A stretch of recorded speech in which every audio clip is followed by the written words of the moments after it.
So, today we will discuss the issue of Minato's children and the fox's Jinchuriki.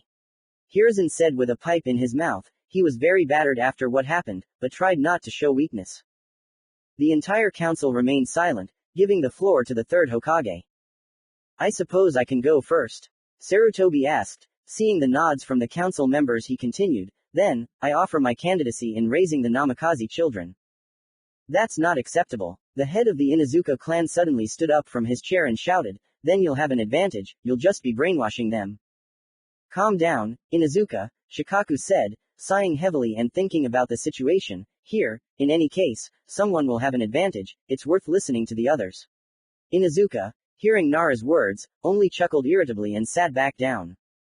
The Jinchuriki can come to us, Fugaku put in his word. Seeing the suspicious looks, he continued, we can teach him a lot, and also restrain the fox with the Sharingan.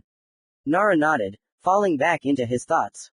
That's impossible, the head of the Hyuga clan said calmly. My people saw the Sharingan pattern in the Kyuubi's eyes, how can we trust the fox to potential traitors? You should definitely give the Jinchuriki to my clan. Shikaku sighed again. Hyuga. The Jinchuriki is an Uzumaki, not a Hyuga, he doesn't have your genome, so what can you teach him? Looking straight into Hiyashi's white eyes, the Uchiha asked the obvious question. Hiruzen listened to them and fell more and more into despair. They, the children of a great man, are now trying to take them away by any means and use them for personal purposes. And they only paid attention to the Jinchuriki, completely forgetting about the other two. So, I have a proposal where no one will benefit.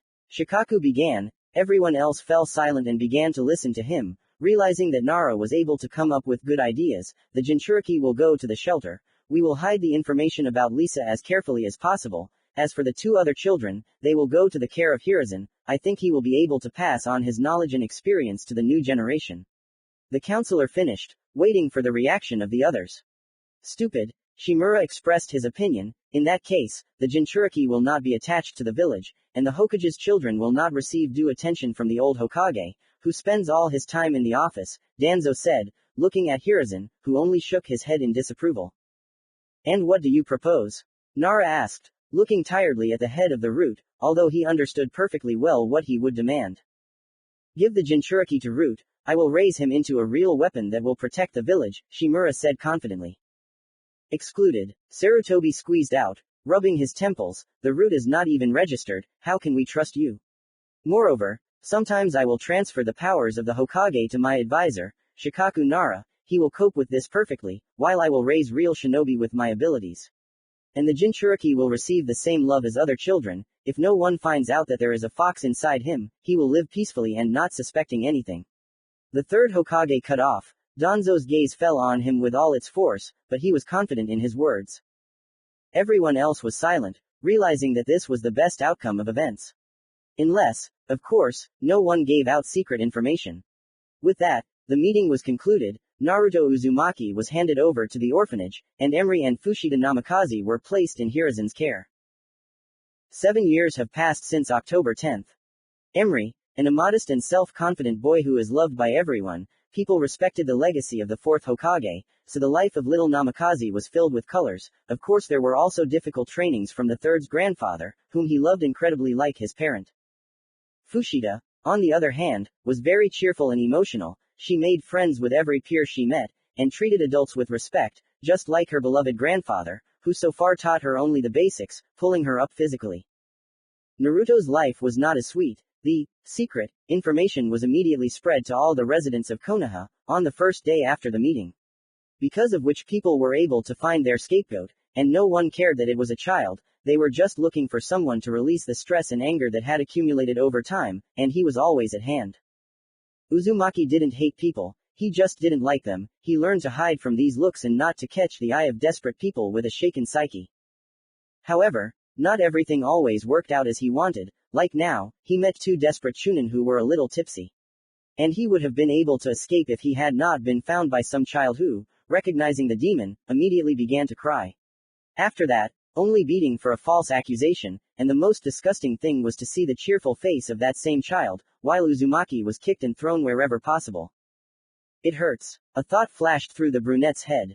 Naruto was quite a handsome boy with black hair, a couple of strands of which fell on his face. His blue eyes were a little empty, but there was still a certain spark. and he would have been considered the most handsome among the guys his age, if not for the abrasions along with bruises. He could not get up, and did not want to. His body itched from the strong blows of trained ninja, lucky that the bones survived, although they were cracked. I wonder if I can get to the training ground now, he thought, trying to raise himself up on his elbows, setting himself some kind of task. Still standing on trembling legs, he hobbled towards the 17th training ground, where there was usually no one. He reached it and somehow got used to the pain. His legs were still shaking, but it was no longer so annoying. After walking a couple more steps, he stopped by a tree, sitting in the lotus position.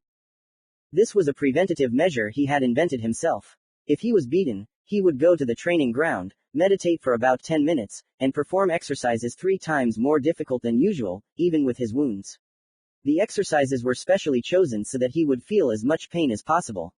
In this way, he got used to movements with pain throughout his body. Of course, it was not without screams and shouts, although he did not like that. He simply could not hold back his groans because of cracked bones and broken areas of skin and muscles. Finally, having completed the preventive maintenance, he went to the spring and looked into the water, where his face was reflected, all out of breath and with beads of sweat. There were also traces of dried blood on his forehead and under his eyes, small spots of dirt and strange eyes. It was the eyes that caused strange feelings in Naruto. They were pupilless, blue and empty, as if they were looking into his own soul. But he himself did not feel such emptiness inside himself. That is why it often seemed to him as if in the reflection it was not him, but someone else. Who was sitting in him? Having seen enough, he sighed and fell onto his back, spreading his arms and legs out to the sides in the shape of a star. He felt a prickling sensation all over his body. He understood that he was doing himself a lot of harm with such prevention, but there were some advantages. He stopped being very sensitive to pain, he had a good physique, as well as incredibly strong immunity and regeneration, which were the only things that saved him. After all the money from the allowance went to food, absolutely. Not clothes, not an apartment, he only bought food, because he needed a lot of vitamins and nutrition for the development of the body. But because of such waste, he has to live on the street, in the forest or somewhere else. He has been living like this for the 2nd year, he got used to it, and so did his body. After half an hour of lying like this, he got up and went towards his den, where he made a fire and built a small shelter from the rain. It would be better if he found a cave, but there is not one in the immediate area. Having plopped down into a bunch of large leaves, he settled down comfortably and fell into a fragile sleep. He woke up from everything, any rustle or gust of wind, because at any moment some hungry predator could come, with whom it was necessary to deal, otherwise the end, death. However, if this happened and he managed to wake up, the next day he had a first-class breakfast and lunch from the meat of an animal. The day came, the sun illuminated everyone with its rays. Opening his eyes, Uzumaki quickly stood up and did some warm-ups, yawning quietly at the same time. He hated loud sounds, screams, and all that stuff, which is why he led a very quiet life, and he didn't like talking either. They either didn't understand him or ignored his words. Having finished his warm-up, he stood rooted to the spot. The pain was terrible, the aching muscles and still unhealed bones brought pain. Having more or less got used to it, he went to the spring. Having washed and bathed, he examined his body, which was covered with small scars from cuts, abrasions and bruises broken to the point of bleeding, but he was not looking at this, but at his physique. It was not for his age, the outlines of the press were already visible, his arms looked a little relief in some places, and his shoulders were wide and strong. His posture was very even, he carefully monitored the development of his body, and was very happy with the results. Basically, all days except weekends he spent training and walking. He understood that you can't exhaust your body with continuous training, it will only get worse. Therefore, he devoted half of the day to sleep and walking with jogging, the other half is devoted to honing punches and, actually, training. He did it for a reason, he liked to feel strong, but it was not the main goal. He wanted to achieve a situation where no one would contradict or interfere with him, he wanted a life without denying himself, and without strength it was impossible. All this will pay off, I'm sure. The brunette continued to think like this, going out for a morning jog around Konoha. He had a problem with clothes, of course he didn't really care about it, but he didn't want to show people his achievements, certainly not now, so he tried to keep his only sweater and pants safe. However, the clothes were not only small, they were terribly dirty, so he decided to go to a clothing store and buy something cheap. And preferably several pairs. Having finished his run, he walked into the store in a light sweat, where he was greeted with hostility in their eyes. What do you want, demon? The seller spat, looking at Uzumaki. Naruto silently pointed to a set of clothes consisting of a black sports jacket and pants of the same color. 2. The blue-eyed man said briefly. The seller chuckled, went away somewhere and brought 2 such sets. That'll be 6,000 yen, brat, he said rudely. Seeing Naruto's frowning face, he grinned crookedly. Twice as much. However, I was counting on a sum of more than 8,000. Uzumaki thought and took 6,000 out of his pocket, put them on the cash register, grabbed his clothes, left the store and went home. Having thrown his old clothes into the fire, Naruto changed and looked at himself in the reflection. The new outfit suited him, it didn't hinder his movement and was warm enough. After all, the main training sessions took place without clothes, so that the body could breathe freely. Taking a look at his den, he sighed quietly and walked up to a tree that had serious dents and marks from a fist on it. Having started practicing his strikes, Uzumaki didn't even notice that everything around him and the tree disappeared and turned into a spacious room with water on the floor and rusty pipes. Naruto. Strength. Naruto. Uzumaki stopped, not understanding how he managed to miss the transition to the subconscious. Turning around, he saw huge bars, behind which sat a giant-sized red fox with 9 tails. Naruto was here not the first time, he often came here when he slept. The fox always just lay and looked at him, and he was silent, only occasionally throwing out a few words. Do you want to become stronger? Uzumaki was confused. What kind of stupid attempt was this to force him to use his power? I don't need someone else's power, the brunette said, shaking his head and folding his arms across his chest. Kyuubi bared his teeth. He hated people, but this kid was like a kindred spirit to him. Taciturn, doesn't like people. In general, the fox decided not to interfere with him in any way, but even to help. I'm not talking about the seal. Naruto flinched. Was the fox offering him something that wasn't beneficial to him?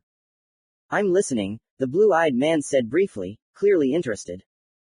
Chakra leaves, use them after you awaken the hearth, and don't think that I'm so soft that I'm helping just like that. Chakra sheets. What is this? The brunette thought, rummaging through his memory and trying to find something similar, but there was nothing. And he didn't have time to ask. The fox drove him out of his subconscious, and he again found himself near the tree. Okay, let's see when the chakra awakens. Naruto thought and continued what he started, practicing his blows on the tree. And why did he tell me this now? Is he hinting that I am already a hair's breadth away from awakening the hearth? Because of these thoughts, he could not calm down now. After practicing the strikes, he decided to change his usual training to meditation. Sitting in the lotus position for a couple of hours, Uzumaki was completely concentrated. He really felt a warm fire inside himself, and it was getting bigger, filling his entire body. Finally, Naruto was completely immersed in this feeling. From his toes to his head he was filled with chakra. Opening his eyes and standing up, he inhaled the fresh air, the pain disappeared and he felt too free. Nothing constrained his movements, and the feeling of a fire inside him made his blood boil. Really? How long have I been meditating? The first week. And I've already awakened. This. The brunette thought in shock, looking at his palms.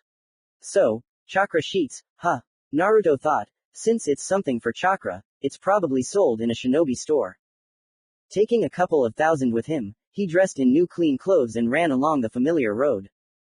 Having run up, he looked up at the sign, everything for shinobi. Going inside he immediately glanced at the seller, expecting some kind of reaction to the fact that he entered.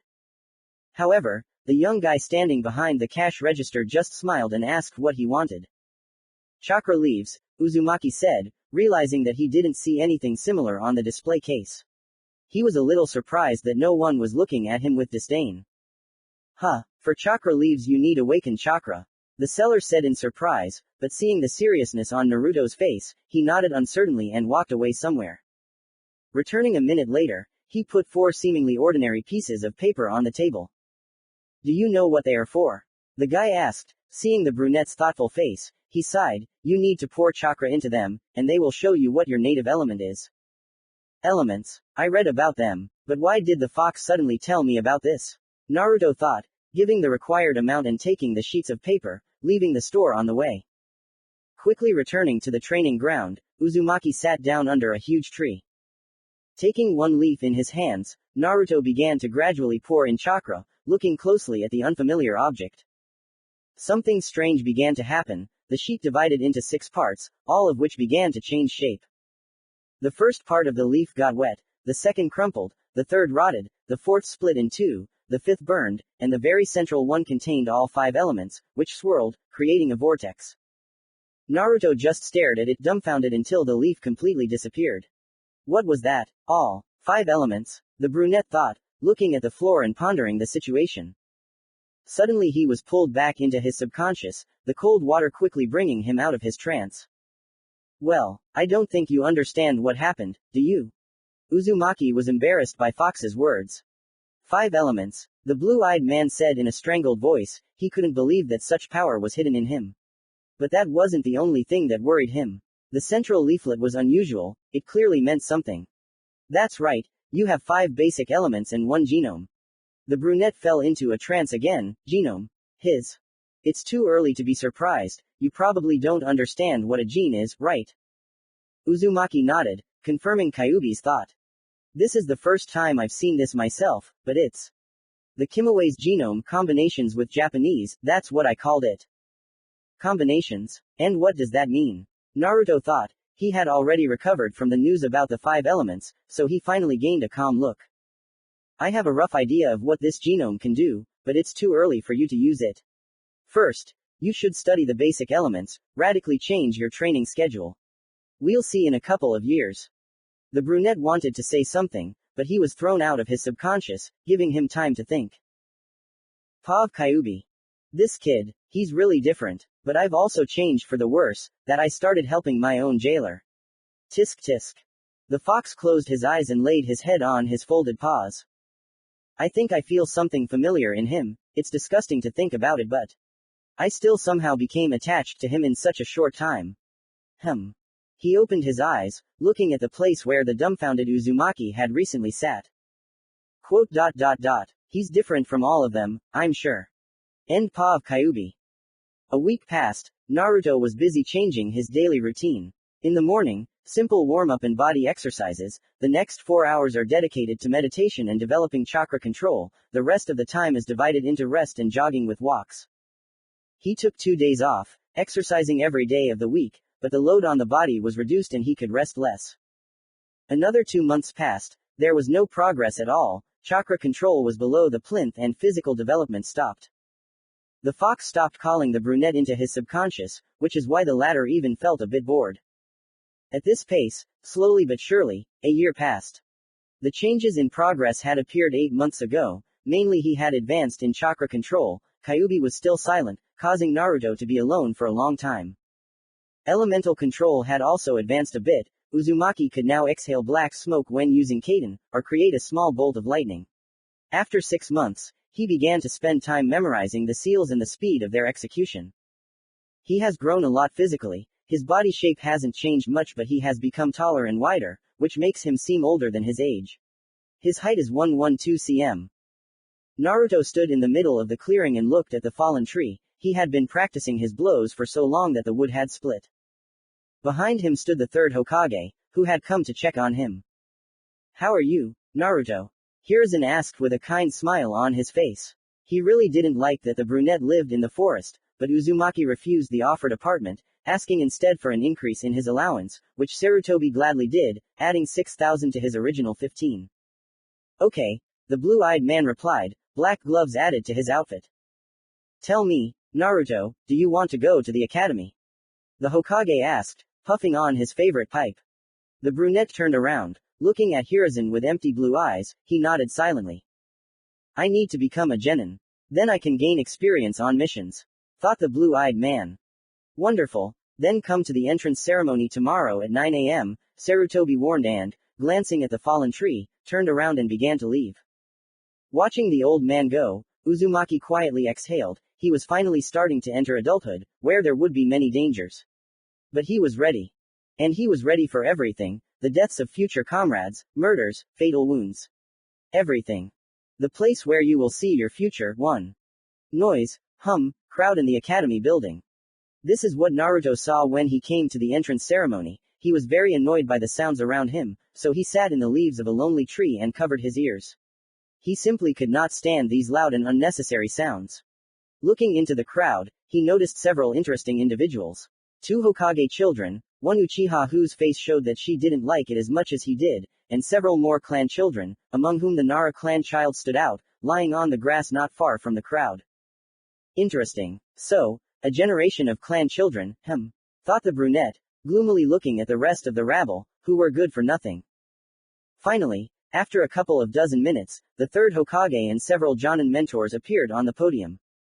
What Hokage Uzumaki said he didn't hear, and didn't want to, because he understood that they were talking about the will of fire, and the future generation of shinobi.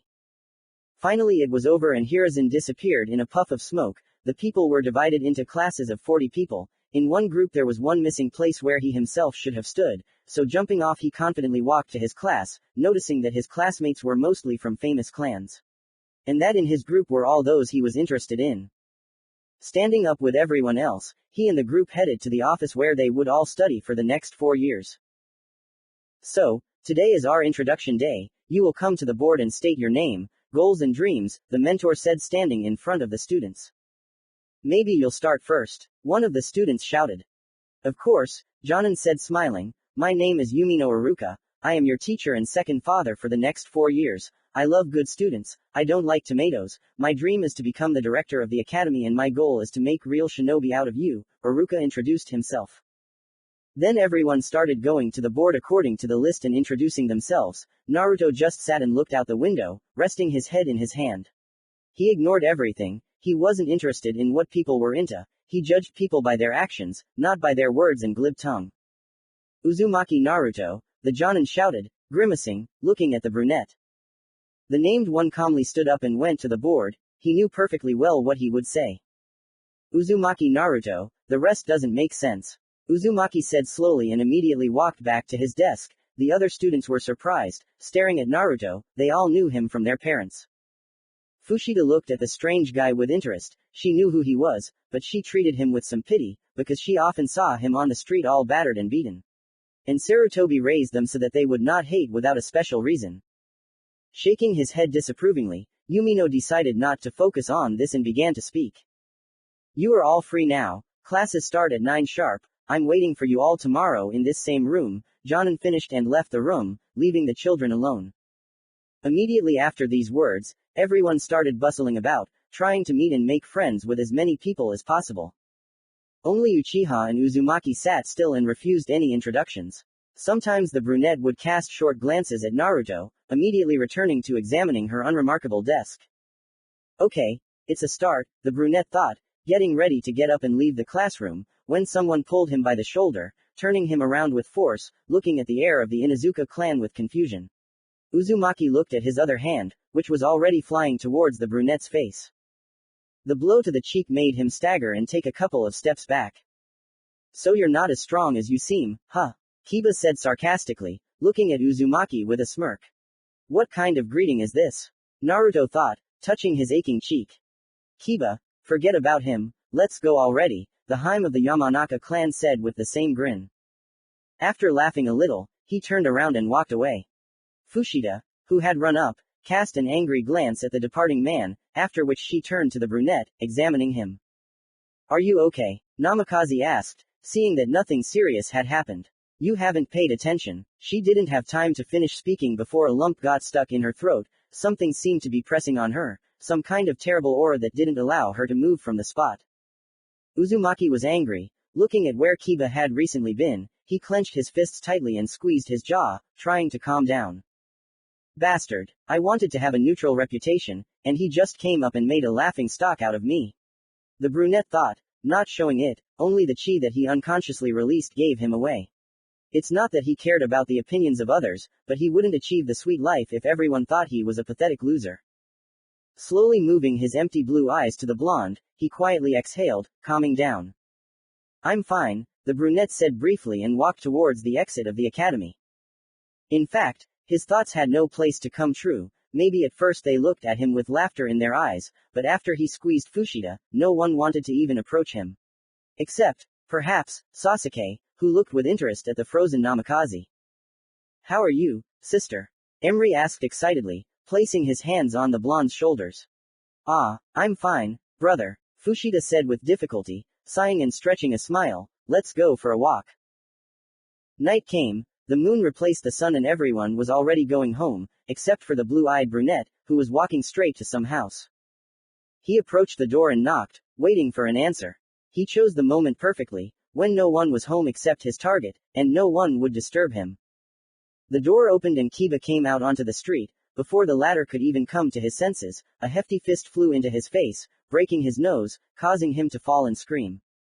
You demon! Inuzuka shouted, standing up and jumping back. His teeth were grinding and steam seemed to be coming out of his ears. What, are you offended and have you come to take revenge? He asked, forcing a smile, preparing for a fight.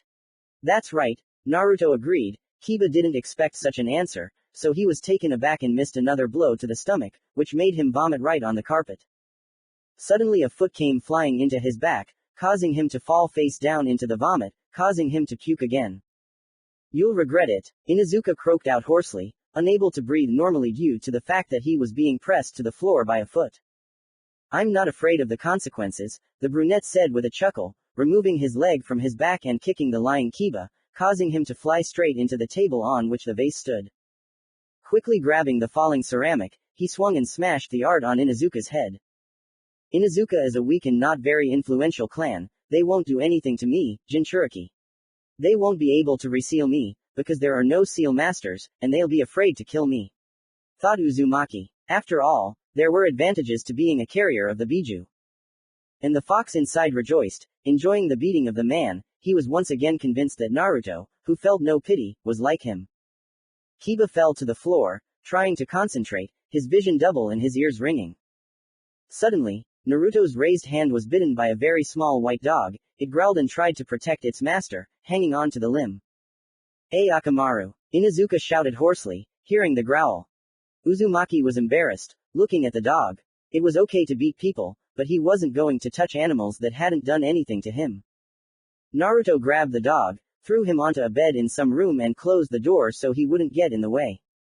Approaching the lying Inuzuka, Naruto chuckled, he had enough time. Did you hear what happened to Kiba last night? Sakura whispered to Fushida. Namikaze frowned and shook her head. He was found in his home without a single living place on his body, his bones were broken and his brain had a concussion. They say he lost the ability to speak and move, completely. Who do you think did this to him? The pink-haired girl asked, trembling occasionally.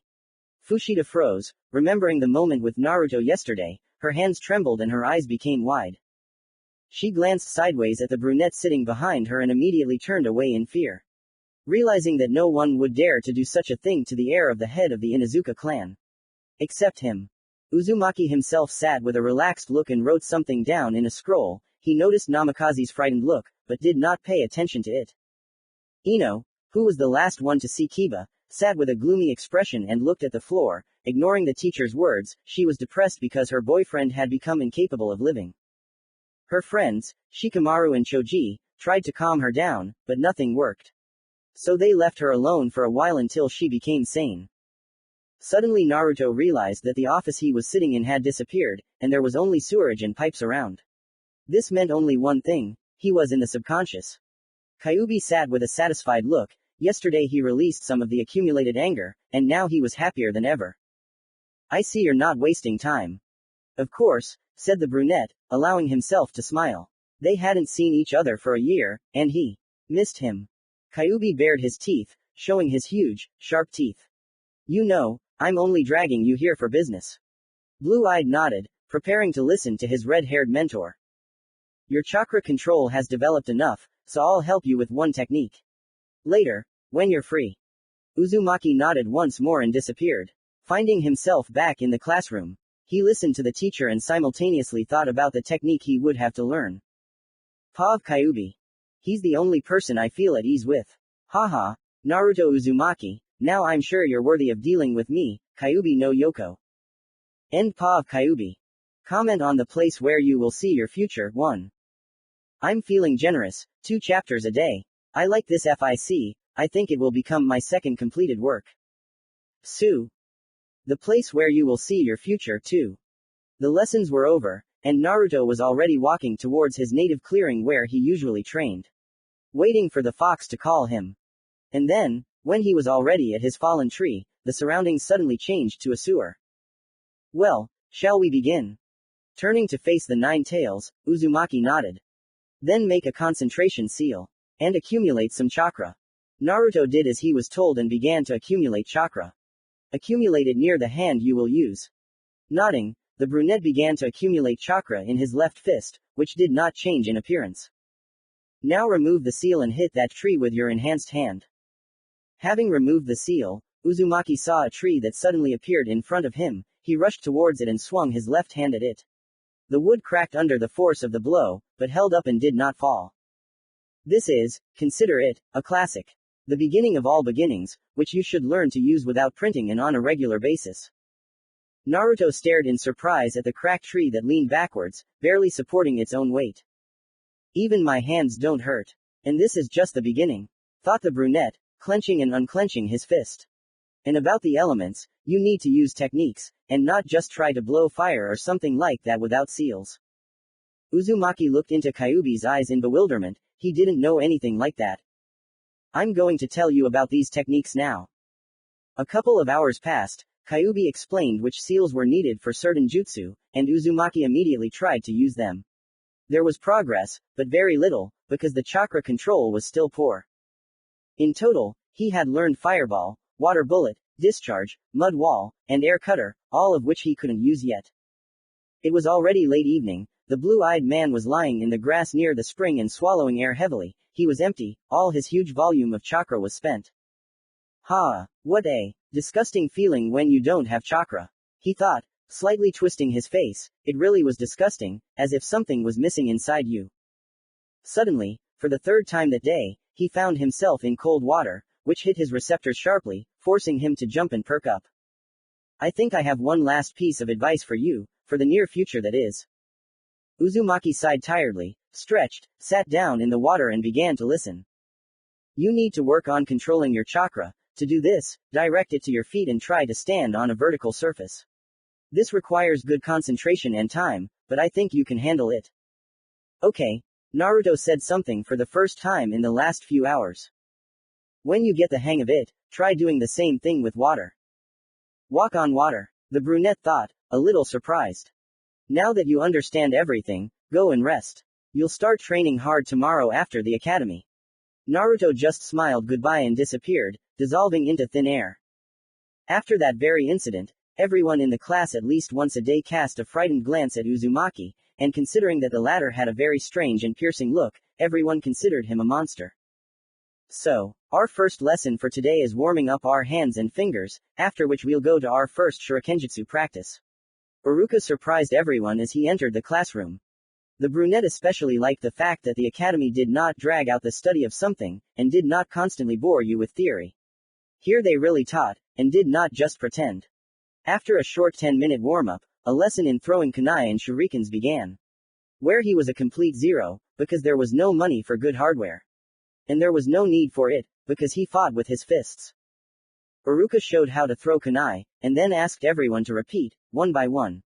No one was able to hit the center of the target, but the best result was Uchiha. In second place was Emri.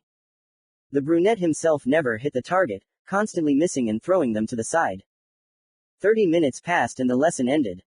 So, the results are very good. More than half of the class got 5 out of 10. This is the best level 1 have ever seen, Yumino said with pride in his voice, looking at the row of students in front of him.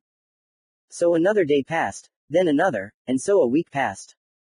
After another day of school, Uzumaki was walking to a clearing when he suddenly felt someone looking at the back of his head. Uzumaki, Sasuke, who was walking behind him, called out to the brunette. The named one stopped, turning his head back. He looked questioningly at the Uchiha, continuing to stand with his back to her. I challenge you, the brunette said with a stony face, looking into the empty blue eyes. I refuse, he said without thinking twice and walked on, returning his head to its normal position. Even if I lie to the others and say that you fell to your knees and begged for mercy? She suddenly asked, making the Uzumaki who was leaving stop. I think if they hear that, they'll think that it wasn't you who beat up Kiba, that Inuzuka had many enemies. And then all those looks of contempt will come back again. Sasuke added, watching the brunette's reaction. Naruto turned to her. His face was calm, and his gaze, as always, was empty, penetrating to the bone. Why? He asked briefly. He didn't like the way the Uchiha was trying to manipulate him. She smirked, her long black hair drifting in the wind and her black eyes carefully examining the man standing in front of her. You're unusual, not like everyone else. I just want to measure our strength, Uchiha said, making Uzumaki frown. If you say that to the others, I'll kill you, Naruto said unexpectedly, enveloping the dumbfounded brunette in his cold ki. His voice was icy, it penetrated the flesh and hit the heart. Sasuke gritted her teeth, she couldn't believe that her knees were shaking and her heart was beating like crazy.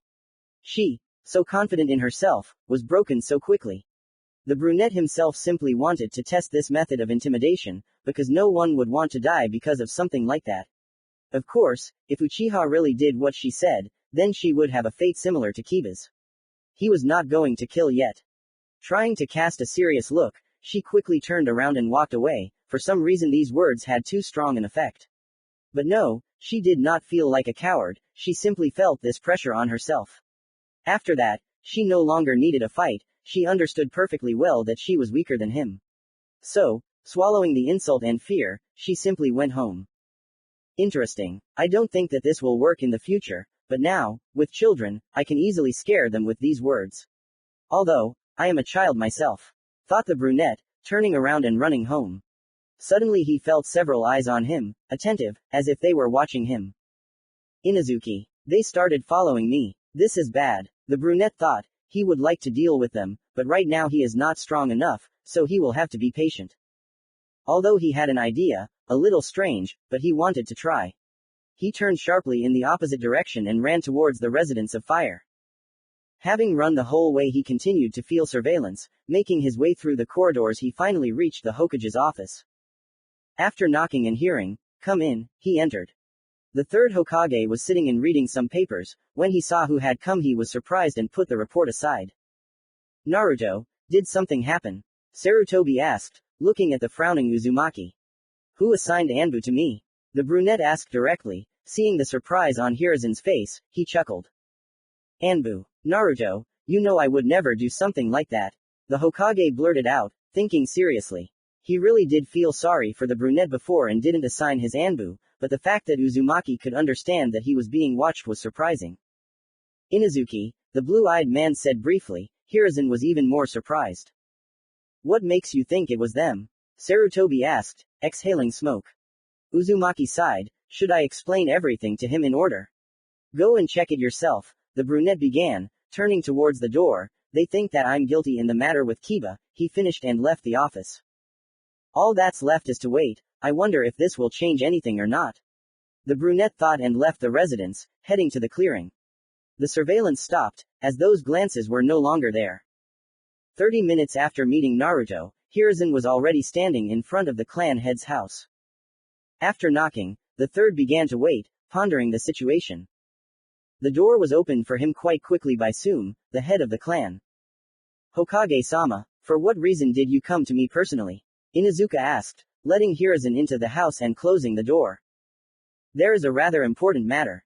Connected with your people, Sarutobi began, sitting down at the table. A frowning Sume sat opposite him.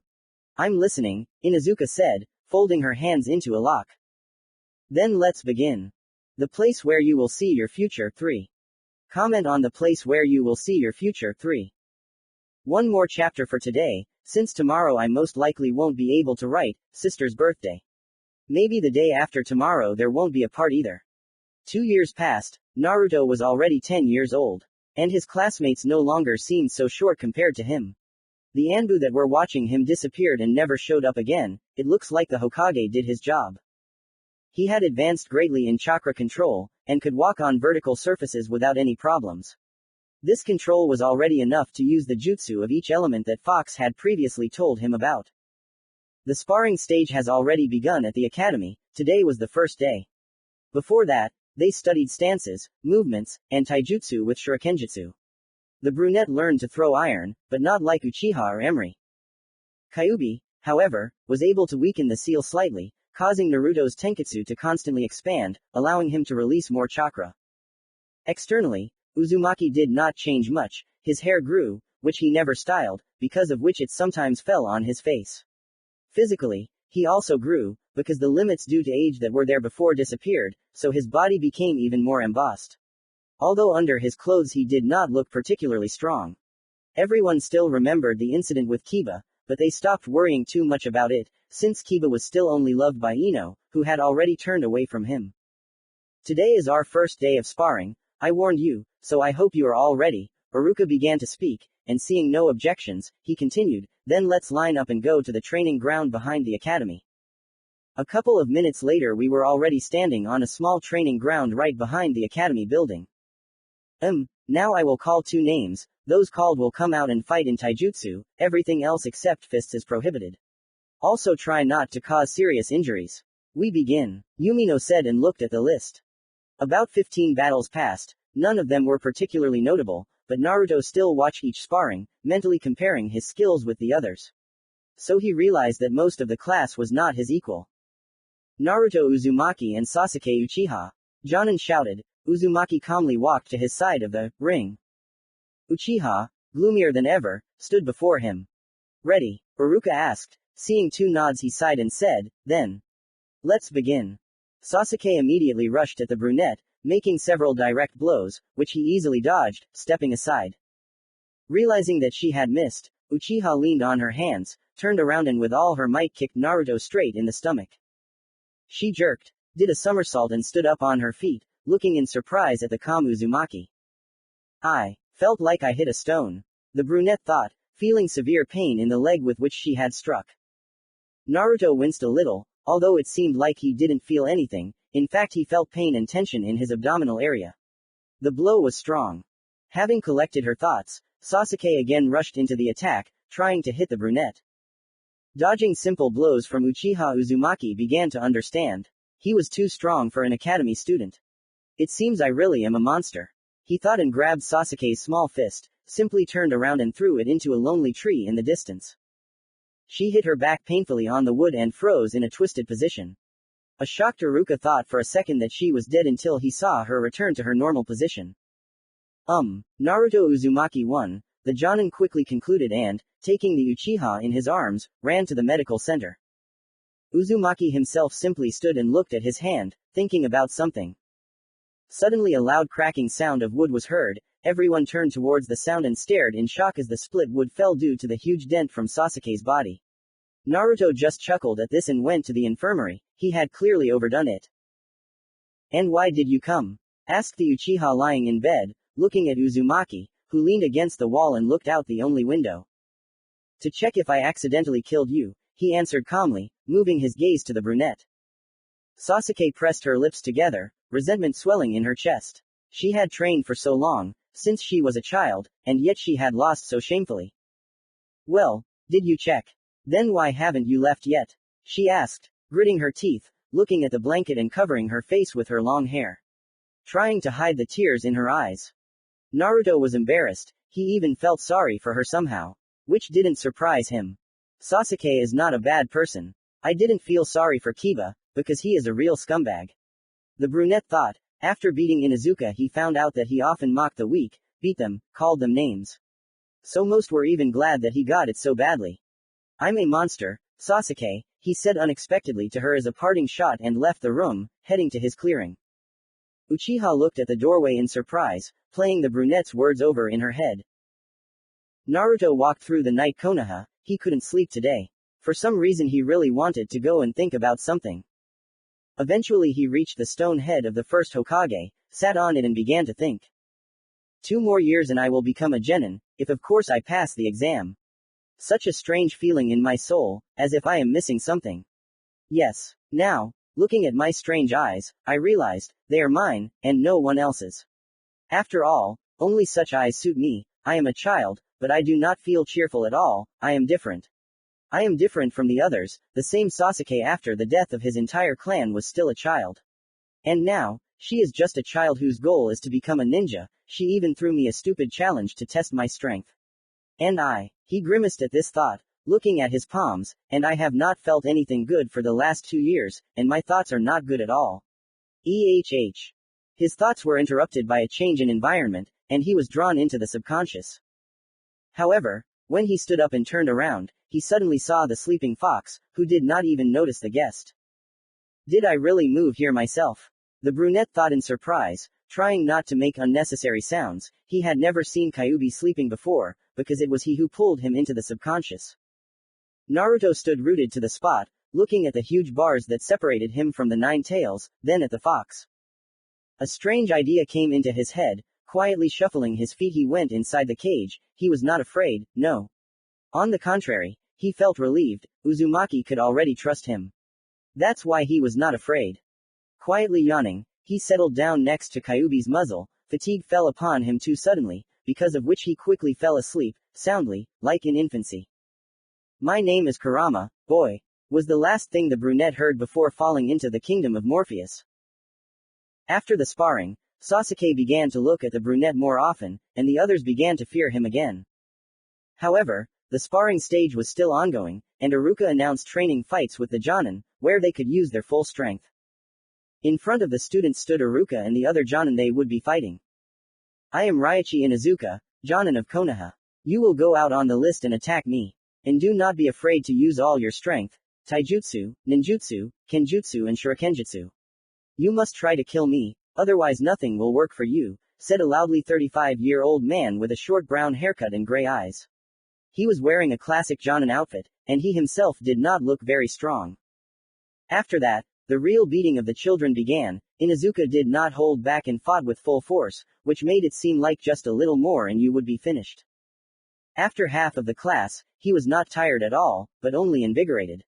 Only the two Namikaze and the Uchiha, whose back had not yet recovered, gave him a rebuff. Naruto, as always, was the last one to leave. Raichi, seeing his last opponent, bared his teeth, anticipating something. Uzumaki frowned. It seemed like nothing good was waiting for him now. Start. Yumino shouted and Inuzuka immediately jumped towards the brunette, making a blow which Naruto blocked. Well, demon, nothing can save you now. Jonin shouted, grinning widely. The second blow landed on the brunette's block, causing him to slide back a little, leaving a furrow behind him. Fire element, fireball, the brunette said without ceremony, performing a small series of seals and exhaling a ball of fire a couple of meters in size. Those who saw this were seriously surprised. Elemental jutsu at such an age is an incredible success. Although Inuzuka was taken aback, he still managed to jump to the side, easily dodging. Fucking monster. Raichi shouted, a little scared. He never expected this from a 10-year-old boy.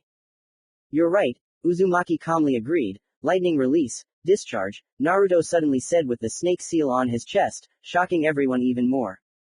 An electrical wave passed through the area, which was quite weak, but it was enough to paralyze Raichi for a couple of seconds. This time was enough for the brunette to appear next to him and deliver a blow imbued with chakra directly into the Jonin's stomach, forcing the latter to fly beyond the training ground and crash into the fence. After clearing his throat, Inuzuka stood up, with an angry grimace on his face. Suddenly, Uzumaki felt a strong flow of air behind him, which did not mean anything good. The place where you will see your future, 4. Before he could even turn around, a strange whirlwind crashed into his back. At first, Naruto didn't even understand what had happened, but a moment later a wave of pain passed through his entire body. The whirlwind tore through his flesh and almost broke his spine. Piercing fang. Inuzuka shouted and jumped in the air and began to spin and accelerate, heading towards the brunette from the other side. His ninkin. How painful. Uzumaki, gritting his teeth, jumped to the side. Unable to keep his balance, he fell and somersaulted, bleeding profusely. A huge wound was bleeding on his back. Parts of his skin were hanging down and bare muscles were visible. Naruto tried to get to his feet, but it was impossible to move. The pain was unbearable. Raichi's dog stopped spinning and stood up on his paws, while Inuzuka himself headed towards the lying brunette. I won't survive another blow like that, Uzumaki thought, and after performing several seals said, Earth element, mud wall. A wall appeared right out of the ground in front of him, into which Raichi flew with all his might, piercing through. However, unexpectedly for him, the brunette was not there. Naruto was above him with his fist raised. A direct blow to the Inuzuka's head made him stop spinning and fly by inertia straight into the academy, breaking through the wall with his body and ending up in some office. The brunette screamed, and Raichi's ninkin grabbed his wound with its teeth, biting and tearing the barely surviving muscles. Grabbing the dog by the fur, he threw it with all his might right into the frightened crowd of his classmates, and then immediately fell to the ground, trying to ease the hellish pain. Finally, having stopped standing like a pillar, Sasuke kicked the dog flying towards them into a tree, causing the animal to lose consciousness. Master, what's going on? Is that Jonin trying to kill Naruto? Uchiha asked loudly at Iruka, who was standing there like a pillar. Most likely yes, where are the Anbu who were watching the fight? Yumino said, gathering his thoughts, trying to contact them.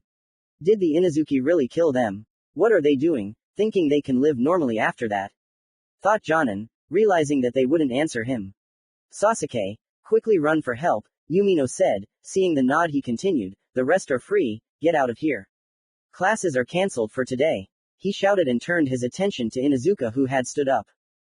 Master, I'm a novice medic nin, I can help. Fushida said, running up to Iruka, her brother stood behind her, nodding in agreement. And I'm strong enough, I think I can be useful if anything happens, Emri said. Yumino thought for a second and then nodded. Just don't do anything stupid, Yumino said menacingly, as suddenly an explosion was heard. Turning sharply he saw the fire that caused the explosion. Suddenly, a burnt Uzumaki emerged from the depths of the fire. He was pale and trembling incredibly, quickly gasping for air, he was staggering a little. Naruto's vision was double and his whole body felt weak, he had lost too much blood. Cough. You bastard. The scorched Inuzuka hoarsely screamed, his eyebrow broken and forehead split open from hitting the hard surface. Stop chatting, said the brunette, surprisingly his voice was confident and calm, although he himself did not look that way. Raichi growled angrily and jumped up to Uzumaki, delivering a punch right to his jaw.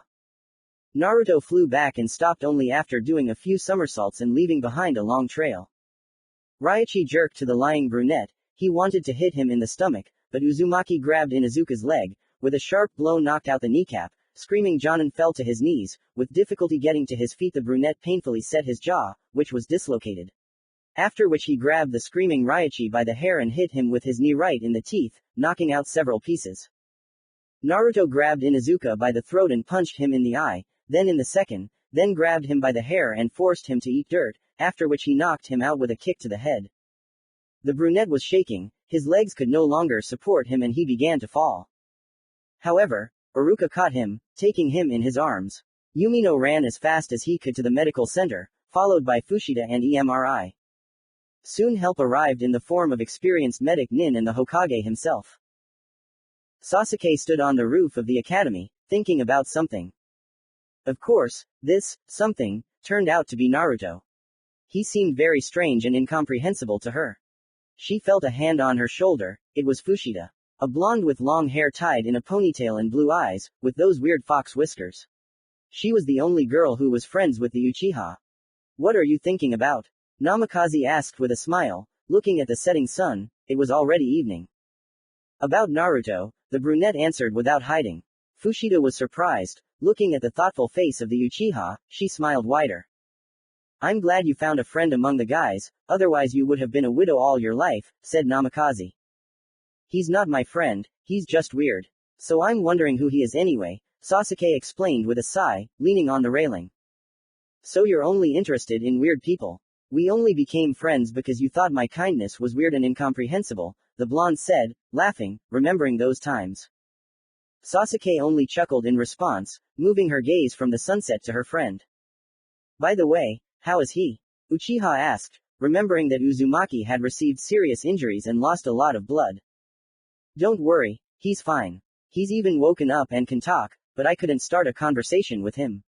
Fushida said with goosebumps on her body, remembering that moment 2 years ago. Which she still sees in nightmares. The brunette nodded. Maybe you should go see him.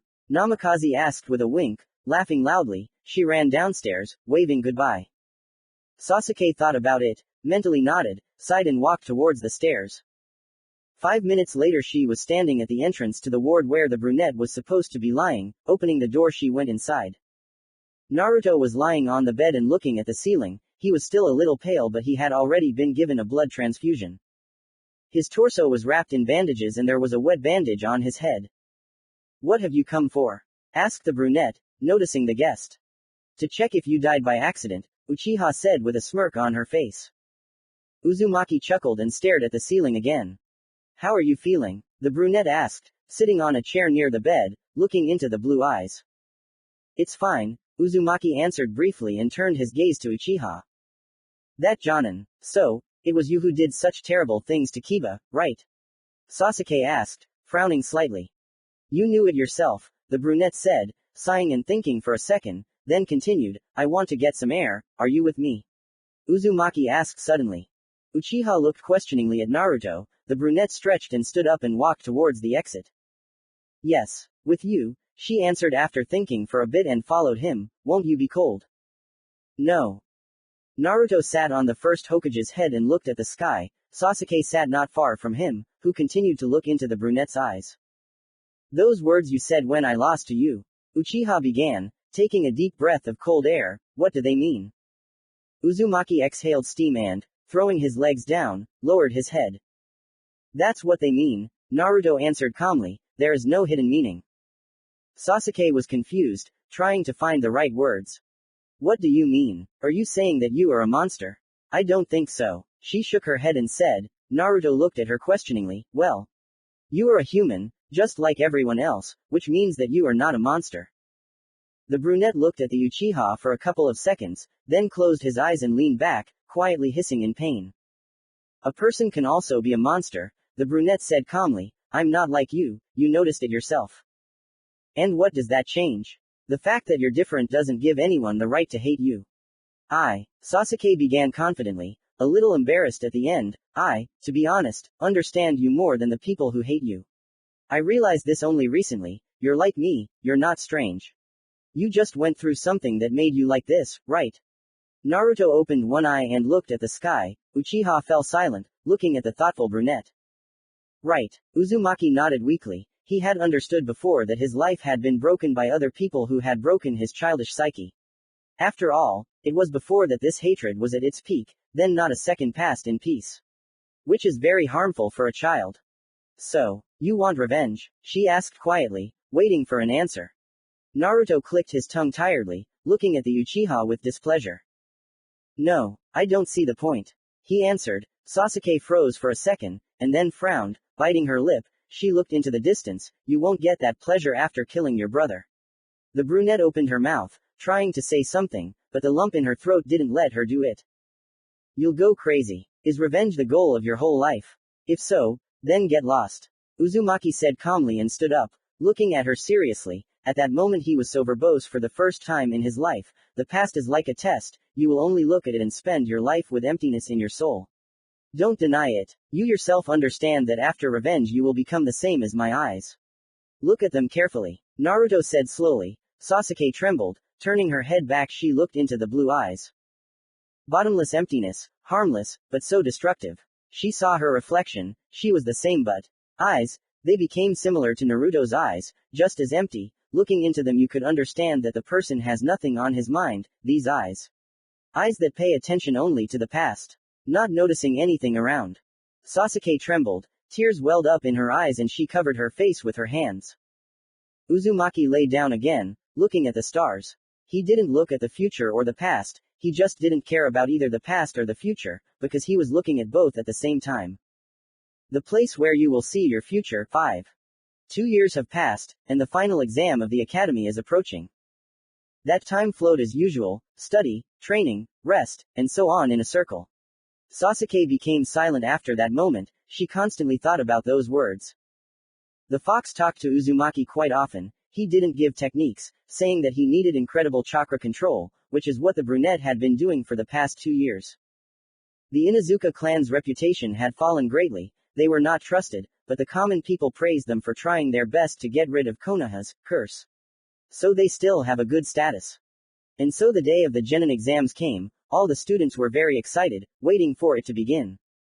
Naruto was calm as always. After the conversation with Uchiha he became even more confident in himself, although he began to look around more often.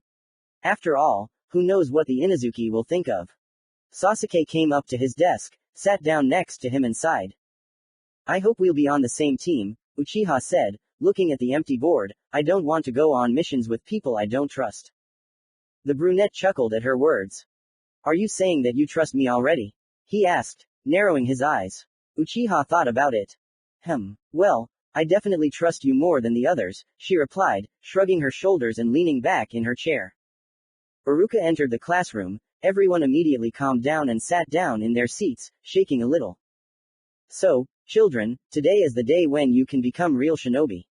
Yumino began seriously, with a slight smile on his face, examining each student. You will leave in turn. The one named gets up and goes to the room opposite this one. I wish you good luck. Having finished, Jonan left the room. Immediately a loud voice sounded that began calling the students on the list. The brunette went last, as always. Entering the office opposite, he saw 3 Jonans sitting at a large table with stacks of papers. Uzumaki Naruto. Seeing the person entering, one of the teachers asked, whose name was Mizuki. He was a shurikenjutsu instructor. Take 5 kunai from the table next to you, and hit these targets, Mizuki said and pointed to 5 targets that were moving chaotically from side to side, at different speeds and with breaks. The brunette took the necessary iron and, standing in a stance, took aim, instantly throwing the first kunai, which hit the edge of the fastest target. The second throw and the knife hit near the center of the slower target. The third and fourth kunai hit the center of the rather slow targets, and the last, 5th one hit exactly the center of the slowest target. 3 central ones, 1 near the central one, and 1 more on the edge, so you have 12 points out of 15. The required score is 10, you pass on, Mizuki said, nodding. Sit at the table by the wall. There is a paper with a short test on it. You have 10 minutes to solve it, Uruka said, pointing to a small desk by the empty sienna on the left. The targets themselves were on the left by the far wall. Naruto sat down on the chair and looked at the test, chuckling. In theory, he was better than average, so it wasn't too difficult to answer the questions. He answered everything in 8 minutes, and after handing in the paper he waited for the result. Excellent, 11 points out of 15. The passing score is 10. You move on, Yumino nodded, putting the check test aside. The third Jonin turned out to be a taijutsu teacher, a kind, healthy guy who taught them stances and worked on their physical condition. Teacher Doc Brown. Naruto, you won't be taking the taijutsu test, we know your strength so I won't waste time. 15 points out of 15. Passable score is 10, you'll pass. The big guy nodded, giving the brunette a thumbs up. The last test, ninjutsu. We know that you have mastered elemental techniques, so consider that you have already passed, but even so, please show us the illusory clone jutsu, replacement, and henge. Uruka said, folding his hands into a lock. Uzumaki shrugged and made a concentration seal. A full copy of him instantly appeared next to him. Yumino nodded and Naruto continued. With the same seal on his chest he disappeared in a white haze. A log appeared in his place, which immediately disappeared in the same haze, from where the brunette came out. The Jonin nodded. Uzumaki with the same concentration seal disappeared again in a white haze. In his place stood a complete copy of Sasuke, hair the same length, chest the same size, and even the eyes became black like the Uchiha's, replacing his gloomy blue. Excellent, 15 points out of 15. The passing score is 10, you passed the final exam for Genin, congratulations. Uruka said, writing something down. The other teachers also congratulated him. Yumino extended his hand with the Genin's bandana, but Uzumaki shook his head, refusing the bandana. I'll do it differently, said the brunette, taking out a kunai. He bared his right hand. The iron stuck into the flesh with a nasty sound. Naruto began to move the kunai under the shocked gaze of the teachers. Uzumaki left the office. Sasuke was waiting for him at the exit, who was very surprised not seeing the bandana. Couldn't you pass? The dumbfounded Uchiha asked, but Naruto shook his head. The brunette grabbed the sleeve of his sports jacket and pulled it up, exposing his arm. Sasuke was shocked. There was a shallow cut on his forearm in the shape of the leaf emblem, which was bleeding a little. He specifically asked the nine-tailed fox to make sure that the wound left a scar that the fox could easily remove if necessary. Even so, Uchiha asked, calming down, watching with interest as the cut stopped bleeding. Yes, the brunette answered and walked down the road. I'm going to the clothing store, he finished. His tracksuit was indeed too small, which restricted his movements.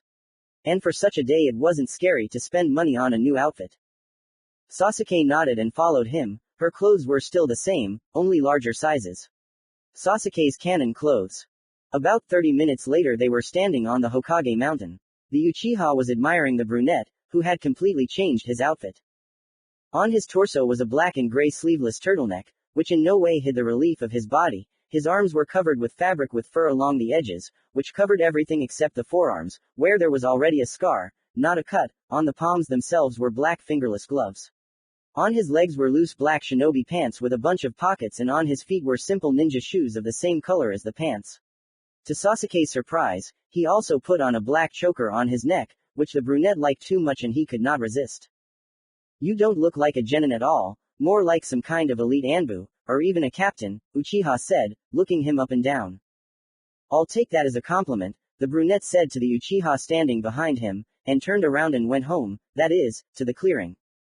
The brunette was embarrassed. She also wanted to go home, but something did not allow her to tear her eyes away from Naruto. She suddenly wanted to spend a little more time with him. Hey, Uchiha shouted. Uzumaki stopped and turned his head back, looking at her questioningly. Maybe you'll come visit me? She asked, looking straight into the brunette's eyes. Why? He asked, raising one eyebrow, to which Uchiha sighed. You live in the forest, you'll ruin your outfit. You can stay with me for a couple of nights until you find an apartment, Sasuke explained. Naruto thought for a second. He really didn't want to ruin such clothes, he liked them too much. Okay, said Uzumaki and turned around and walked towards Uchiha. Then let's go, my house is big, don't worry. Sasuke said with a small smile on her face. She was overwhelmed with emotions, because she really didn't like sitting in a huge estate alone. It was scary even for her. She always imagined that her family was alive and they were nearby.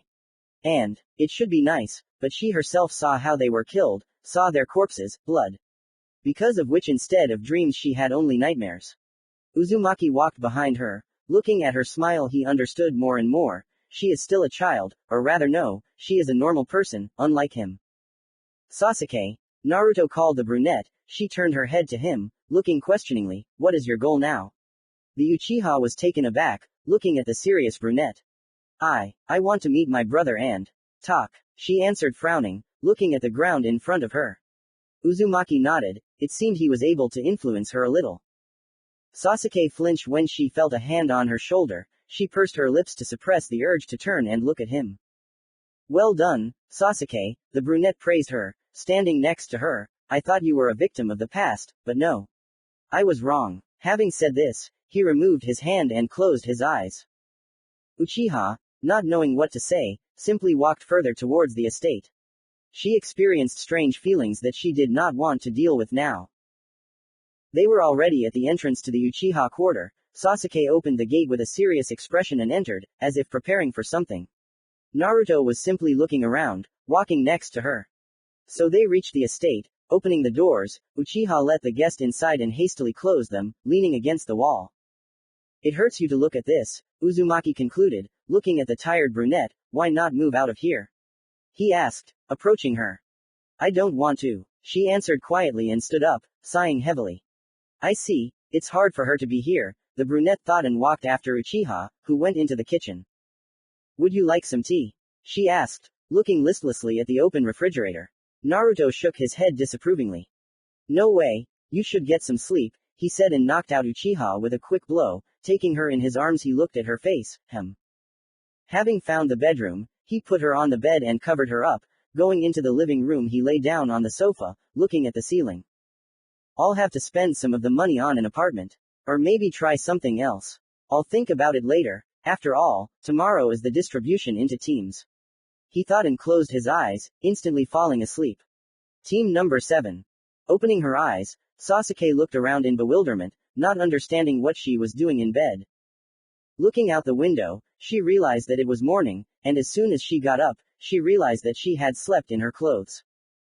What happened? Looking at herself in the mirror, Uchiha thought. Opening the door she went down to the kitchen, where she unexpectedly found Naruto sitting at the table with a cup of tea. In front of him was a second cup intended for her.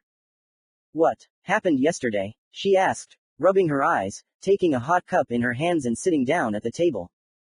I knocked you out, the brunette replied, examining the Uchiha's condition. You suddenly became tired and lethargic, why? I always feel like this here, Sasuke answered sleepily, yawning and drinking tea. And you're cheeky, you knocked me out and started to be the boss in someone else's house. The brunette asked, grinning. I don't care, Uzumaki answered indifferently, shrugging his shoulders. We'll soon be assigned, he added, and putting the empty cup in the sink, he went to the door to the street. Sasuke chuckled, quickly finishing her tea and following him. All the students were sitting waiting for Iruka, who was supposed to arrive any minute and announce the lineup of all the teams. And so, a few minutes later, Yumino entered the classroom with a piece of paper in his hands. Good morning, Genins, said Jonin, emphasizing the last word. I think you all want to hear what team you're on. Hearing a unanimous yes, he nodded and began to read. Naruto was only interested in 3 teams.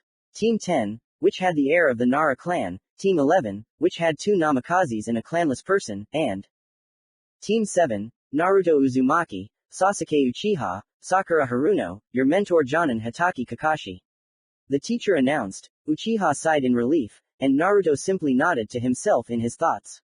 Sakura hummed. She was on a team with 2 geniuses, what was she doing there? The mentors will come for you. Wait, said Yumino and, having said goodbye, left the classroom.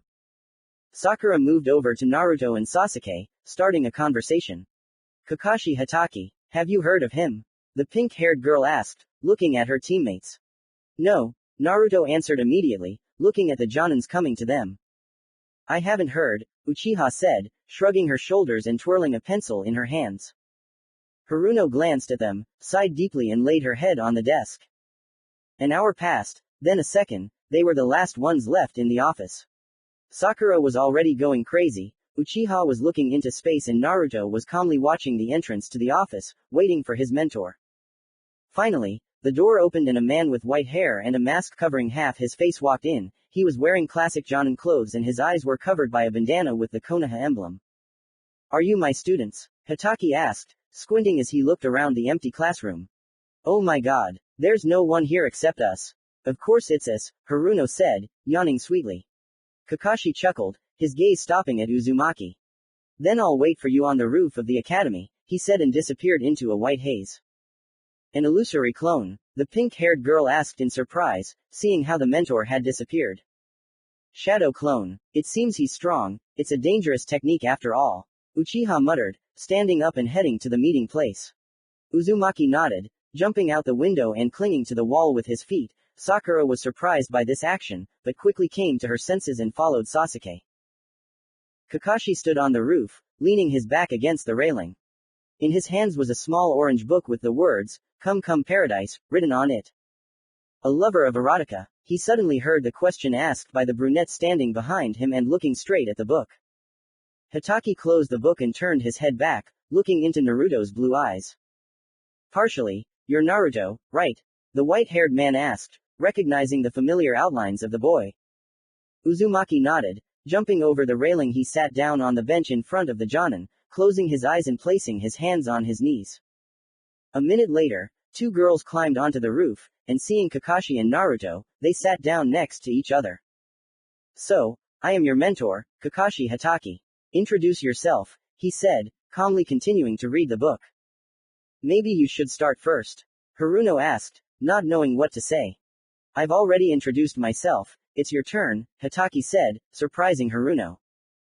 But we only found out the name, thought Sakura and shaking her head, she simply sighed. I am Sakura Haruno, I have a predisposition to genjutsu and iryaninjutsu, the goal of becoming an outstanding person, and the dream of becoming a student of the best medic in the world, Tsunade-sama. The pink-haired girl said. Kakashi nodded, he still hid the book, deciding to listen to his new students. I am Sasuke Uchiha, I have the Sharingan with 2 Tomo and some Kaden Jutsu, the goal is to talk to someone and the dream is, probably to live happily and not look at the past, Uchiha said, embarrassed at the end. Uzumaki looked at the brunette thoughtfully, but quickly returned his head to its previous state and looked at Jonin. I am Naruto Uzumaki, I know the jutsu of each element and I understand taijutsu, the goal is personal, I can't dream, the brunette answered, shrugging his shoulders, as always in his manner. After listening to everyone, Kakashi nodded and straightened up. Okay, tomorrow at the 3rd training ground at 8 a.m., and I advise you not to have breakfast, you might throw up, Jonin warned and disappeared into a white haze. Naruto walked towards the residence of fire, he simply had no desire to stay with the Uchiha for several days, or even weeks. Knocking and hearing, come in, he entered the Hokage's office. Naruto, did something happen? Hiruzen became wary upon seeing the guest. Nothing special, the brunette said, shaking his head, I need a home. Sarutobi was surprised, but quickly remembered that Uzumaki lived in the forest, among dangerous animals and poisonous insects. So, you want to buy an apartment? Let's see, the Hokage said thoughtfully. No, I need a house right in the same place, Naruto said, shaking his head again. Hiruzen looked at him strangely. You understand that I can't do this for free. The old man wheezed, exhaling smoke from his pipe. Not for free, I need a discount of 60%, the brunette demanded, folding his arms across his chest. Looking at the surprised Sarutobi, he continued, I think I deserve it. He said, squinting, calmly looking at the sweaty Hokage. Yes, you deserve it. I'll give you an 80% discount, but even so it's too expensive. Hiruzen muttered, thinking about the price of such a house, even if it's small, right in the middle of the forest. Hiruzen, the brunette whispered coldly, the council took a fortune from me, are you saying that it's not enough? Naruto said, shocking the old man, the pipe fell out of his mouth and landed on the floor. Where are you from? He wanted to ask but quickly shut up, okay. I'll take some of Minato's money from the council and give it to you. The old man quickly gave in, feeling guilty. This time it was Uzumaki's time to be surprised, he opened his mouth in shock, his eyes wide. Minato, the fourth Hokage, the brunette asked in surprise, looking at the even more surprised Sarutobi. Ah, and what state were you talking about? The third Hokage asked, barely able to move his tongue. Uzumaki clan, the brunette answered frowningly. Sarutobi wanted to fall through the ground, he really screwed up. Are Minato and I somehow connected? Really? Naruto thought, calming down a little. Old man, am I Minato's son? Did his wife really give birth to triplets and not twins? Uzumaki asked seriously, walking up to the table and looking straight into the Hokage's eyes. Sarutobi didn't know what to do, there was no point in lying anymore, he misspoke due to his own stupidity. Phew, Naruto. Yes, you are the brother of Emri and Fushida, or rather. You are Minato's firstborn, Hiruzen muttered, fingering his fingers. Uzumaki frowned at the floor, he wasn't particularly interested in his parents, but the fact that he was the son of the great Hokage was unexpected information. Okay, the brunette said quietly, sighing, then take both from the council and pay for the construction of the house, Naruto said and turned around and left the office, heading towards the Hokage mountain. Uzumaki sat in his favorite place, the head of the first Hokage. So Fushida and Emri are my brother and sister. This could play a bad joke in the future if they find out about this. The brunette thought, throwing his leg down and placing his hand on his palm. The surroundings changed to a sewer, Naruto was already used to it, so he didn't react in any way. What a coincidence, I was going to tell you this today. Naruto turned his head back, looking into huge red eyes with vertical pupils. Yeah, the brunette said and stared into the water, I don't really care. Comment to team number 7. I couldn't write 10 pages. Unexpected problems arose.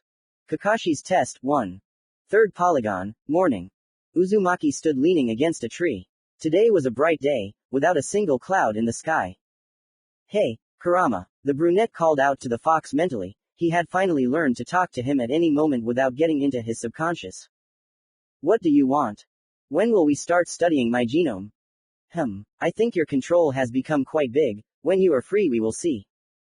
Naruto nodded silently, waiting for his team and sensei, he came before everyone else to think a little and collect his thoughts. I hope you understand that I myself do not know how to develop your genome. Chakra control is a simple precaution, otherwise something bad could happen. Of course, Kurama. You wanted to say something, but suddenly came to your senses. What happened? The brunette smiled weakly, which was very unusual for him. Nothing like that, I just can't believe that the great and terrible nine-tailed fox is so kind to me. I stopped hearing contempt in your voice, and you yourself began to talk to me as a friend. Why? Kyuubi fell silent, thinking about something. You hate people, especially the Uchiha. I, on the other hand, am neutral towards people, and I often interact with the Uchiha. So nothing should make you treat me like that. Tisk, why did you suddenly start this? I think I kept quiet before and didn't ask such a thing. Well, it just suddenly became interesting. Kid, you just underestimate your character. And you yourself understand that you are the only Jinchuriki who did not demand strength from me. What can I say if you stopped being afraid of me after just a few meetings, and just talked? Before the brunette could answer, he felt someone nearby, removing the smile from his face, he stood up and turned around. Sasuke was walking towards him, with a tired expression on her face. Seeing Naruto, she became cheerful and quickened her pace. Good morning, Uchiha said quietly and stood next to Uzumaki, slightly pressing herself against his hand. Good, Naruto said, embarrassed by the brunette's actions. What's wrong? Uchiha didn't understand the question. Raising one eyebrow, she looked into the empty eyes of the brunette. What are you talking about? And by the way, did you really sleep in the forest? Why didn't you come to me? She asked, feeling a little offended inside. Sasuke thought that he would help her not to feel lonely for at least a couple of days, but he left immediately. Not in the forest, on the Hokage mountain. I suddenly fell asleep. Uzumaki answered, looking strangely at the Uchiha. She was somehow different. The brunette simply sighed. Whether she noticed or not, she wrapped her hand around Naruto's, pressing closer. Something happened. I don't think this is some kind of childhood nightmare. She wouldn't be so scared. The brunette thought, frowning. Sasuke, what happened? Naruto asked directly, looking seriously into the black eyes. The Uchiha froze, letting go of the brunette's hand and sitting down in the shade of a tree. I'm sorry, I've just been feeling strange since last night. Like I'm not myself. She pulled her knees up to her chest and hugged them with her arms. Naruto was not pleased with this news. The trial was about to begin, which would obviously be serious, and the brunette did not seem to be mentally prepared. And how can I calm her down? Considering that Kakashi will most likely be late. We have 2 to 3 hours. The brunette thought, sitting down next to the Uchiha. Just like that, out of nowhere, Uzumaki asked calmly, trying to sound as tactful as possible. Sasuke frowned, sweat beading on her forehead. She seemed to be shaking a little. No, last night, someone wanted to kill me, not physically but spiritually. The brunette said with pursed lips. Kill someone who hates the Uchiha decided to exterminate the remnants. Naruto thought, seriously tensing up. It was hell, a terrifying aura, much more oppressive than yours then, it seemed. I saw my death several times. My organs were squeezed and I wanted to rip them out, but my throat felt like it was being squeezed with hands. I couldn't breathe in. And, Uchiha muttered, pressing her knees harder, it seemed like she was about to burst into tears. If even she feels so bad, I can't imagine what was going on there. The brunette thought, frowning even more. Something had to be done, and urgently. Mentally sighing, he carefully placed his hand on Sasuke's side and pressed him to himself, laying his head on the top of the Uchiha's head. Sasuke calmed down rather slowly. 30 minutes passed, and she still pressed herself against the brunette. Naruto, although it was the first time he was in such close proximity with a girl, did not show any masculine nature, even if the Uchiha was very beautiful and sweet. Sasuke herself initially had mixed feelings, and later began to recover from what had happened, which showed her embarrassment. Which she successfully hid by pressing her face to the brunette's chest. Finally, after 40 minutes, she pulled away, realizing that it would not be very pleasant if Sakura saw them in such a position. Thank you, the brunette whispered, standing up and straightening up. She sighed, feeling lightness in her movements. Uzumaki also stood up and straightened up. Suddenly, Kakashi appeared right in front of them in a white haze. Where's Sakura? Asked the surprised Hitaki, looking around. She hasn't arrived yet. It's 7:48 now, Sasuke answered, looking at the shocked Jonin. Did I get the time wrong? He muttered, scratching the back of his head, sighing bitterly. Okay, let's wait for her and begin the test. Kakashi took out his favorite book and stood next to the others. Exactly 12 minutes later, Sakura arrived and was surprised to see the teacher. Good morning, Haruno greeted absently, to which Hitaki nodded and stood in front of them. So, since everyone is here, let's begin the test, the blonde began, hiding the book in his pouch. The whole point of it is in these bells, he said and slapped the 2 bells hanging from his hip. Your task will be to take both bells from me, or rather. If someone doesn't take the bell, they won't pass the test, which means they'll go back to the academy. Hitaki said, surprising everyone. Sakura was very indignant. So if I don't take the bell from you, you'll send me back to the academy to retrain? The pink-haired girl asked, screaming. How can I do that if 2 monsters are competing with me? Calm down, Sakura, Kakashi said, narrowing his eyes at the girl, who fell silent and backed away from this. Also, along with being sent to the academy, you will be tied to those pillars. Those who pass the test will sit in front of them and eat their lunch. While the tied ones will sit like that for about 2 hours, he said, pointing to 3 pillars not far from them. Hitaki spoke for a few more minutes, to Sakura's loud indignation. I think you got it. So, let's go. You have until noon. The Jonin shouted and Sasuke and Sakura jumped into the forest on the sides. Naruto. Why didn't you hide? Uzumaki stood in front of Hatake and looked around. It's pointless, he replied and, taking a deep breath, jumped towards Kakashi, who at that time took out a book and began to read. The blonde caught the first direct punch with his palm. Surprised by the force of the blow, he stepped back, thereby dodging the brunette's leg. Hatake didn't even notice how Uzumaki's foot hit the book and threw it aside.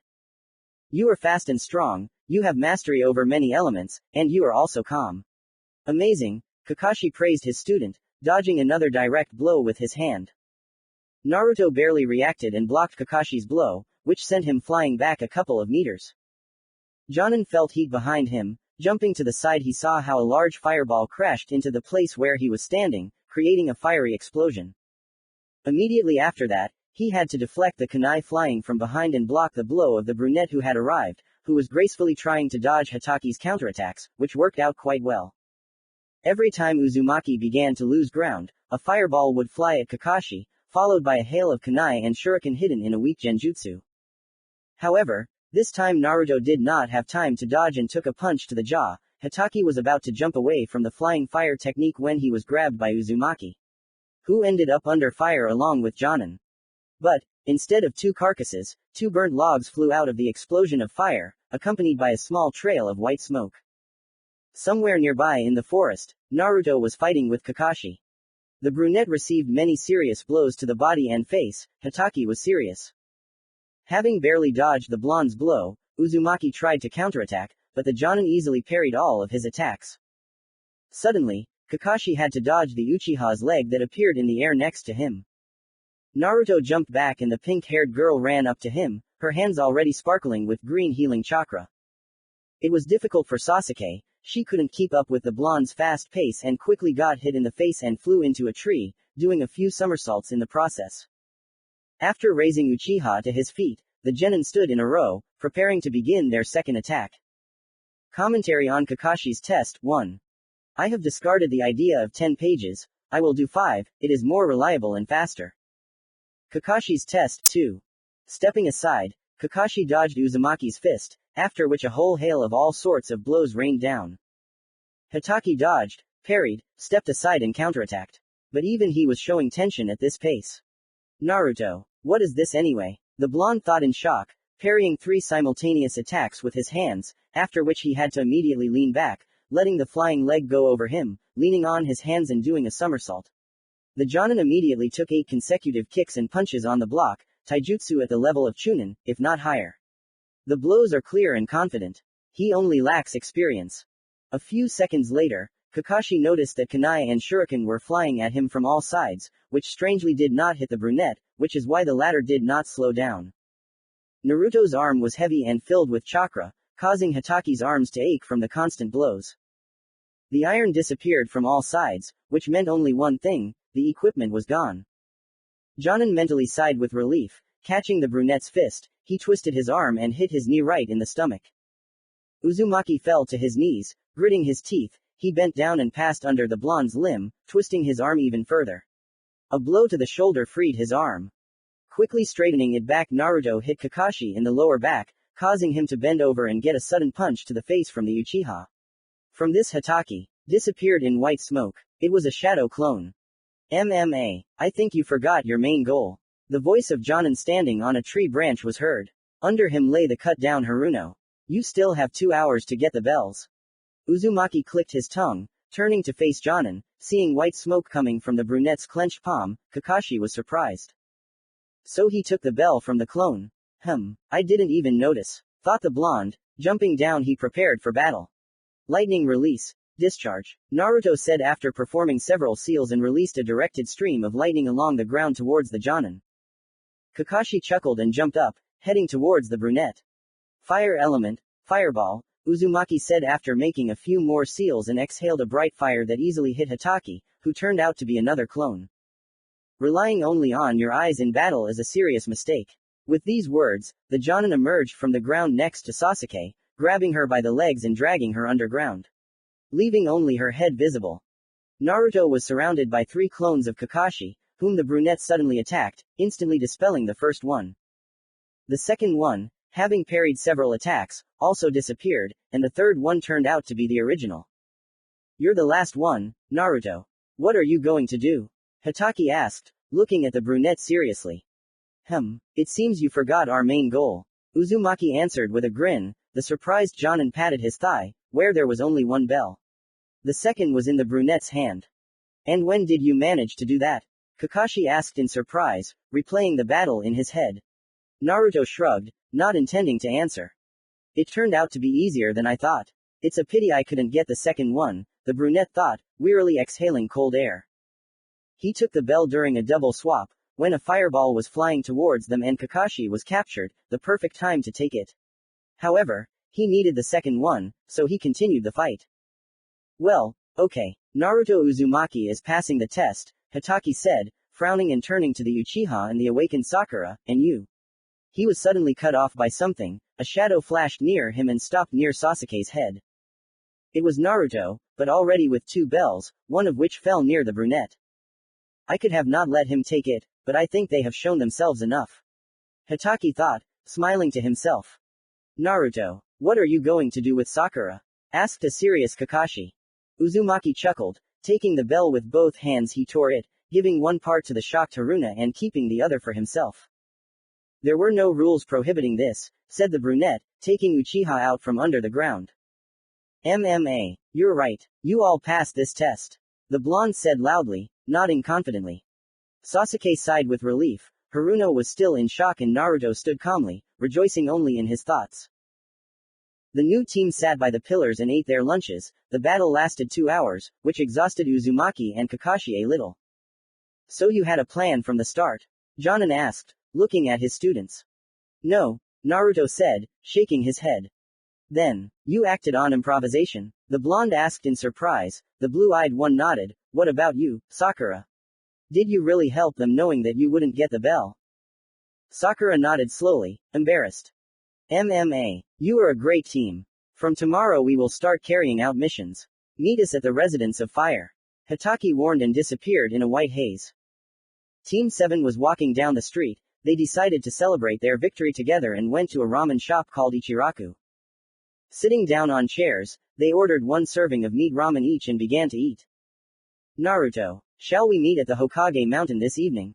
The brunette asked in a whisper. Naruto thought for a bit and nodded.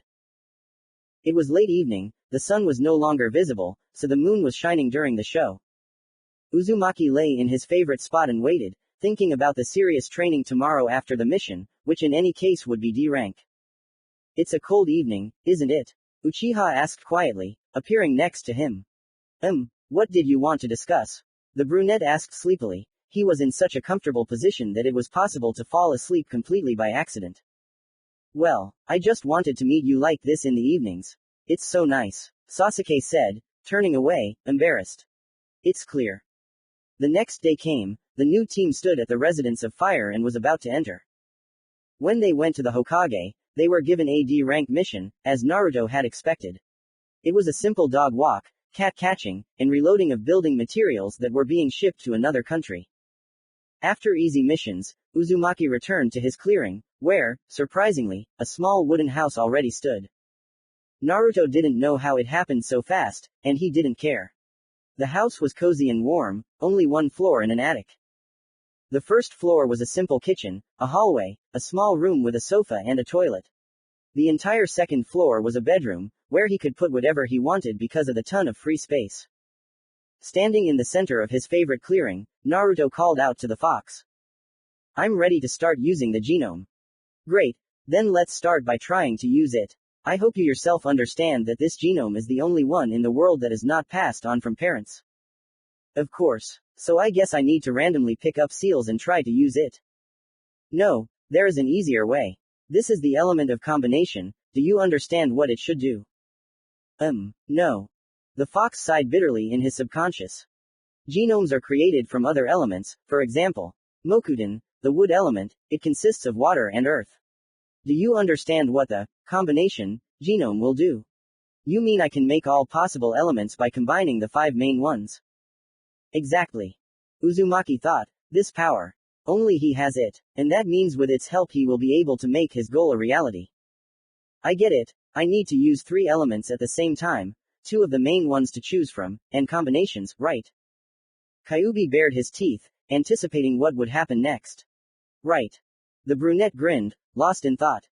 My goal is to make it so that no one contradicts me, and I can do what I want. With such power, if it works exactly as Kurama said, yes, I will become the strongest. And then no one will dare to stop me from doing what I want. Thought Uzumaki. Clenching his fist he sighed, it sounds somehow ominous, I'm not going to take over the world here. You're a serious guy, Naruto. I'm sure you won't go crazy because of your strength. Thank you, Kurama. I've become soft somehow, thought Kyuubi, getting comfortable. A hair's breadth from death. Commentary on A Hair's Breadth from Death. This chapter is made as compensation for the fact that there will be no chapters tomorrow. I'm going to visit Sue. A few days passed. Team 7 was on D-rank missions and Naruto was trying to use his Kekkei Genkei. And he did manage to do something. With the monkey seal, Uzumaki could release a small amount of strange white chakra that emanated from his feet, spreading across the ground. However, it did not go beyond that. Let's try to combine fire, water and earth. You know the seals yourself, but start with the monkey. Naruto nodded and began to slowly do the monkey, tiger, pig, and dragon seals. Element of combination, Doden, Sweeten, Kaden, the brunette said. The white chakra began to spread across the ground again, but this time it created a certain pattern, around which there was a circle. It seemed that it was not finished. Not enough chakra. No, I still have a lot of chakra, I need something else. The most obvious thing I can offer is to drip some of your blood. The brunette chuckled, biting his finger, he left it right above the center of the circle, where there was an incomprehensible pattern. A drop of blood fell right in the center. The white chakra hissed and continued its path, creating 3 branches with already small circles. The pattern changed to the kanji for combination, and in the 3 small circles were fire, water, and earth. I don't know what's going on, but throw out as much chakra as possible, we can't let the technique break. Naruto, having made a concentration seal, began to absorb as much chakra as possible into the technique. His reserves were quickly depleted, and he was getting weaker. The circles began to glow brightly, being absorbed into one small point that gradually became brighter and brighter. She still lacks chakra. This is too much for me. The brunette thought, releasing the last bits of energy. The point suddenly began to dim and expand. Naruto, it's about to break. Take my chakra. Uzumaki bit his lower lip. Thick orange chakra began to flow out of his stomach, which was continuously absorbed into the point, returning it to its previous state. This lasted for several dozen seconds. He could hear the fox puffing inside. What the hell is this black hole? It's absorbing too much. The seal won't let me give you more chakra. Sorry. The flow of orange chakra stopped, causing a sharp pain in my stomach. It's okay. It seems that was enough. The point turned into a strange clot of energy, which was so dense that when it flowed into the brunette's chakra channels, it almost burned them. Naruto's SCCH strained to the limit, the channels expanded to unusual sizes, causing terrible pain. Uzumaki grimaced and fell to the ground, twitching and foaming at the mouth. I'm going to die now. Kurama, help me. The brunette's body showed bulging veins, his skin turned reddish and his eyes rolled back. Damn it, I can't. The seal is too strong even in its weakened form. Kyuubi was tearing and throwing, but he was being squeezed too hard, he had clearly exceeded the limit. In some places, the skin began to tear, unable to keep up with the growth of the body. Because of this, streams of boiling blood flowed throughout the body. Everything was confused in my head, the receptors were simply screaming and the capillaries were bursting, making the whites of the eyes red. Is it really? Because just. Naruto. The Jinchuriki tried to crawl, his eyes were so dark that he couldn't even see his nose. Break. The fucking seal. The brunette shouted, instantly tearing his vocal cords. Idiot, I would have done this a long time ago if I could. Uzumaki's joints were twisted crookedly, making it impossible to move. Then, let me rip it off, the brunette said hoarsely, the whole world around him trembled, with difficulty changing to the familiar sewer. The enraged Kyuubi tried to break the bars, but nothing worked. I hate this seal. The 9-tailed fox roared, the brunette's body was caught by the water under his feet, taking him right to the seal. Come on, rip it off. There's nothing to lose, Kyuubi growled. Naruto grabbed the edge of the paper with a trembling hand. Let go, me. He shouted hoarsely, the water holding him disappeared, and he began to fall, clutching the seal. Another second and the seal would have come off, but the brunette was suddenly caught by some man with yellow hair. It's not worth it. What? The stranger suddenly began, but upon seeing Naruto's swollen body he became worried. Minato, this is an overflow of the SCCH, do something. The blonde, not understanding what was happening, performed a series of seals and placed his palm on the brunette's stomach. What? Where did you get so much dense chakra? The Hokage screamed, his hands catching fire and the seal he was putting on being torn to pieces. Namikaze, you damn weakling. Loosen the seal, I'll help. Konoha's yellow lightning frantically thought about what was happening. It looked like Naruto didn't have much time left.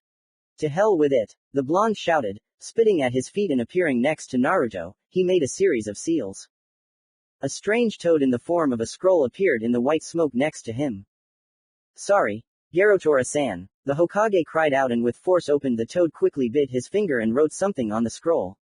Blue lights appeared on his fingers and Minato hit the brunette's stomach with them, quickly turning. With a loud, creaking sound, the seal fell away and the lock behind it opened, releasing Kyuubi from his confinement. Kurama bared his teeth, he could easily go free now, but he didn't want to. Uzumaki's body was enveloped in orange chakra, the body gradually returned to its previous state, and the wounds healed. Namikaze could barely stand, he was staggering and his body was gradually disappearing. I didn't even have time to talk to my son. But I'm glad I could help. The blonde didn't finish, disappearing completely, turning into dust. Naruto, how are you? The fox stood over the brunette's body, examining him carefully. Alive, he squeezed out, swallowing air, slowly opening his eyes. The huge fox grinned contentedly, turning his head he looked at the paper that had been holding him back all this time. It was terribly damaged, even if Minato had opened it with the key, the danger was great. Kyuubi could not even imagine what could have happened to Naruto if he had torn out the seal by force. Who was that and what was he doing here? Naruto asked, standing up. Your father, Minato Namikaze. It seems he sealed a piece of his soul into you so that when you tried to break the seal, he would prevent you from doing so. And you, the seal doesn't hold you back, but you don't break free, but sit here with me. The brunette asked, smiling. His whole body was itching terribly, but it didn't bother him. Shut up, kid, the fox growled and went to his place, settling down comfortably. He lay down and put his head on his paws. Better go and check what we did, after all, the technology has reached the end. Yes, you're right, the brunette nodded and agreed, leaving the subconscious. Opening his eyes, he stood up on his feet, his clothes were intact, although a little stained with blood. Uzumaki himself felt better than excellent, his chakra was full to the brim, and his SCS had expanded so much that his maximum had become 2 or even 3 times greater. He took a deep breath and exhaled, making a concentration seal. I feel another genome, it's like steel. Is it really the element of steel? That's great, it suits you perfectly.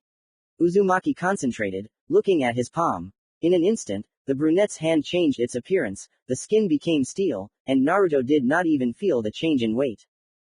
I mastered it too quickly. A combination feature, most likely. Naruto nodded, running up, he hit the tree with all his might, which simply shattered into pieces. What a power! And if I also fill it with chakra? The brunette thought, the steel hand glowed with a dim blue light. The impact blew the tree apart, as did the ground behind it, and a huge cloud of dust rose up. Uzumaki frowned at the small split in the ground, it ruined all the beauty of this place. Earth element, earth restoration. The brunette said after performing a series of seals, the split earth slowly grew together, and the grass grew back, making this place beautiful again. He learned this technique towards the end of the academy, it was quite easy for him. His hand had already returned to its previous state, so Naruto sighed tiredly. I'll remove the trees later. Uzumaki thought and went home to rest after such a difficult day. Commentary on a hair's breadth from death. Well, right while I was writing this chapter, it turned out that tomorrow I most likely won't go anywhere. Although I'm not sure myself. Mission rank C1. Naruto walked home slowly. Tomorrow they were supposed to go on their first C-rank mission. You're serious, aren't you? Of course, I'm confident in my abilities, but who knows what might happen outside of Konoha. Having reached the clearing, Uzumaki quickly warmed up and made the concentration seal. And what are you going to do? You see, I'm good at attacking, and with the element of steel, defense isn't a problem either, but I'm not always going to take risks and take hits, you know what I mean.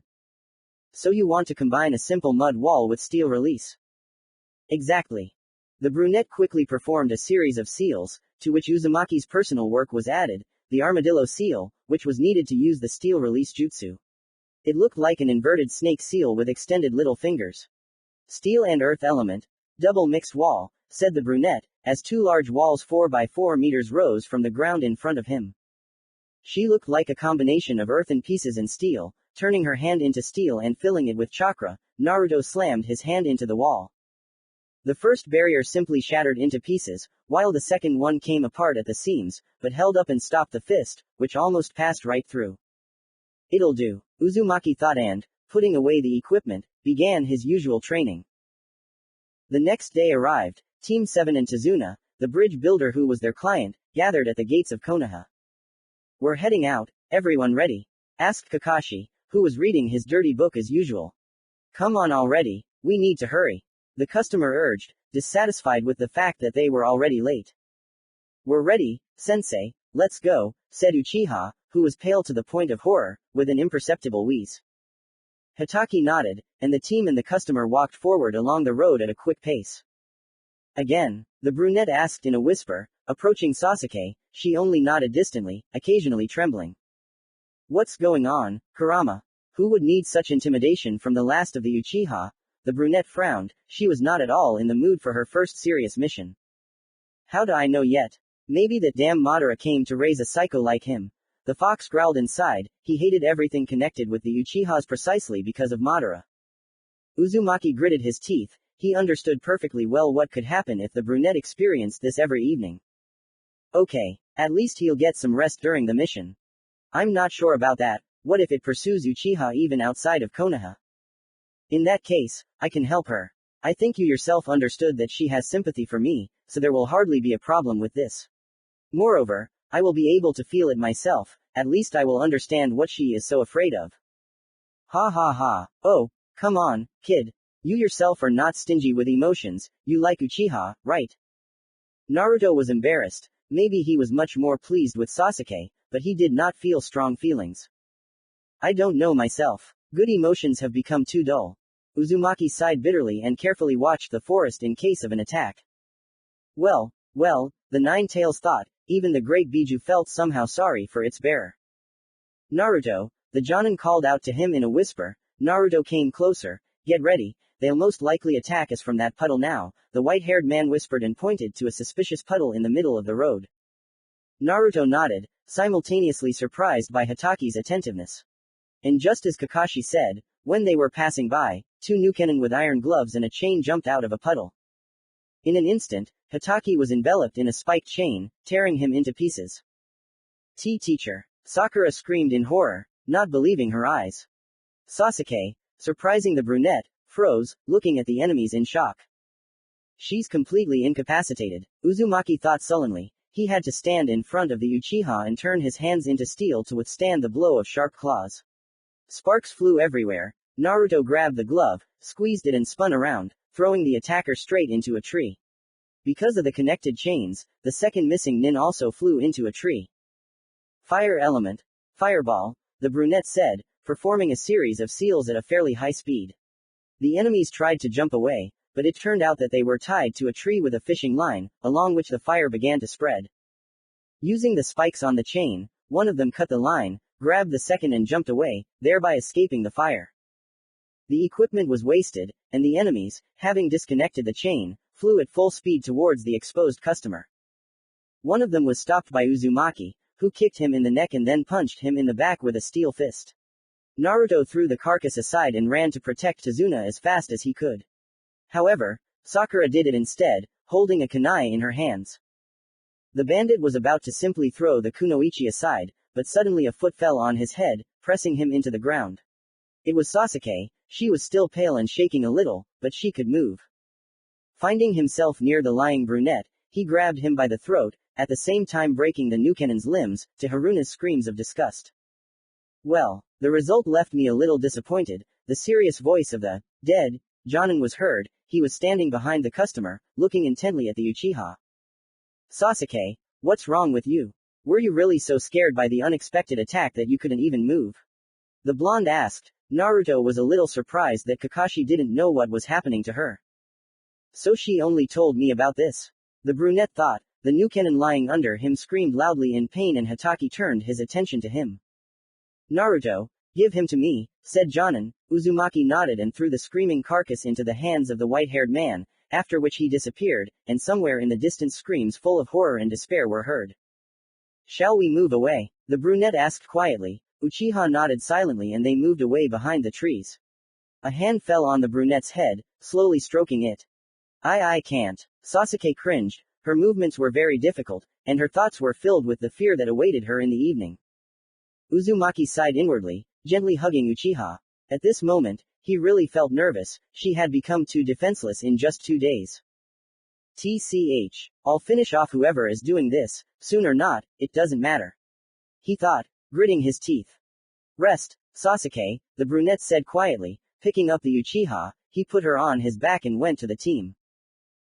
She said in a strangled voice, closing her eyes and trying to calm down. Naruto, what's wrong with Sasuke? Asked a surprised Hatake, who looked very gloomy. She didn't get enough sleep. Let her rest, Naruto answered briefly. He really didn't like what was happening to Sasuke. He felt in his gut that this would become a huge problem. Okay, Tazuna, we're not done yet, Hatake said in a steely tone, turning his gaze to the trembling bridge builder. I'll explain everything, the old man shouted, stepping back. We're waiting, Jonin said, narrowing his eyes, and Tazuna swallowed. Naruto looked at the pink-haired girl with confusion. The teacher said that the attackers were dangerous rank Nukenin, and that this task was definitely higher than C rank, Sakura explained in a whisper. The brunette nodded, understanding the situation. Tazuna, with trembling lips, began to tell the story of the land of waves and Gato, his cruel rule and wretched hierarchy, where all the inhabitants were slaves. Hatake said that the mission was at least B rank, and that it was not our level. Sensei, we won't abandon them, will we? Sakura asked, realizing that the country urgently needed help. Naruto thought with a frown. Of course this was a valuable experience and an opportunity to step over his limits, but the Uchiha was definitely not ready for serious clashes. And protecting her would be problematic. What do you think, Kurama? Uzumaki bit his lower lip. He didn't know what to do. Decide for yourself. I am always ready to help in case of a battle. Go.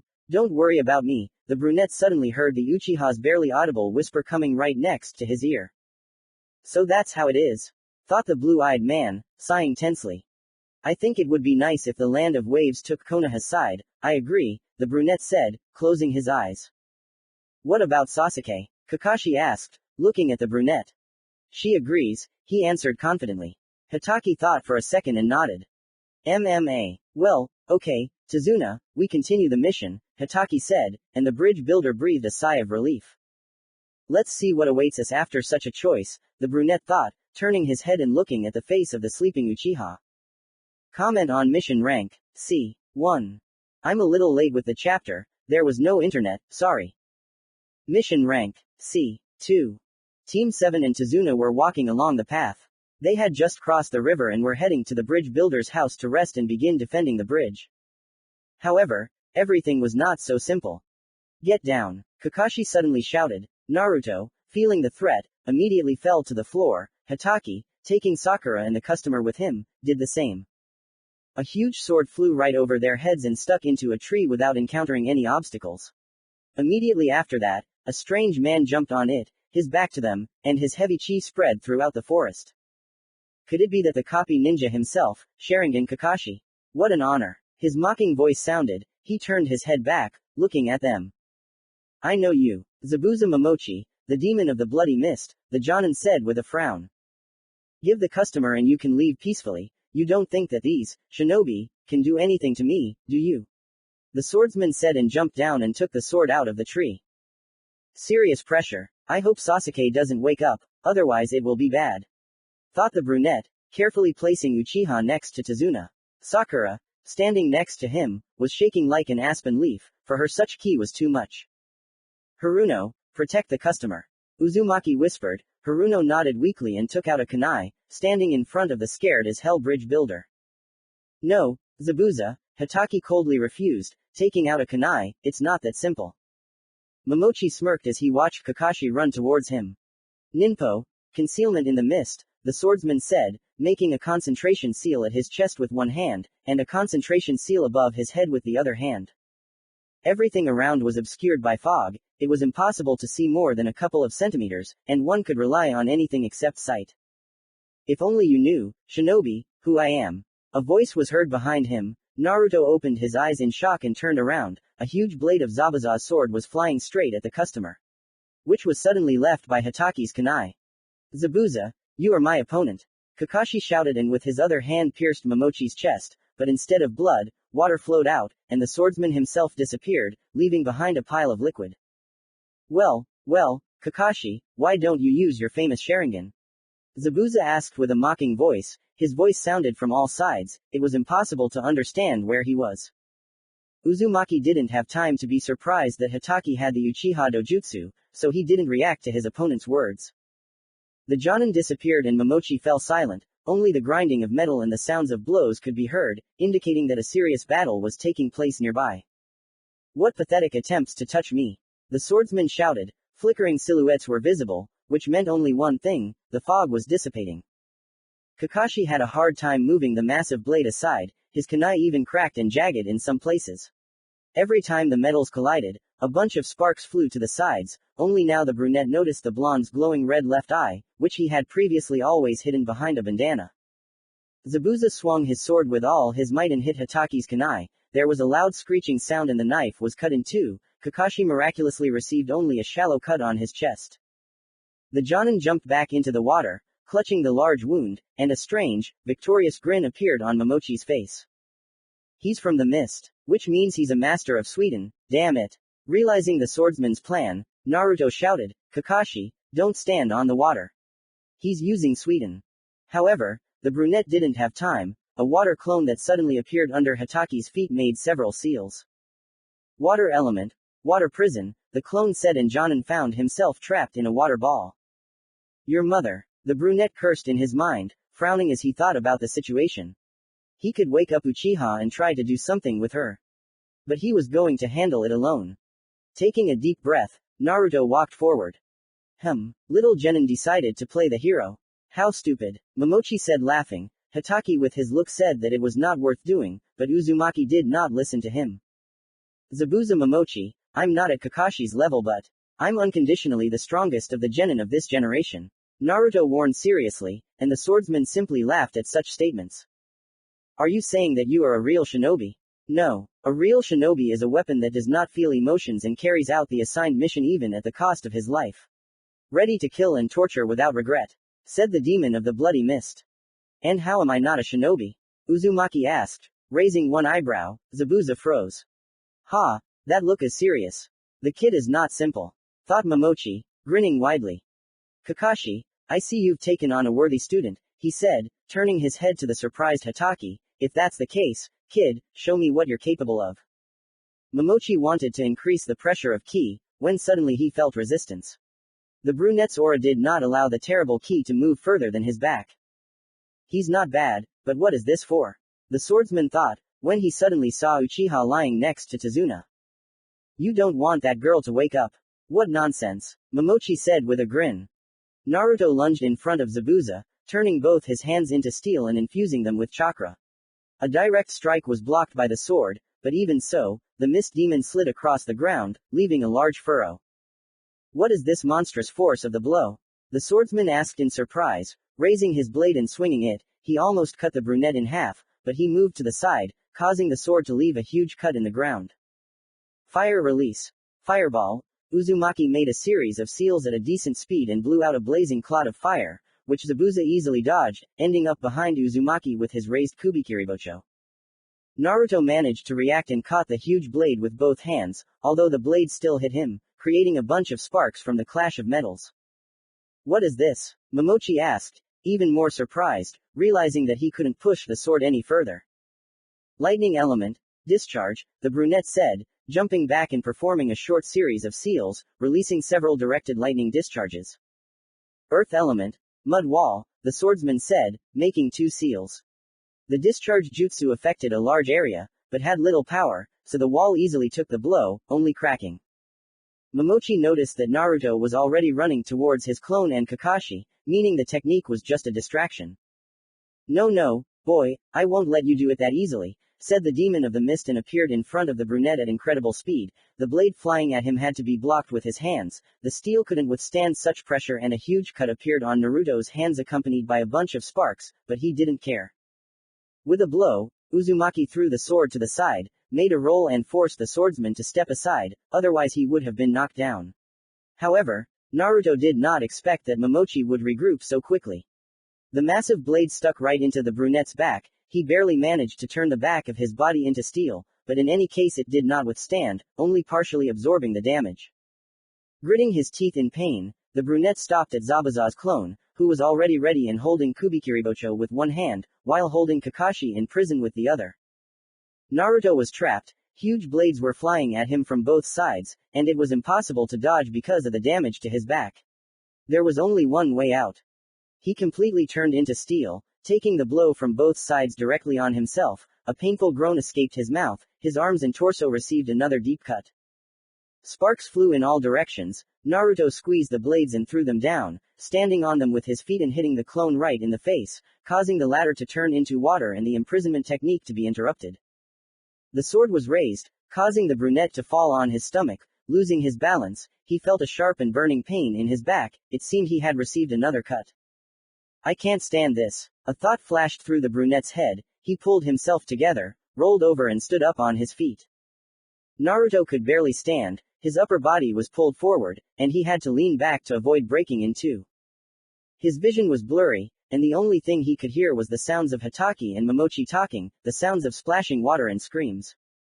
Feeling the ground under his feet, he fell on his back, trying to catch his breath. The blurriness in his eyes went away, but his head itched from terrible pain. His skin was no longer steely and blood poured out of the wounds he had received, 4 of which were quite dangerous.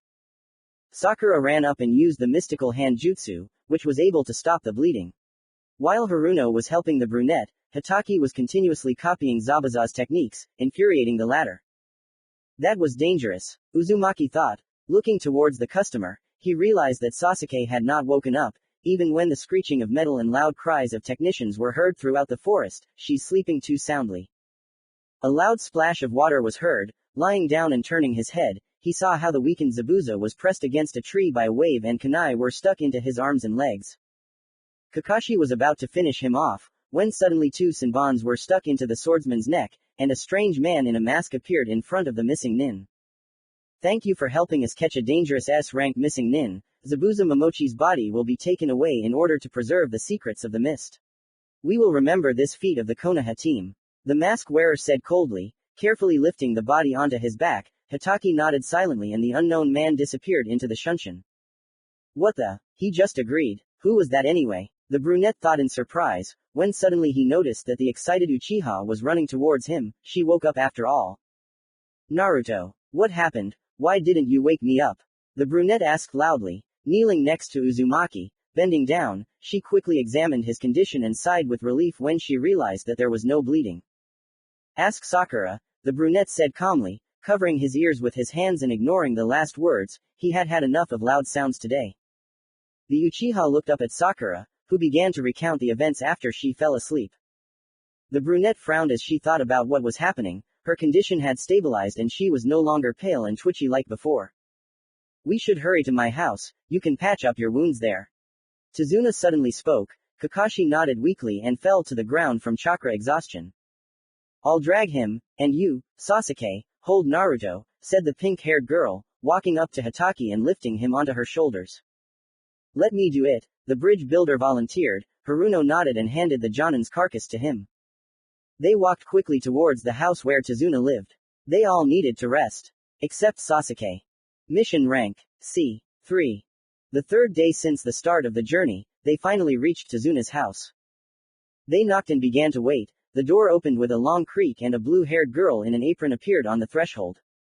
Oh, father, you're back. The girl cried out upon seeing the old man and hugged him.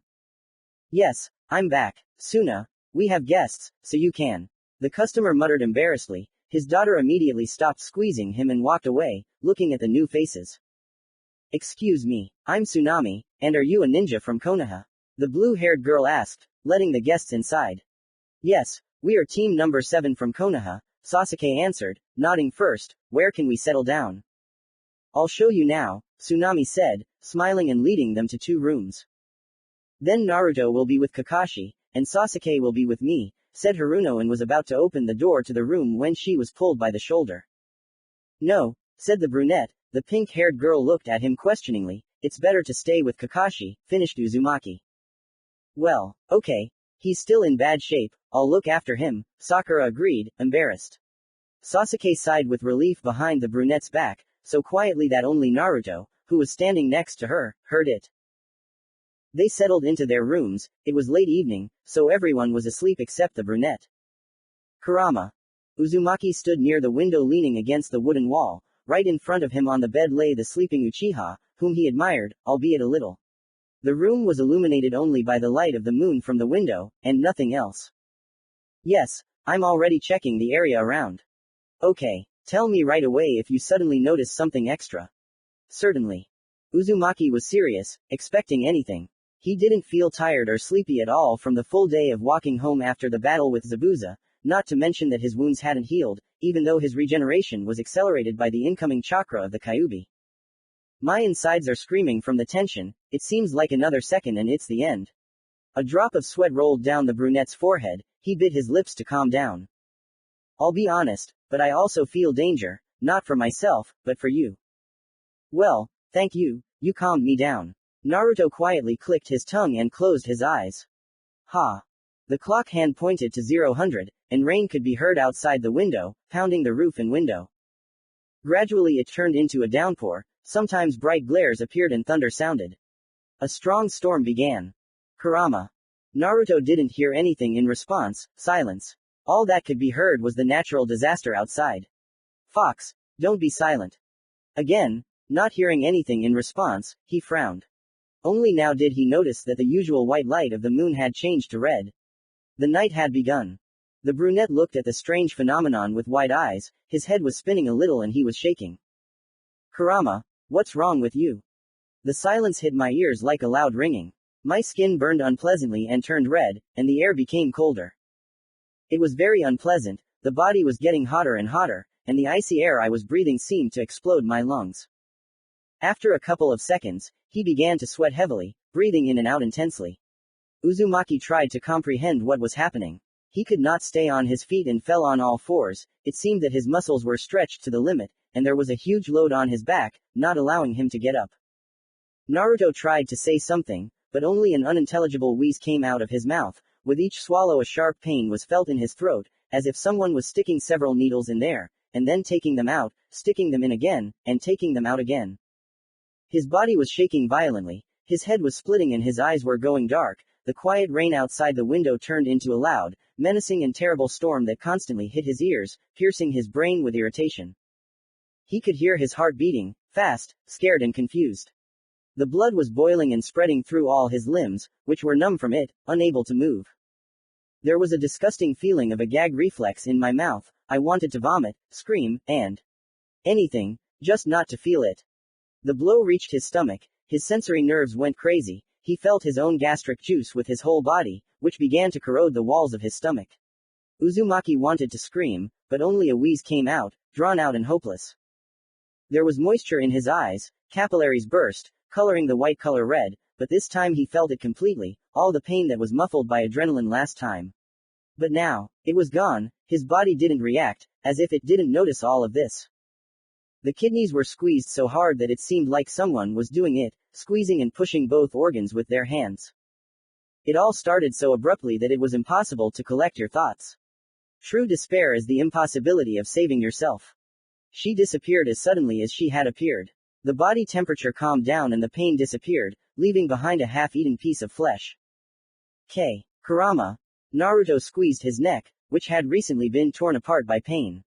Greedily gulping air, he quickly stood up, which caused dizziness and darkening in his eyes. There was a pool of sweat on the floor right beneath him, and he was soaking wet, feeling exhausted and hungry. Looking around frantically, He realized that Sasuke was lying down and sleeping peacefully. It seemed that it didn't affect her in any way. Uzumaki found it difficult to think. His head began to split again, but this time from the consequences of the pain that had come. Looking out the window, the light from which had become normal, he noticed a black silhouette walking into the forest. No, you won't leave. The brunette thought, swallowing, opening the window. Cold drops of rain rolled on him and an icy wind burned his skin. Without thinking, he jumped onto the roof of the house, closing the window behind him. He rolled down, falling right into a pile of wet mud. It was freezing cold, he was instantly soaked to the skin, but he didn't pay any attention to anything and ran into the gloomy forest. Branches and leaves clung to his skin, scratching unpleasantly. His black hair stuck to his face, and his clothes, which were already soaked with sweat, became even wetter. He couldn't see anything, darkness all around and only the outlines of the trees were all that surrounded him. The wet bandages covering the wounds were slipping off, revealing huge cuts from the previous battle. Stop, creature. Adrenaline filled him, so much so that he even began to shout loudly, which caused the displeased cries of birds to be heard overhead. Dirty, wet and tired, he continued to run at incredible speed, moving his legs. But where to? He didn't care about this stupid question, he felt it, in his gut, or with his sixth sense, which gave him a second wind. The lungs filled with cold air at an incredible speed, the heart beat wildly and the blood quickly flowed from one point to another. Thunder rumbled and he skidded through the mud and flew off a high cliff, flying straight into the water. The height was incredible, he would not have had time to turn into steel and a cruel end would have come. Holding his breath, he swam to the surface, inhaling deeply. The water was freezing cold, he was shivering, but he didn't pay attention to it. Now, at this moment, he was only concerned about one thing, someone who was standing above, on the wet ground, and looking at him. A purple dot in the darkness and a black silhouette that turned around and began to slowly walk forward. No, the brunette thought, looking at the silhouette disappearing into the darkness. He walked, calmly and measuredly, even up close you could see only a strangely shaped violet eye that sparkled in the darkness. Animals were afraid of him, no. Everyone, all intelligent beings sensed him, sensed the approach of disaster, and everyone ran away. Except stupid people. It seemed as if he was emitting such pressure that even the trees in his path parted to let him through. But his ceremony came to an end. Before him stood the one he had tricked and thrown into the sea, Naruto, shivering from the cold, dirty, and wet. Who are you? His lips were trembling violently and the words weren't coming so easily, but he was able to ask the question that interested him. The silhouette stopped, piercing Uzumaki with a gaze the latter had never seen before. Not lifeless and not empty. No, quite the opposite. The eyes were so full of life, joy, some kind of madness and superiority that it was even frightening. Dare to stand in front of me. The voice was rough, low, and eerily confident and calm. I'll repeat myself. Naruto was able to calm his body and stop shaking. There were glimmers of fear in his eyes along with tension. Who are you? Tisk tisk. If you knew how predictable your actions are, you would be afraid to go outside. The silhouette simply ignored Uzumaki's question, continuing to speak. This is no good at all, tisk tisk. What are you talking about? The brunette asked again, not understanding. The cold was running through him, and he wanted to finish as soon as possible. It doesn't matter how, kill, run away, or something else. Your mind's thinking is weak, just like you. Do you understand? You can't comprehend what you haven't heard. Do you know what that means? That's right, you're another puppet of others' words, he said, continuing to ignore everything around him. You couldn't do anything worthwhile without his help. Kyuubi, right, that fox, a lump of hatred, who suddenly became as weak as you are now. Uzumaki simply froze, the words were steely, impossible to ignore. Sasuke Uchiha, the one because of whom you are here now. Do you think she interests me? No, it's just one of the ways to entice you. You got attached to her, you have feelings. But why? To console your soul. Tisk tisk. The silhouette's head dropped, hiding his eye. It's not right at all. There's no way you can reveal your potential if you remain the way you are now. Naruto, you cannot not listen to me, so listen. You have a choice, and know that it's not me who gives it to you, but life. You can continue to love Sasuke, have feelings, but do it under control. Do you know what you felt when she came to you exhausted for the first time? Yes, anger. Tisk tisk. Anger that you didn't feel yourself, but it was there, I know. You need to get rid of him. do what you want in life, but do it under control. And the second option, not the best. Where you kill your emotions, and become a piece of trash, choose. The voice thundered just like the peals of thunder. Uzumaki was shocked. He stood, thinking about what he heard. Don't you dare answer me. I repeat, it wasn't me who gave this choice, but life. So answer yourself when the time comes. The silhouette instantly disappeared, leaving behind only a spectrum of emotions in the shocked Naruto. Now his life began. Comment on mission rank, C3. It's a bit late, but oh well. I wanted to let you know that there won't be a chapter tomorrow, I'm going home. And then the lights will go out and work will appear. Anyway, chapters will be released less frequently from this day on, but there's a small chance that everything will stay as is. Mission rank, C4. Comment on mission rank, C4. Well, yes, there was no power for 2 days, so I couldn't post the chapter, and now there is no power, I'm sitting in the attic. At least I can get internet here. Dawn, the storm ended and a rainbow appeared. A completely soaking wet Naruto sat on a massive tree branch and looked at the water surface where he fell that night. It was lucky that he knew how to walk on water and vertical surfaces, otherwise he would have died there from frostbite, because it was impossible to get out. The height was 100 meters or so, smooth and wet stone, and icy water with raging waves. He was still shivering from the cold, he couldn't make a fire, everything was damp and even Kaiden's jutsu didn't help, and he didn't want to go back to Tazuna's house, and he couldn't, because there was only a huge forest and the sea around. Zabuza is dead, I think the team can handle it without me, right now my priority is training. Thought the brunette, still pondering the words of the unknown. I hate this damn FUNN. Uzumaki perked up, the familiar voice of the red fox sounded in his head. What happened? Did he seal you? Temporarily. But yes, I was sealed remotely. That man is a master of fuinjutsu. I see. Kurama, I'm going to do something, so help me out. Second combination, go ahead, I'm ready. The brunette chuckled, standing up and jumping down onto the wet stone. A few meters away from him there was a sharp cliff, the view was beautiful, no doubt about it. But if someone suddenly attacked, he would drown in the cold water again. Element combination, Fuden, Raiden, Yan. He said, instantly making 3 seals, and a familiar circle with strange drawings in the center appeared in front of his feet. By the way, what are you doing by the sea near a huge forest? It doesn't matter. Zabuza is dead anyway, I have time until the bridge is finished. But he's not dead. Naruto was taken aback, frozen with the concentration seal on his chest. What do you mean? His neck was pierced, it's impossible to survive after that. There were Senbons there, you can't kill someone with them in the neck, you can only knock them out. Considering his wounds, his recovery will take a week or 2. That won't be enough time to finish building the bridge. Uzumaki sighed deeply, biting his finger, he dripped blood onto the circle, and the process began. So, Fuden, Raiden, and Yan, what do you want to create from this? Something that will help me become faster. Wind and lightning elements are fast, and the yang part will help the body withstand the load. Okay. But I advise you not to create more elements for now, maybe I can hold back this combination, but not the next one. Naruto nodded, the ritual was completed rather quickly, because Kurama gave the chakra, and he absorbed the pain too. The clot of condensed chakra was absorbed into the brunette's SCC, expanding the channels. Uzumaki felt uncomfortable. It felt like you were overcrowded, you couldn't move, and your eyes were a little blurry, but nothing more. Compared to last time it was pretty easy. He sighed in relief when he realized that he wouldn't feel the same as last time. And what happened? This. How unusual, the element of speed. Kyuubi was confused, another element he was hearing about for the first time. As if he hadn't lived for 1,000 years. The brunette thought about the training schedule, from this moment his honing of the elements began, which lasted 11 days. A blow, followed by a loud splash, another one. The earth shook every second. A blow, and another tree falls down, falling into the sea.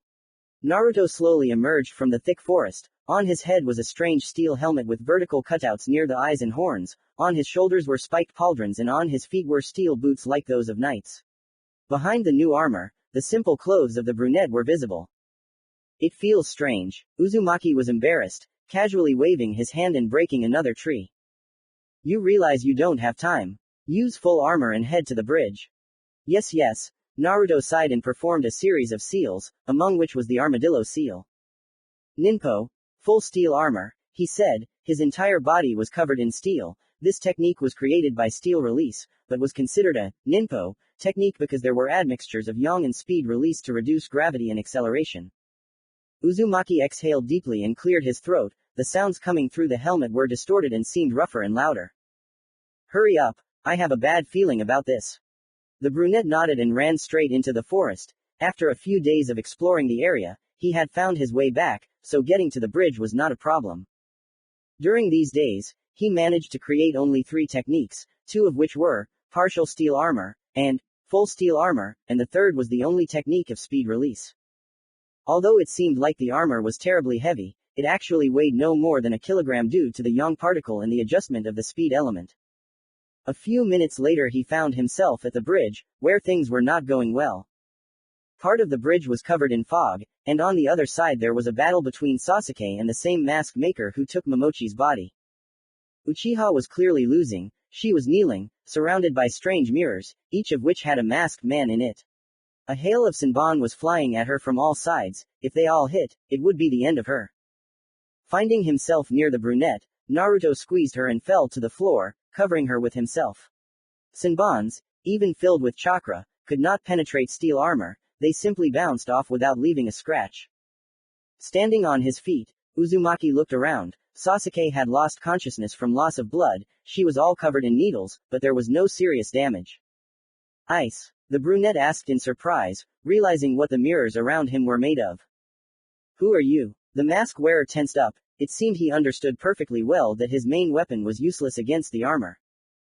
Uzumaki Naruto. Naruto replied calmly, shrugging his shoulders, does this give you anything? The fake Anbu twitched. The blue eyes through his helmet were terrifying, although he didn't mean it. After all, he had seen many serial killers and monsters. No empty gaze could compare to the madness of a psychotic killer who took the lives of thousands of people just because he wanted to. He barely managed to dodge the brunette's quick fist, which smashed the mirror into pieces. This physical strength, is this the same guy who stopped Zabuza-sama last time? The mask wearer thought, throwing senbons and dodging blows. In just a few seconds, Uzumaki destroyed 5 mirrors. The Anbu realized that it was pointless to continue fighting at this pace, so he jumped out of the mirror and stood away from his technique. With calm steps, Naruto walked outside the mirrors, which immediately fell apart into pieces. What kind of speed? He didn't show that in battle. The masked man swallowed. Everything was turning out too badly. If he lost, Momochi would lose. You. What's your name? Asked the brunette, stopping a few meters from his opponent. Haku Yuki, the Anbu replied, preparing to use the technique.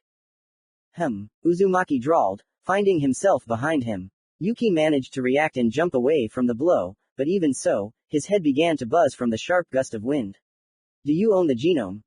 Naruto was calm on the outside, but inside he was sullenly thinking about his actions. It may have seemed that he was much faster than the Anbu, but that was only because of the speed release, and it itself spent a lot of chakra. Even for him.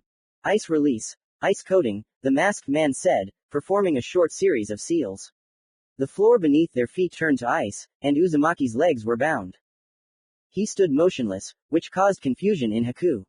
He's giving me a chance to attack. For what reason? Thought Yuki, appearing at high speed behind the brunette, performing seals for the technique.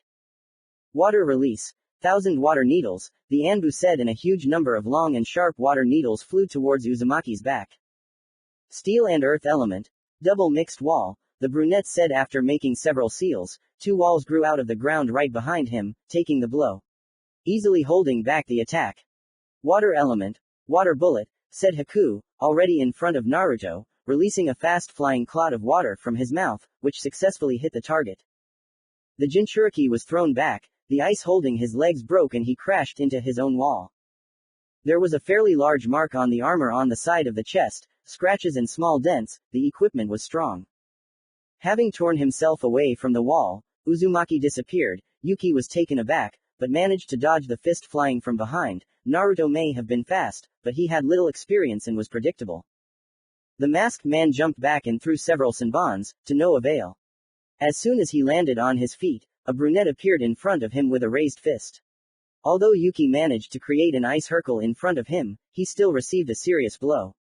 The ice was simply shattered into pieces, which is why the main blow was supplemented with fragments. Several ribs were broken. Haku flew straight into the edge of the bridge, breaking through it with his body and flying out into the water. Naruto stood near the broken edge of the bridge, looking at the trail in the water. He wasn't going to jump in, that would be suicide. Lightning release. Discharge. Uzumaki said after performing several seals and directed the stream of lightning at the enemy's landing site, creating a water explosion.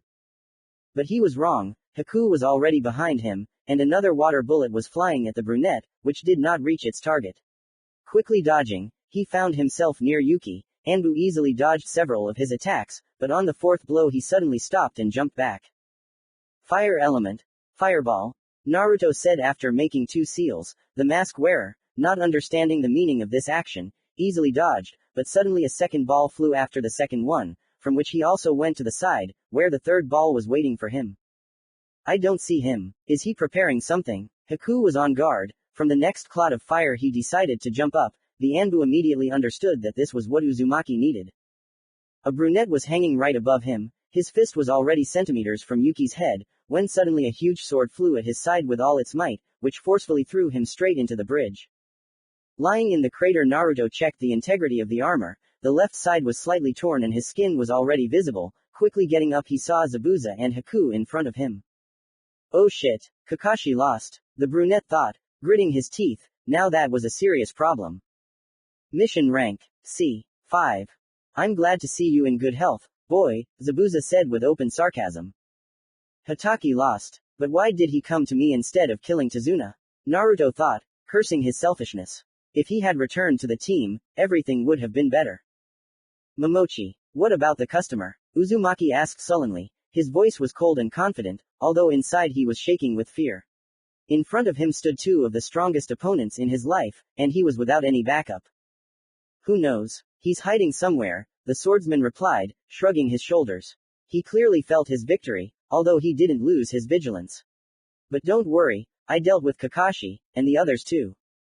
If you had been here from the start, our situation would have been difficult, Haku added, to which Momochi nodded.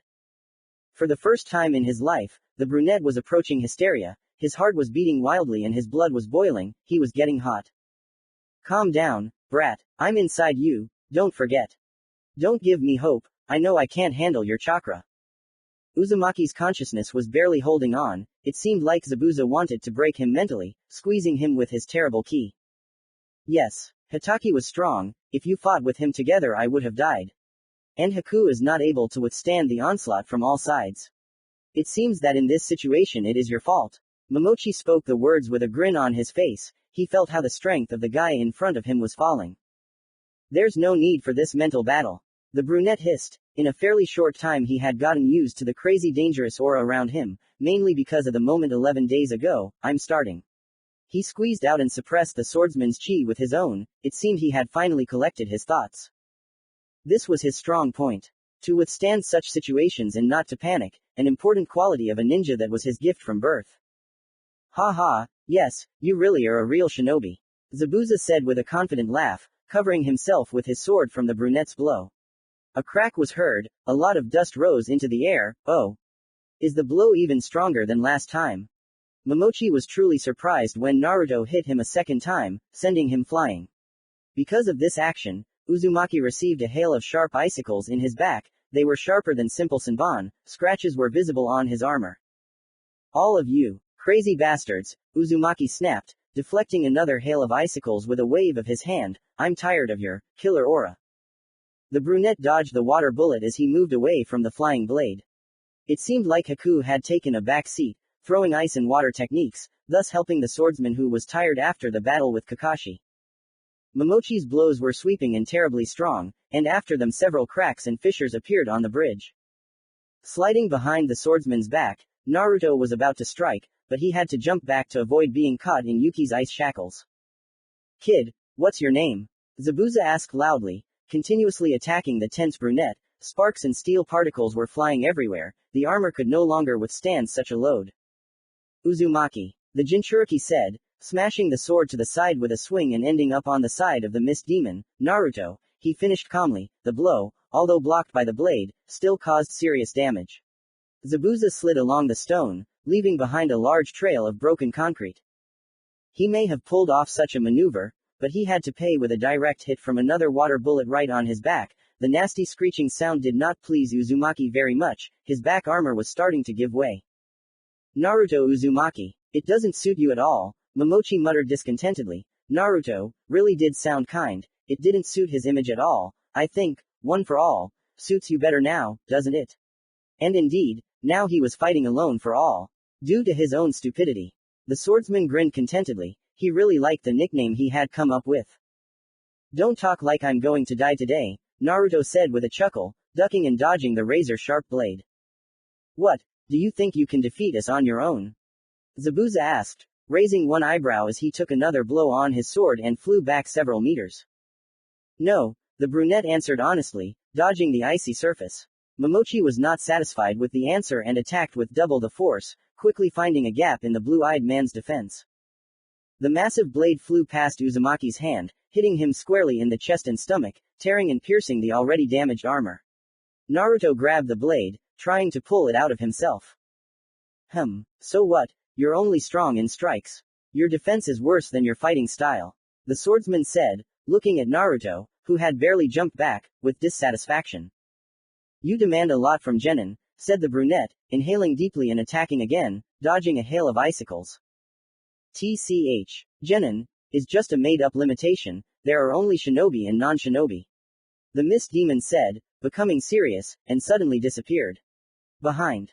Naruto only had time to turn around before the sword slashed across his armor, creating a shower of sparks and a huge cut on his back and arms.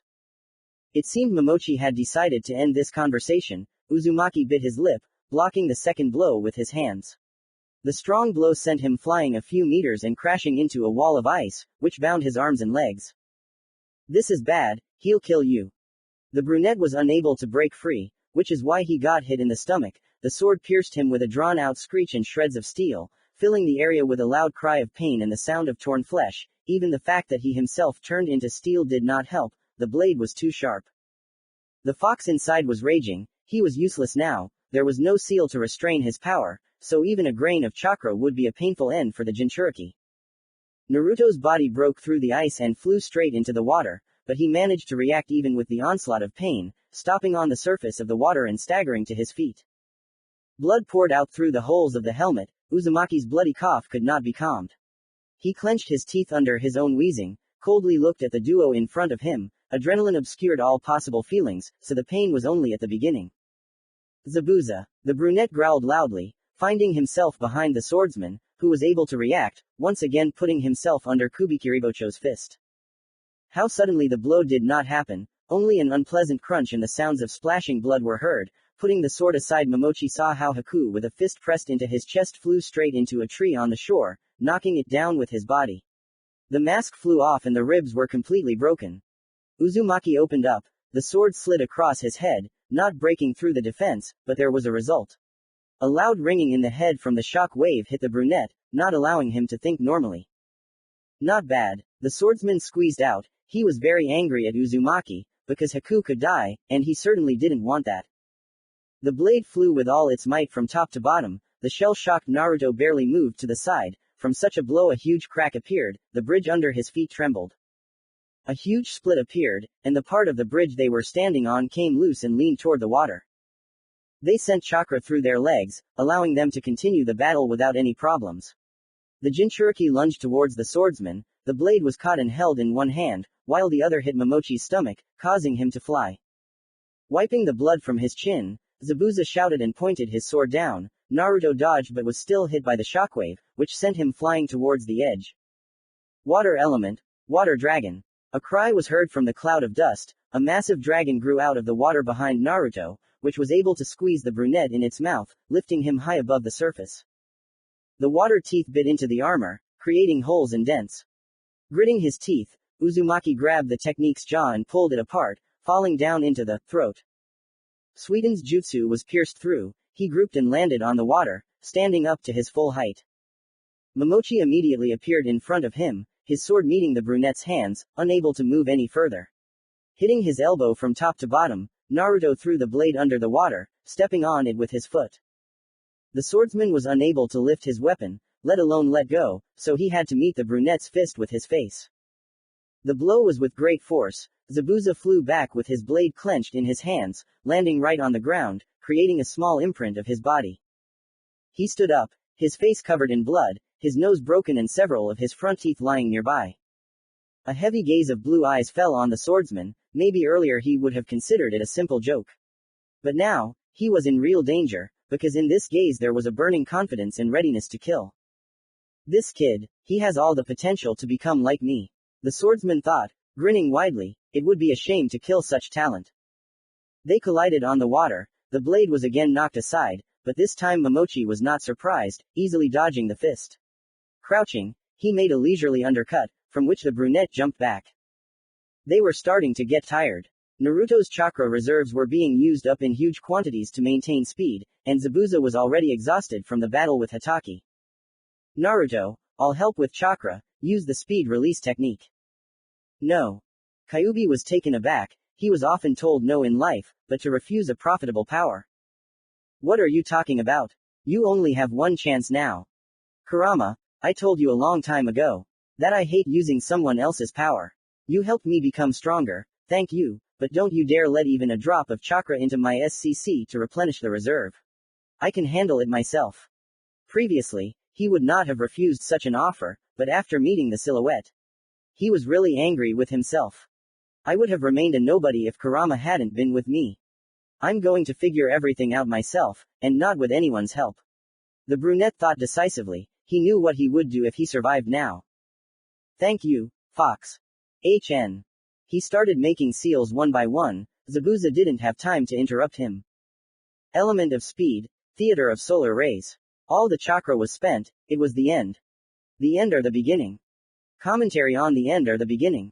I was delayed a bit. Laziness took its toll. Naruto did this jutsu that requires all the chakra you have, in exchange for giving an advantage in everything: reaction, speed, strength. Uzumaki felt the blood inside him speeding up, as did all his other organs. His heart was beating over 300 times a minute, and his brain was processing information faster than ever. It's a strange feeling, as if time drags on endlessly, turning 1 second into 3, 4, 5. Obviously, such speed is harmful to health, but this was a technique invented in a couple of days. What else would you expect from it? Remember, no more than 5 minutes in this state. Otherwise there will be irreparable consequences. The brunette smirked. Even the words Kyuubi had in his head seemed too slow.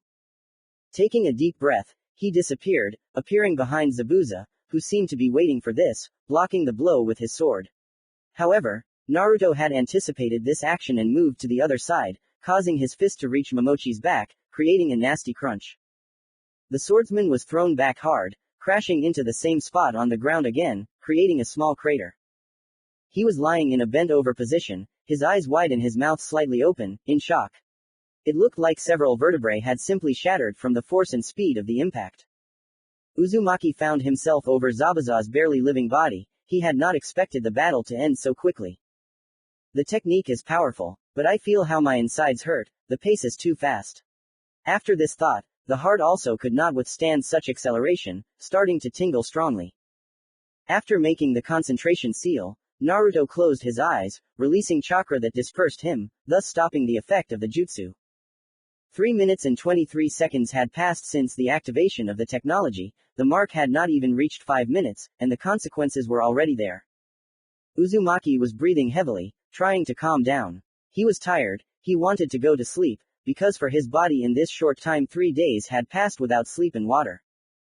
But he had to finish what he started. Momochi lying underneath him was already doomed to death in any case, because his spine was broken, which meant the end of his lower body, which is fatal for a ninja. You are my first serious opponent, the brunette said hoarsely, raising the decapitator and thrusting it near the swordsman's head. In honor of this, I will honorably take the name you gave me, Naruto said, folding his arms across his chest. However, no one heard him. Zabuza died with a grimace of pain, regret, and shock on his face. It was all truly amazing.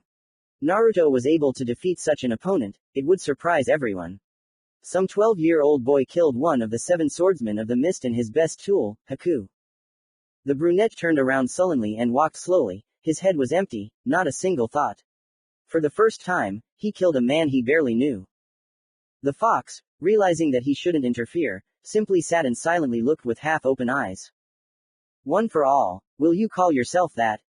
Yes, Kurama. It's time for radical actions. I'm going to do a lot of stupid and dangerous things. Later. And for my purpose, I need a good and fake name. He hobbled to the shore where the half-dead Yuki lay, exhaling deeply. The brunette raised his trembling hand, preparing for the second murder in his life. A blow and Haku's skull is split, instant death. Naruto turned and walked towards the bridge. He felt nothing but emptiness, although what else could he feel in such a situation? He didn't know, because he himself was morally strong as steel. Standing in front of Kakashi's body, he took off his armor, feeling light. The adrenaline from the murder quickly left, and Uzumaki felt a strong pain in his stomach. After all, he was pierced through. Only now did he notice that he was incredibly pale from the loss of blood, and his face was so exhausted from the outside that it seemed like he came out of hell. Hitaki was alive. There were 2 huge cuts on his back. It seemed he passed out from lack of chakra and blood. Having thrown the carcass onto his shoulders, the brunette grabbed the Uchiha and dragged them to the house. He vaguely remembered the way after the first inspection here. Arriving at the building, Naruto kicked the door open. The sight inside made him frown deeply. Tsunami was pinned against the wall. Her legs were spread and her clothes were torn. She had been raped and killed, a miserable death. Sakura was lying at his feet with numerous cuts and bruises. Underneath her was a pool of blood that was slowly seeping out of the cuts even now, but she was alive. After examining everything inside, Uzumaki discovered the body of the cut-up Inari, Tsunami's son, and the murdered Tazuna. What kind of bastards were here? The brunette thought. Gritting his teeth, he was bursting with disgust and some kind of anger. Everyone who was here did not deserve such a death. Gato. What a bastard. Screw it, I'm going to take action now, Kurama. Heal them and I'll be on my way. Kyuubi was surprised to hear this. What exactly did these words mean? Orange chakra erupted from Naruto's stomach, soaking into Kakashi, Sasuke, and Sakura, healing their wounds. Uzumaki left them in the basement, quickly writing a note he left, leaving the paper on the floor. The mission failed, the customer was killed and the bridge was destroyed. Zabuza and Haku are also eliminated. I, Naruto Uzumaki, am leaving Konoha to achieve my goal. Whether or not to make me a missing nin is up to the Hokage to decide. And, I'm sorry. After bandaging the wound, Naruto went wherever his eyes looked. Leaving Konoha was his personal decision. There was no particular reason for it, and it makes no difference, both there and here, he trains alone everywhere. Kurama, the brunette whispered, appearing in the subconscious, is it time to say goodbye? The fox was taken aback by these words, staring suspiciously at the Jinchuriki with his red eyes. What do you mean by that, kid? That's exactly what I mean. It's time for you to go free, fox. Uzumaki said with a confident smile. He had planned this from the very beginning.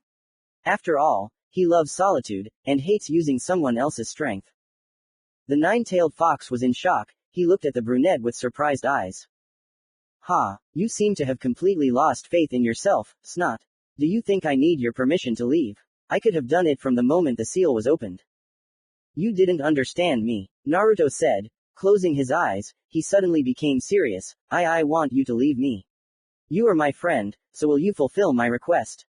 The fox retreated into the shadows of the subconscious. TCH, snot. You can't take this now. I'll endure it, just believe me. After all, you're not in print now, your appearance won't kill me, it won't even cripple me, the brunette said confidently, opening his eyes and looking at his first friend. Kyuubi was confused. He remained silent, thinking about these words. So, you yourself want me to be free? Exactly, I just ask you not to attack people. No, not to contact them at all and hide somewhere. You are a creature with an age of thousands of years, will you find such a place? Asked Uzumaki, looking at the fox's grin. You, well, kid, surprised me. Of course I will. And you, snot, make sure you don't die without me. He may have wanted to stay with the blue-eyed one, but such freedom was intoxicating with its smell. And he was happy to go to her without any murders and violence, they just let him go. Don't doubt me, Kurama, and goodbye, said the brunette, turning around, feeling with his back how his friend disappeared with an unusual kind grin on his face. Dawn. He woke up with a feeling of lack in himself. Unusual, very unusual. The fox was no longer in him, it was now that Naruto's growth began. No, one for all. Now, there was a real emptiness in his eyes, not the same as before, another thicker and darker. His blue eyes had changed for the first time after such a long time. He didn't pay attention to the pain and heaviness throughout his body, this feeling became what haunted him instead of Kurama. Sensations, emptiness, pain, and even sadness. A short life that had already managed to make him a nugget capable of enduring real hell. The terrible key he had encountered, the pressure and pain that had come to him quite often, and the cruel childhood trauma that had turned his soul mirror into an abyss. What was it that Zabuza had said? Yes, he had become a real shinobi. My own journey begins. Now I'm in the real danger of this world, Uzumaki thought calmly, walking through the forest. Exhaustion and thirst were already getting to him, but he held on. On top of all this, his chakra was recovering too slowly. The goal. What should I do to achieve it? The first thing that comes to mind is to take over the world. Well, since this is what my heart desires, I will do it. No matter what, I will achieve world power. Where I will be known everywhere. Naruto thought confidently. Of course, he understood that now these thoughts were too ambitious. That is why he must become stronger, as much as fate and luck that turned to face him allowed him. Kakashi looked at the note Naruto left in surprise. He was the first one to wake up from the team, quickly understanding the situation. Hitaki sighed tiredly. Everything was lost, time, strength, nerves too. And in vain. The blonde left a note on the floor, heading to the bridge. The damage shocked him. Half of the bridge was torn off and barely held together. The surface of the bridge itself was covered in craters and cracks. Just a little more and the entire bridge could have fallen on its side, which would have required rebuilding everything from scratch. However, this made no sense, because the main builder was killed. But he was more surprised by Zabuza's corpse, next to which Kubikiribocho was stuck. The swordsman had a broken face and spine. His death was not quick and painful. Naruto really killed, albeit a weakened, swordsman from the Seven Mist. How strong has he become in this past week or so? Kakashi was already tired of expressing any emotions, so he simply sighed and turned around and walked back. We need to hurry and return to Konoha, thought Hitaki, completely forgetting that the wounds on his back had disappeared somewhere, just like on his students. Commentary on the end or the beginning. The schedule is off, as I expected. Most likely, chapters will be released every other day, maybe earlier, but hopefully not later. Murderer. Comment on killer. Sorry for the delay, the problems with the light did not go away, so I wrote the chapter in fragments, at different intervals of time. Wait. We can come to an agreement. A plump man in expensive clothes screamed in fear. He was sitting against the wall with a battered face. It's too late, a cold voice was heard. The fat man screamed in horror when something sharp entered his thigh, not a blade or a knife, but a hand that seemed to be covered in steel. The sharp fingers slowly ran along the entire leg, creating a large and deep cut. The man screamed as hard as he could, but no one heard him. He was locked in an empty room, lit by the dim light of the moon, so the attacker's face was not visible. A few seconds later, his head flew off his shoulders and his body fell to the floor, with the disgusting sound of pouring blood. A shadow flashed from the open window, jumped onto the roof and ran into the distance. Philly Roger, corrupt politician and drug supplier to the Land of Fire, identity confirmed. There's a 260,000 yen bounty on his head, should I leave it in your account? Said a large black man in his 40s, wearing a black jacket and pants, looking at the guy in front of him, holding a notebook in his hands. Yes, Naruto said, nodding, twitching his tongue over a smoking cigarette. They were in a small room with 2 sofas and a table. The light was provided by a single light bulb on the ceiling. How many have I had already?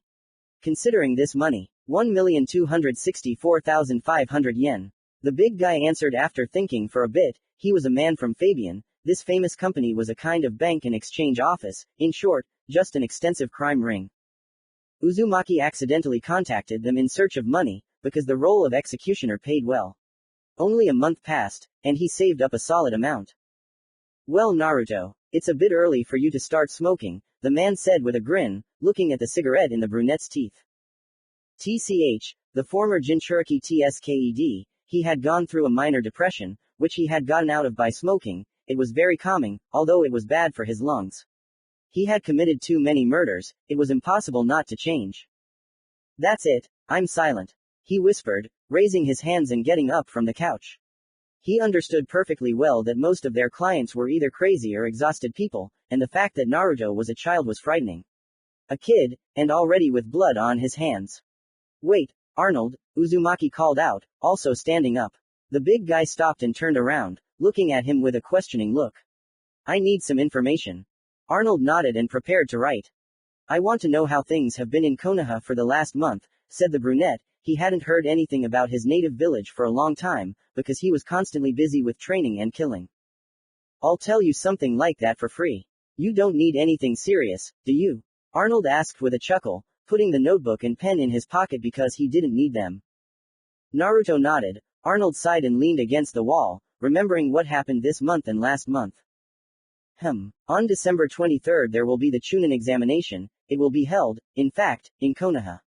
To be honest, there is nothing else interesting. Everything has been too quiet lately. It seems like the calm before the storm.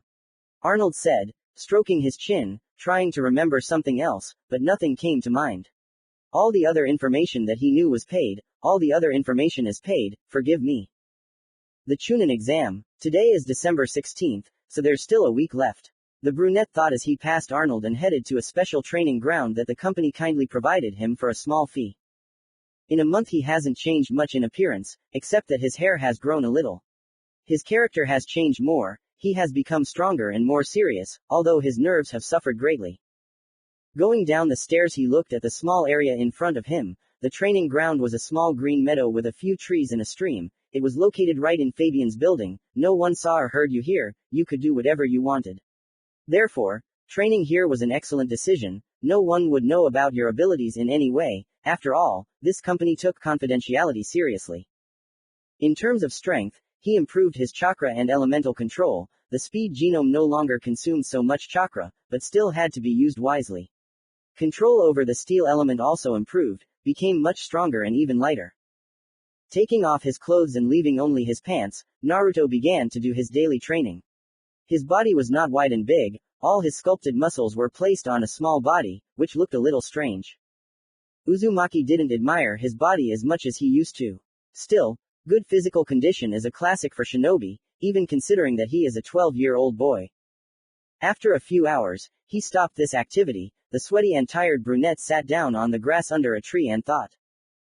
Combinations are currently unavailable to me. To do them simply and often you need to have well-fortified chakra channels and, accordingly, the body. I'm not ready yet, Naruto thought. Despite such thoughts, he was not going to create a huge number of new elements. He liked the option of honing existing genomes more, rather than creating them. That's what he did, gradually honing his control over his elements, learning several techniques and gaining experience. Although he hadn't fought seriously since then, all the kills were fairly easy, despite the numerous guards around the victims. They weren't ninjas after all. Uzumaki smirked, realizing that he was getting into a huge mess, the consequences of which would haunt him for the rest of his life. The feeling of blood on my hands. It's incomparable to anything. Maybe it would be easier for me with Kurama's support, but he deserves freedom. There's no need for him to be locked up all the time. The brunette thought, remembering his friend. It became much harder without him, but that's what he expected. All this is just a test for his mind. The reward was strength and determination, with a fairly strong mind. Naruto went over his to-do list in his head and frowned. The next item was to visit Uzushio, his homeland. He wasn't that interested in his clan, but Fuinjutsu was a good way to develop his strength. If he mastered the seal, the combination would be a mere toy for him. He didn't expect to find anything impressive there though. Having collected his thoughts, he quickly took a shower and, having dressed, went to Arnold's office. Knocking, he heard permission and entered. The office was a small room with a table and 2 chairs. There were large bookshelves along the walls and the wallpaper was brown, giving a pleasant aura of coziness. One for all. Do you need something? Arnold asked. Seeing the guest, he had glasses on his face and a book in his hands, which he was peacefully reading. In the Fabian company, it was customary to call the killers by other names. There was even a rating. But Uzumaki did not pay attention to it. Yes, I need a map with the route to Uzushio, preferably one that often intersects with the roads of many convoys, Naruto explained, continuing to stand at the door. Okay, the money will be debited from your account. Arnold nodded and took out a strange buttonhole with a button at the end from his pocket. He pressed the button and put the object to his mouth, whispering something. I'll be at the 3rd exit, the brunette said as a final thought and turned around and walked to his room. Taking his backpack with provisions and sleeping bags, he headed down the corridors to the wooden door, which was exit number 3. After some time, a servant approached him and handed him a rolled-up scroll. Opening it, the brunette saw a map with a marked route. The destination was a large island, to which there was only one bridge. "The second squad," said a girl dressed in all black and with a mask on her face, hiding behind a tree in the shadow. "Are you in touch? Is something wrong, Rubedo?" came a distorted voice from the radio Rubedo was holding. One person came out of the building, a level 4 killer, she said, looking closely at the face of the guy walking along the path. This kid was familiar to her as one of the few psycho children, so she learned his killer level, of which there were 4, first, second, third and fourth, the best ones from the beginning. These levels only affected the relationships at the banquet. The banquet is an event that happens once every 6 months, where many killers and customers gather, with the goal of relaxing the clients and raising their spirits. Catch him and take him to the base, no matter what level he is, they are all killers. Rubedo nodded sullenly, waiting for the right moment. She jumped out and tried to grab the brunette, when suddenly he disappeared right under her nose, ending up behind her. Naruto immediately noticed the surveillance. He was not a good sensor, so it was clear that the attacker was weak in stealth. A leg flew at his face, which he easily grabbed even without the help of chakra. Not feeling the recoil, he raised one eyebrow. What kind of ridiculous attack is this? Gah! Real killer! The yellow-haired girl shouted angrily and jumped back, because her leg was released. The brunette did not react to these words. She wanted to get the radio, but was instantly pinned to the ground face down. Shock overwhelmed her completely. She didn't even have a chance. "Who are you?" Naruto asked calmly, squeezing the blonde's hands. She had a tight black turtleneck that greatly emphasized her body and shape, and in addition to her beautiful and neat face, she was a real model. It's a pity Uzumaki didn't care about that. She exhaled all the air in her lungs and stopped breathing, looking angrily at the uncomprehending brunette. Is she trying to kill herself by holding her breath? Naruto thought, looking at the unknown woman's blue face. He had seen suicides like this before, where people bit off their tongues, or crushed a capsule of poison in their teeth, but to hold their breath. He had never seen anything like that. He calmly looked at the blonde's increasingly blue face, which made her seem to panic. She was going to pretend to be dead and run away, but she couldn't calm down because of fear. She finally began to breathe heavily, gulping air and looking at Uzumaki. He was a little confused. Maybe people from one of his victims came for revenge. He wasn't sure, so he wanted to know who she was. Seeing that she was about to hold her breath again, he glanced at her sideways. What kind of joke is this? Naruto thought gloomily. He was clearly not able to remain calm. After all, mental disorders still haunted him. He was a little unbalanced. The fist sank into the blonde's chest, causing her to open her mouth and sigh. Who are you? Why did you attack? The brunette said coldly, approaching the blonde. She squeaked and closed her eyes, expecting pain. Spitting on the ground, Naruto stood up and kicked her weakly, taking out a cigarette and lighting it. He was somehow nervous about this moment. I'll ruin myself if I smoke at every moment like this, but what else can I do? TCH. Uzumaki thought. He hated cigarettes, but the feeling of nasty smoke in his throat and nostrils calmed him down. He wanted to quit, but then he became completely nervous, battered, and mad as hell. How much the last month had affected his life. Maybe he shouldn't have left Kurama and Konoha. What a disgusting feeling when you realize that you are killing yourself. Naruto left as quickly as he could. His head was in chaos, making his stomach churn. But he didn't show it outwardly, only his shaking hands gave him away. He stopped and bit off part of his tongue with force. Blood poured out of his mouth. He spat out the flesh and walked on with an unperturbed look. He was visited by a feeling of self-pity. He hated this feeling more than all the others, because it gnawed at him from the inside, eating his insides. It was better to feel severe pain than this. All for one. Commentary on All for One.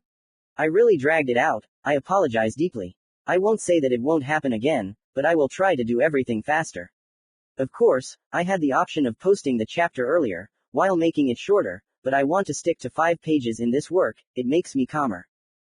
Looking indifferently at her native village, Sasuke stood on the head of the first Hokage. This place made her remember Naruto, and the view from here was incredible, which is why she spent most of her free time here. This month dragged on for a very long time. After Uzumaki left, the only thing she could do was train. The rest of the time, she just thought about all sorts of insignificant things. This Jiraiya has completely lost his sense of shame. Fushida whined pitifully as she approached. Is he back to his old ways? Or is he trying to pick on you? Uchiha asked, turning her head and looking at her friend. The blonde was embarrassed, looking sideways at her. No, he may be a pervert, but not that much, she said absently. Uchiha shrugged and looked at Konoha, filled with people from different countries. By the way, are you ready for the exam yet? Namikaze asked, standing next to the brunette. The Chunin exam was scheduled to begin in 2 days, so all the participating genin were feeling a lot of tension. I don't know, I've become stronger, but is it enough? Sasuke said distantly. She didn't really want to become a Chunin, it was just a position.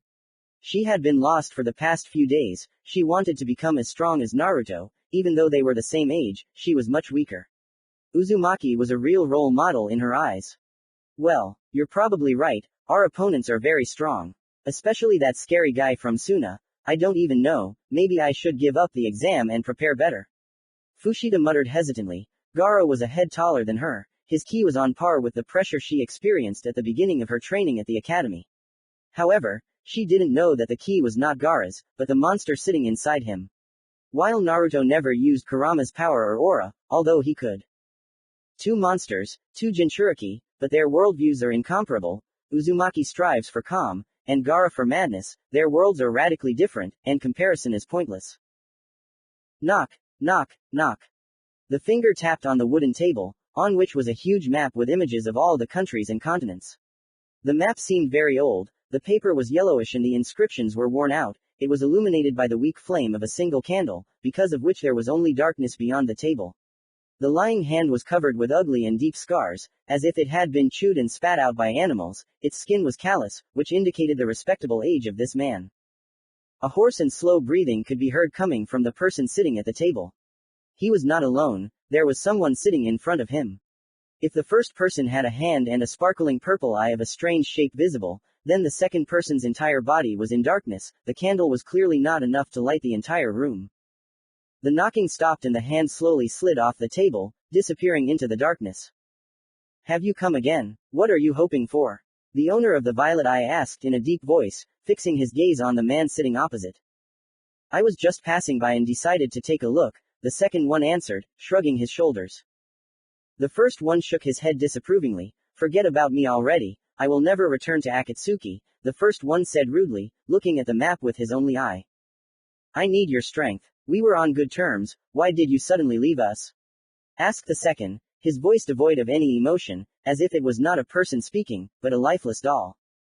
Suddenly the first one laughed loudly, holding on to the table so as not to fall. You and your organization. I entered this hell only because I was young and stupid, overcome by hatred. And you don't even know my name, the first one said hoarsely, clearing his throat. Quote. If you don't return to Akatsuki, I'll have to kill you, which I really don't want. The second one placed his pale hand on the table, showing a strange ring. Pain. Do you think I don't understand this myself? The first one asked mockingly. It seemed that this meeting had no meaning for him. The second one remained silent, and the next few minutes passed in silence. The tension around them grew exponentially. Go away, you heard my answer, and I don't like to repeat myself, the first one said coldly, changing his tone, but the second one didn't react. Not seeing a reaction, the first one leaned back in his chair, tisk irritably, this room is my domain, you haven't gone crazy to fight me in such a place, have you? I've already created a seal against your eyes, even the Rinnegan is unable to resist the mastery of Fuinjutsu. You don't have a chance, the old man said, pointing his finger into the darkness, out. The second one slowly stood up and disappeared into the darkness. A long creaking sound of the door was heard, cold air blew on the first one's face, making him wince from it. The door closed and the second one left without achieving anything. Naruto jumped from one branch to another, gradually accelerating. He was in a hurry because of the snowstorm that had started, everything around was covered in snow and his view was greatly reduced. His skin was red from the cold, as he had not bothered to put on anything warm, remaining in his usual clothes. Uzushio is already nearby, the brunette thought, squinting ahead. This winter was harsher than the last one, so most of the forest inhabitants did not stick their heads out, because of which the path was calm and without incidents. He barely slept during the 5 days of the run, thinking about his long training. He was going to sit in his home village for more than a year, but the training itself was supposed to last for 3. If he spent the first year training hard, the next 2 would be devoted to his goal and finding connections. World fame is not an easy thing, it will be difficult to do it alone. And in any case, to maintain a peaceful life, I will need the help of others, so I can't do without creating a group. The first and obvious thing is a name, so that people often gossip about us and spread information. A good name is needed. One for all suits me well and sounds good, there are no problems with that, but what to name the organization?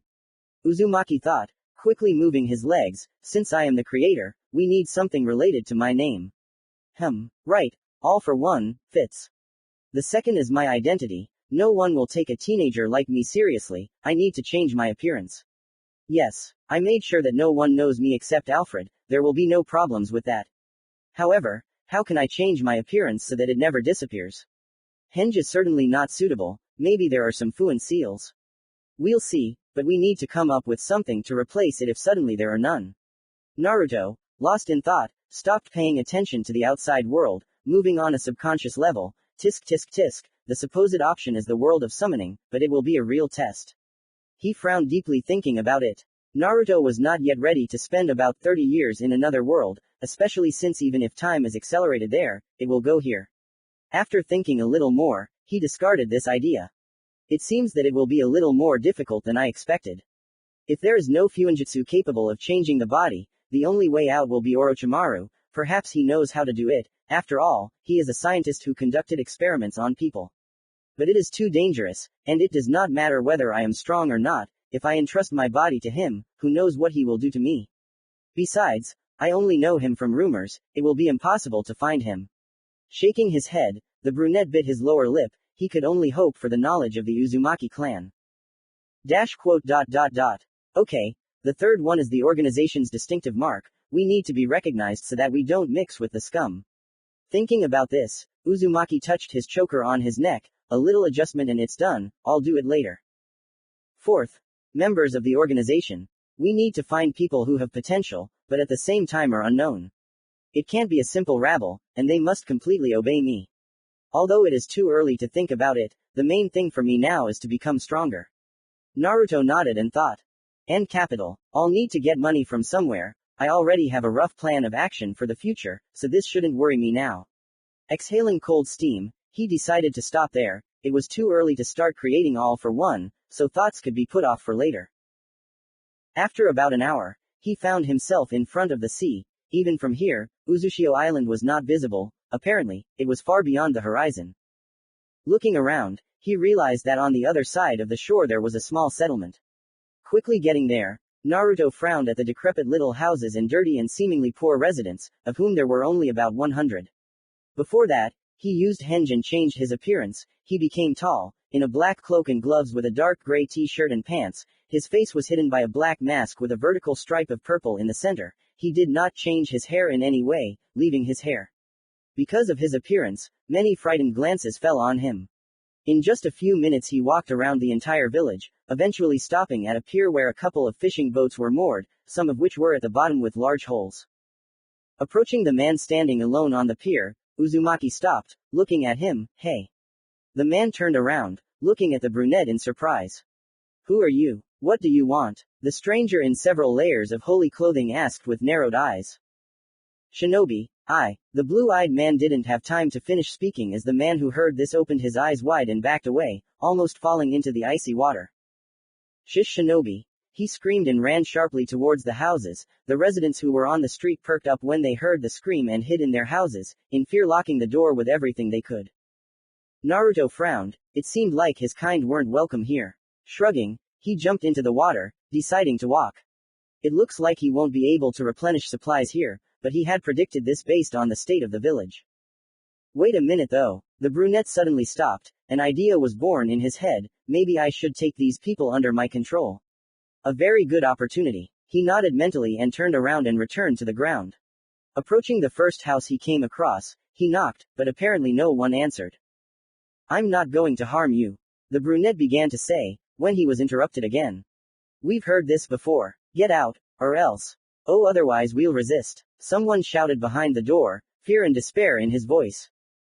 Listen, Uzumaki said calmly, easily opening the blocked door with a simple movement of his hand. Entering inside he saw a man in the corner, cowering in fear. He was shaking and clenching his fists, preparing to get up and attack. Sit down. Noticing his actions, Naruto said, the word flashed like thunder and the man fell on weak legs, unable to resist. I repeat, I do not intend to harm the inhabitants of this village, the brunette repeated his words, but this did not change anything, Sighing, Uzumaki decided not to torment him and simply went outside, closing the door behind him. I should have taken a softer approach. Damn, the brunette cursed mentally, deciding to do it later, when the residents calmed down. In any case, this village would not give him anything now, so he threw everything out of his head and confidently walked straight to Uzushio.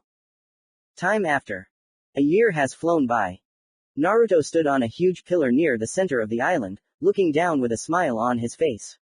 Below him was a massive village with countless rows of buildings in a mosaic pattern. The houses were often red and white with 2 floors. Right in the middle of the island was a residence similar to the Hokage's residence, but with richer colors and a larger size. The island and everything on it looked clean and undamaged. The cleanliness and everything else was maintained by Fuinjutsu. The seals controlled almost everything on this island. However, Uzumaki looked up and frowned. Only the center of Uzushio had survived. Everything outside the huge barrier had been destroyed and burned, making only a small corner of the entire land seem beautiful. This was the result of a brutal war. Naruto looked a little older and taller. He was wearing a black windbreaker, covering his usual sleeveless turtleneck and pants with a bunch of pockets. On his belt hung that same mask with a purple vertical cutout in the center. It was made of steel by him personally.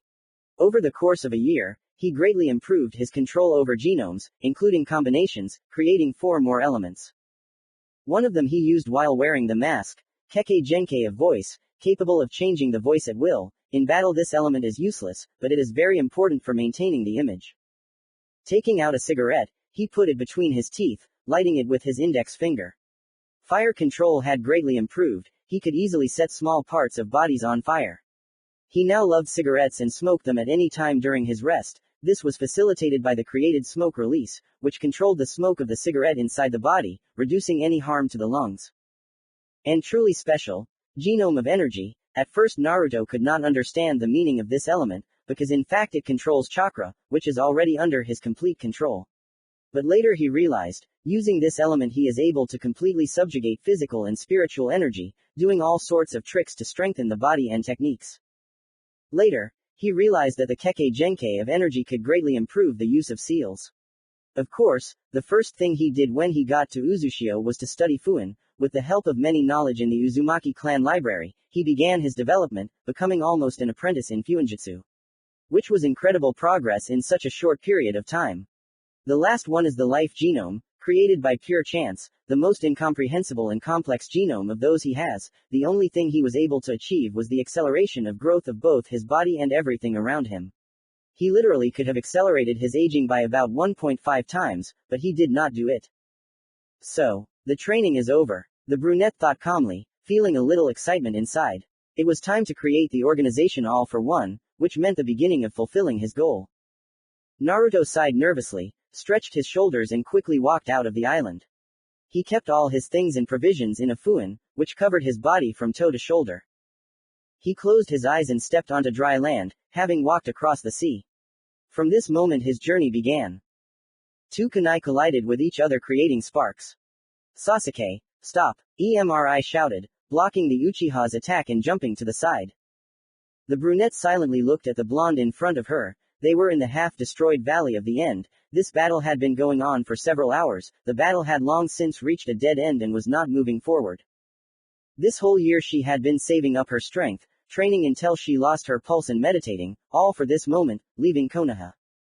There was only one purpose, finding Naruto. This guy was the only thing interesting and unusual in her life for all this time, so she saw no point in staying in the village, but Namikaze clearly wasn't going to let her go. Stop thinking that there is peace and tranquility outside the village. Only difficulties and despair will await you. I just want to help you.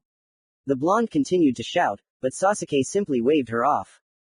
In her eyes, he had been pestering her for some unknown reason, since they weren't friends and rarely even spoke.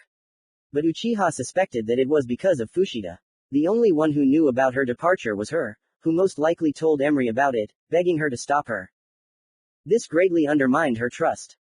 Namikaze, just don't bother me. Why should I stay in Konoha? There's nothing holding me there. The brunette shook her head. This battle was starting to get on her nerves even for her. the most patient of the younger generation. Emery frowned. He knew perfectly well that he would achieve nothing in this fight, but he kept trying. Although internally he didn't see the point in it. Tisk, okay, the blonde muttered, gritting his teeth, hiding the kunai in his pouch and straightening up. Sasuke was surprised. She wouldn't have thought that this stubborn idiot would decide to back down, especially from his sister's request. Are you really letting me go? Uchiha asked in surprise, still not believing his words. You know, Emery began, looking at the girl. His tone was unusually deep and uncharacteristic for him. Thinking about it, I still can't understand why I should stop you. This fucking year changed everything, so I don't have time for you now. And my sister, she still can't accept the changes, so this kind of pressure will be good for her. Sasuke was shocked. Emery spoke so seriously for the first time in his life. In front of everyone, he was always a fool and a good guy. How did he suddenly start thinking like that? Even after the death of the third Hokage, he remained the same. Was he just pretending? Uchiha thought, frowning, remembering the past. She chuckled, waved her hand and turned around and walked away. As she left, she glanced back unnoticed, her eyes widened in shock, and her hands were sweating. Namikaze's motivated face was cold and thoughtful at this moment, as if someone else was standing in his place. Sasuke quickened her pace and disappeared into the forest. Goosebumps ran down her spine. Had she not noticed Emery's character all this time? Scrolling through her memories in her head, she came to the conclusion that even Fushida had not noticed this. Throwing all this out of her head, she jumped onto a tree and accelerated, leaving the borders of Konoha. -87. There are quite a few of you here. The brunette muttered, piercing the criminal's body through and through. He was surrounded by a huge crowd of fierce people. At the moment, he was carrying out an order from a small village in the forest. These bandits had clearly been causing them trouble for a long time. Naruto of course put on a mask and changed his voice to a rough and low one, pretending that he was some kind of veteran or an older man. He was determined to get rid of his real self. To some extent he even liked it. Just as he was about to continue his work, screams and the sounds of falling bodies were heard from the side. The line of bandits was broken and they turned around to look at the new guest. However, before anyone could understand anything, Uzumaki began to act, killing one after another. In about a few minutes, the clearing near the forest was painted red. Naruto folded his arms across his chest as he watched his partner finish off the last enemy. Finishing with the rest, she turned around and looked at him. It was Sasuke. The first thing he did after leaving Uzushio was to go to Konoha to find out about the situation there. That's when he met her near the village. Then he was not in disguise and she recognized him. The conversation was strangely short, although they were seriously surprised at each other but came to an agreement quite quickly. It was a real euphoria for Uzumaki. He expected a stuffy and long conversation but Sasuke quickly calmed down and expressed a desire to join him. She became the first and last true member of All for One. Over the past 9 days, he had reconsidered his plan, deciding to throw out the idea of finding people to recruit. There was no point, there was a much easier way. Creation of artificial life. Having knowledge of Fuinjutsu, he was surprised to discover another feature of the life genome, a kind of absorption and embodiment of souls. He could feel how the energy of the dead flowed to him and made him a little stronger. After experimenting a little, he realized that he could create an artificial soul, the only use of which was to stuff it into the body of the deceased. For this reason, he reconsidered the option of All for One members. After all, he could simply create subordinates. It was much easier and faster, not to mention safer. Any suitable ones? The brunette asked, looking at the corpses around. No, there are only freaks here, Uchiha answered, shaking her head sadly. Naruto calmly told her about his plans and goals, and Sasuke simply agreed with him. That's why he liked her, not very emotional and calm, similar to him. Her desire to meet her brother seemed to disappear. Looking into her eyes, Uzumaki suspected that Itachi was in Konoha for some reason and met her, because of which her goal was fulfilled. For this reason, she trained to the limit, because this is the only interesting thing left in Konoha. Then we'll have to take civilians, Uzumaki said calmly. They had killed many such groups in a few days, and not a single suitable vessel had been found. Of course, he could have just taken the first people he came across, but he wasn't going to see such disgusting scum every single day. Surely there had to be some aesthetic pleasure in all of this. Seriously, why are all the bandits so ugly looking? Can't there be handsome guys among the criminals? Uchiha muttered with a sigh, she didn't like the sight of a mountain of corpses and so much blood, it made her want to puke all the time. But she was strong enough to get used to it. Naruto chuckled, turned around and walked into the forest. Sasuke walked right behind him, looking into space. After that completely unexpected meeting, she didn't know what to do. Everything worked out too well. Emery retreated on his own, and Naruto ended up right under her nose, and the conversation went too quickly and calmly. Of course, if she were a simple child of her age, she would be terribly bored and unpleasant to be in Naruto's company, a constantly silent and serious atmosphere, no fun. But Sasuke was different. To some extent she could be considered a copy of Uzumaki. She preferred such company to the restless aura in noisy Konoha. What are we going to do next? The brunette asked, looking at the guy's back. Uzumaki thought, he was going to expand and gradually seize power, but it was at this moment that he thought about such a future. Constant affairs and paperwork, is this what he wants? Oh, why did I think about this only now? It's an obvious problem, thought the blue-eyed man, feeling his head hurt. First we should create living puppets, after which we'll lie low and develop, the brunette answered after thinking for a bit. It seemed he had once again partially abandoned his goals. Since I gave up on the previous plan, the only choice is striking power. Only then can I surprise the world and draw attention to myself. Naruto thought, however, he didn't really care about his personal power. He clearly felt the seething energy inside him, which definitely went beyond common sense. After all, he is a 13-year-old boy, right? Then I'll go look for normal bodies, Sasuke said and jumped and disappeared among the trees. Sasuke, she really has changed a little. How strange, why did she suddenly become so similar to me, but without a goal? The brunette thought casually, slowly walking along the path. I should talk to her normally. If I think about it, I almost never talk to her. And it seems like she doesn't care. Suddenly, something stabbed him in the head and he threw his body to the right, immediately after which a kunai flew past him and stuck into the ground. Turning around, he saw a hail of knives flying at him. Covering himself with his hand, Naruto easily repelled the attack with his body, turning his clothes and body into steel. This was one of the new abilities of the steel element that he developed by increasing his control. A girl with the Konoha emblem on her headband came out of the forest. Looking around he realized that he was surrounded by 4 people. Is that him? Asked the guy in the strange green tights with the bowl-shaped hairdo. Yes, it's him, answered the only adult man among them. He was also wearing green tights with the same hair. This is a team of genin from Konoha. What are they doing here? The brunette thought in surprise. Looking at each one from head to toe, he realized that he didn't know them. The older generation. Team number 11. Seeing that they were determined, Uzumaki guessed that they most likely accepted the mission to capture him, which meant that there was most likely another team hanging around nearby. Life. Commentary on life. Yeah, I was really late. Preparing for the new year and all that, I didn't have much time or mood to write FF, and I think few people will want to read fanfic on New Year's Day. Happy New Year to everyone, 2023 is ahead. Naruto frowned as he looked at them. He would have defeated the genin without much trouble, but an elite jonin like Might Guy was a serious threat. Have I really offended anyone? The only thing I've done with the one for all identity so far is kill bandits, and they're already hunting me. The brunette thought, looking at Jonin, he didn't want to fight anyone anytime soon, but it was unlikely that he would be able to run away now. Might Guy was instantly in the air next to Naruto, delivering the first 2-legged kick straight to the head. Having flown away and crashed into a tree, Uzumaki stared at Jonin in surprise. What kind of speed is this? The brunette didn't even have time to form a thought before a foot slammed into his stomach, forcing him to slide along the tree, collecting bark with his body and flying away. Digging his fingers into the ground, he stopped his flight and regrouped, quickly jumping away from the smaller Jonin's attack. Touching the mask, he noticed several small cracks, becoming increasingly surprised by Might Guy's strength. He may have been strong, but he wouldn't have been able to withstand several such blows directly to the face, because even steel would have buckled under such pressure.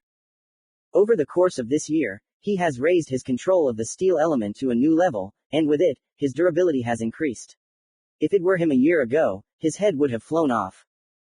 By attacking with such force, does he mean that he already knows about my abilities, or is he just going to kill me? The blue-eyed man thought gloomily, dodging another hail of iron released from the scrolls. By stalling for time, he was saving up extra chakra to use the speed genome. Even if he had huge reserves from his bloodline, it still spent too much, which is why it needed to be monitored, otherwise you won't notice how you use up every last drop. However, the Jonin suddenly stopped, thinking about something. Lee, Neji, Tenten, I'll leave him to you, it will be good training. The three named immediately perked up and began an intense attack, leaving the mentor behind. Uzumaki raised his eyebrows at this. Is he underestimating me, or overestimating them?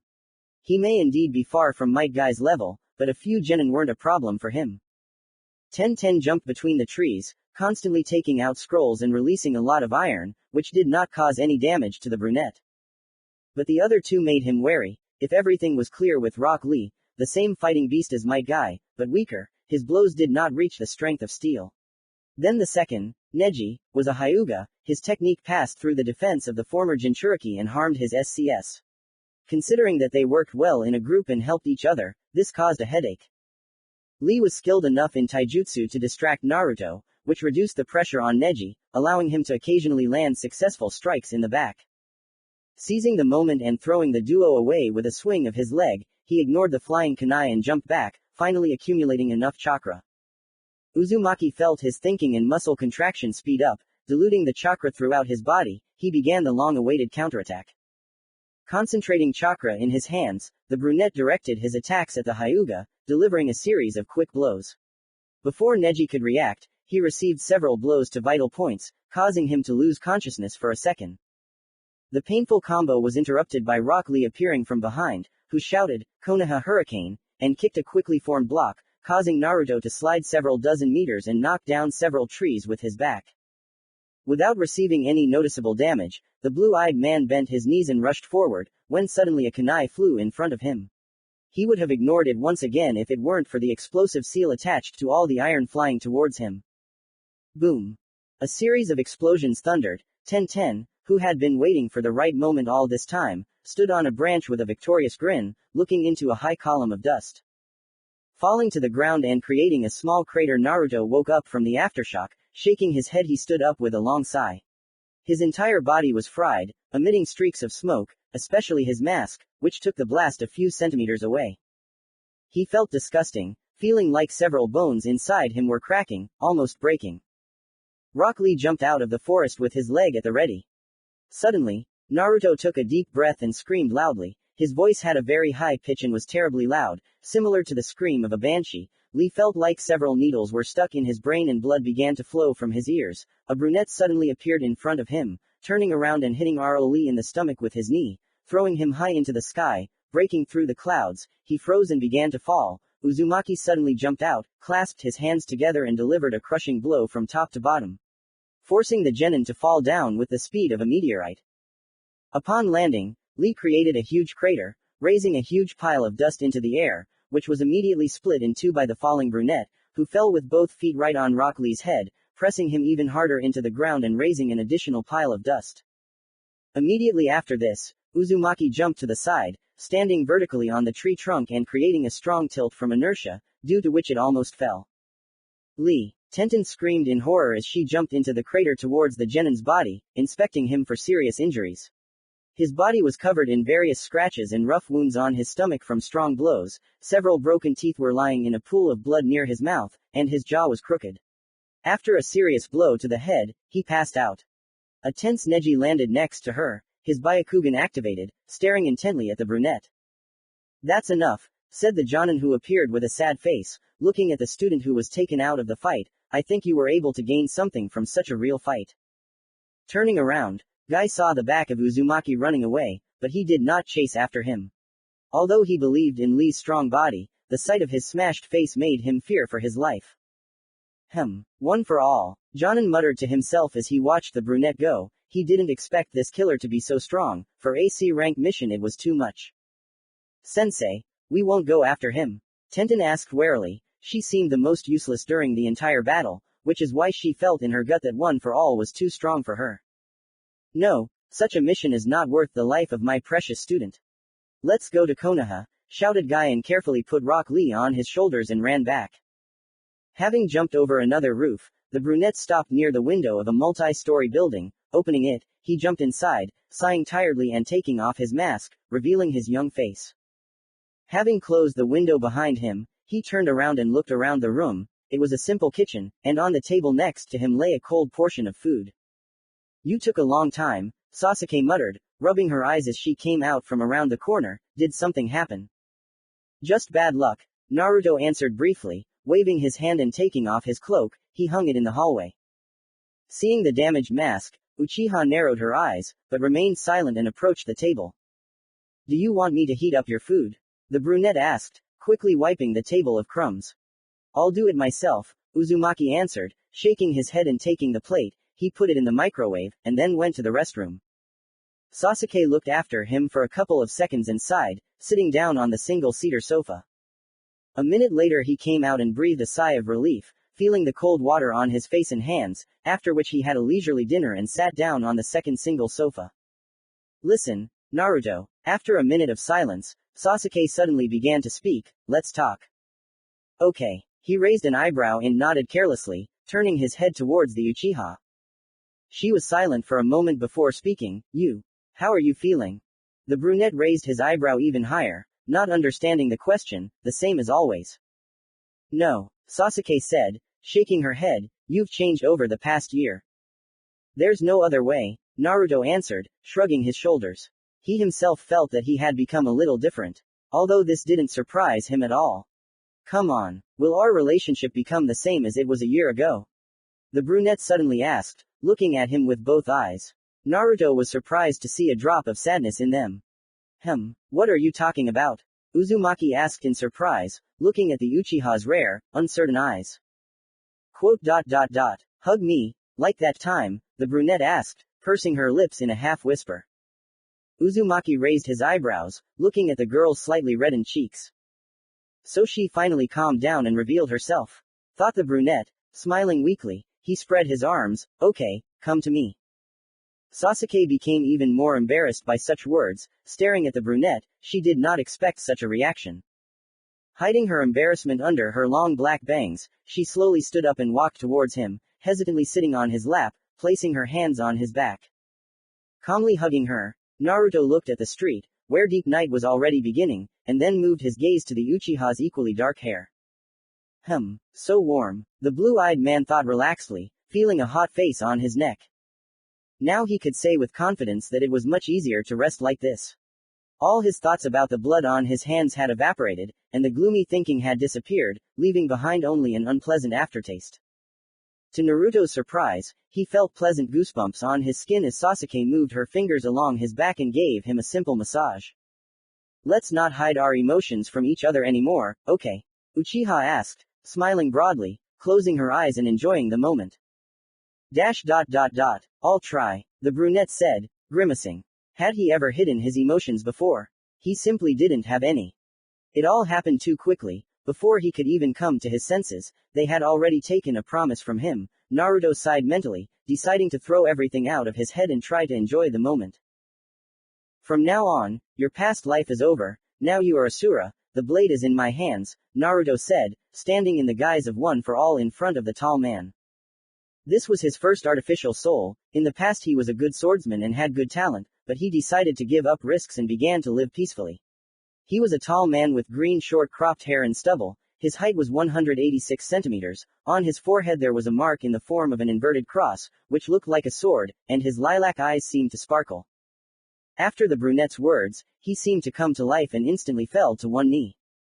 Yes, Commander, Asura said respectfully, placing his right fist on his heart. Commander, Uzumaki mentally chuckled and shook his hand. Go to Gilbert Street, put your life in danger and increase your power. You have a year to become stronger. It doesn't matter by what means, the brunette ordered, waving his hand. Standing up abruptly and saluting, Asura instantly disappeared from sight, obeying the order. How interesting. His soul is directly connected to mine. He receives a small increase in strength from my genome. So if I become stronger, he will also receive a bonus. Uzumaki nodded mentally with his eyes closed. He examined the spiritual chain inside his subconscious that connected him with Asura. Also, it seems that I can transmit orders through this chain, or even fragments of memory. Despite the fact that he was just born, due to the transfer of memory, he knows where Gilbert Street is and immediately went there after my order. Near the first chain there is also a second one, most likely a physical one. It seems that the only thing I can do with it is instantly move Asura to myself. Interesting. Is this the power of the life genome? TCH, how powerful.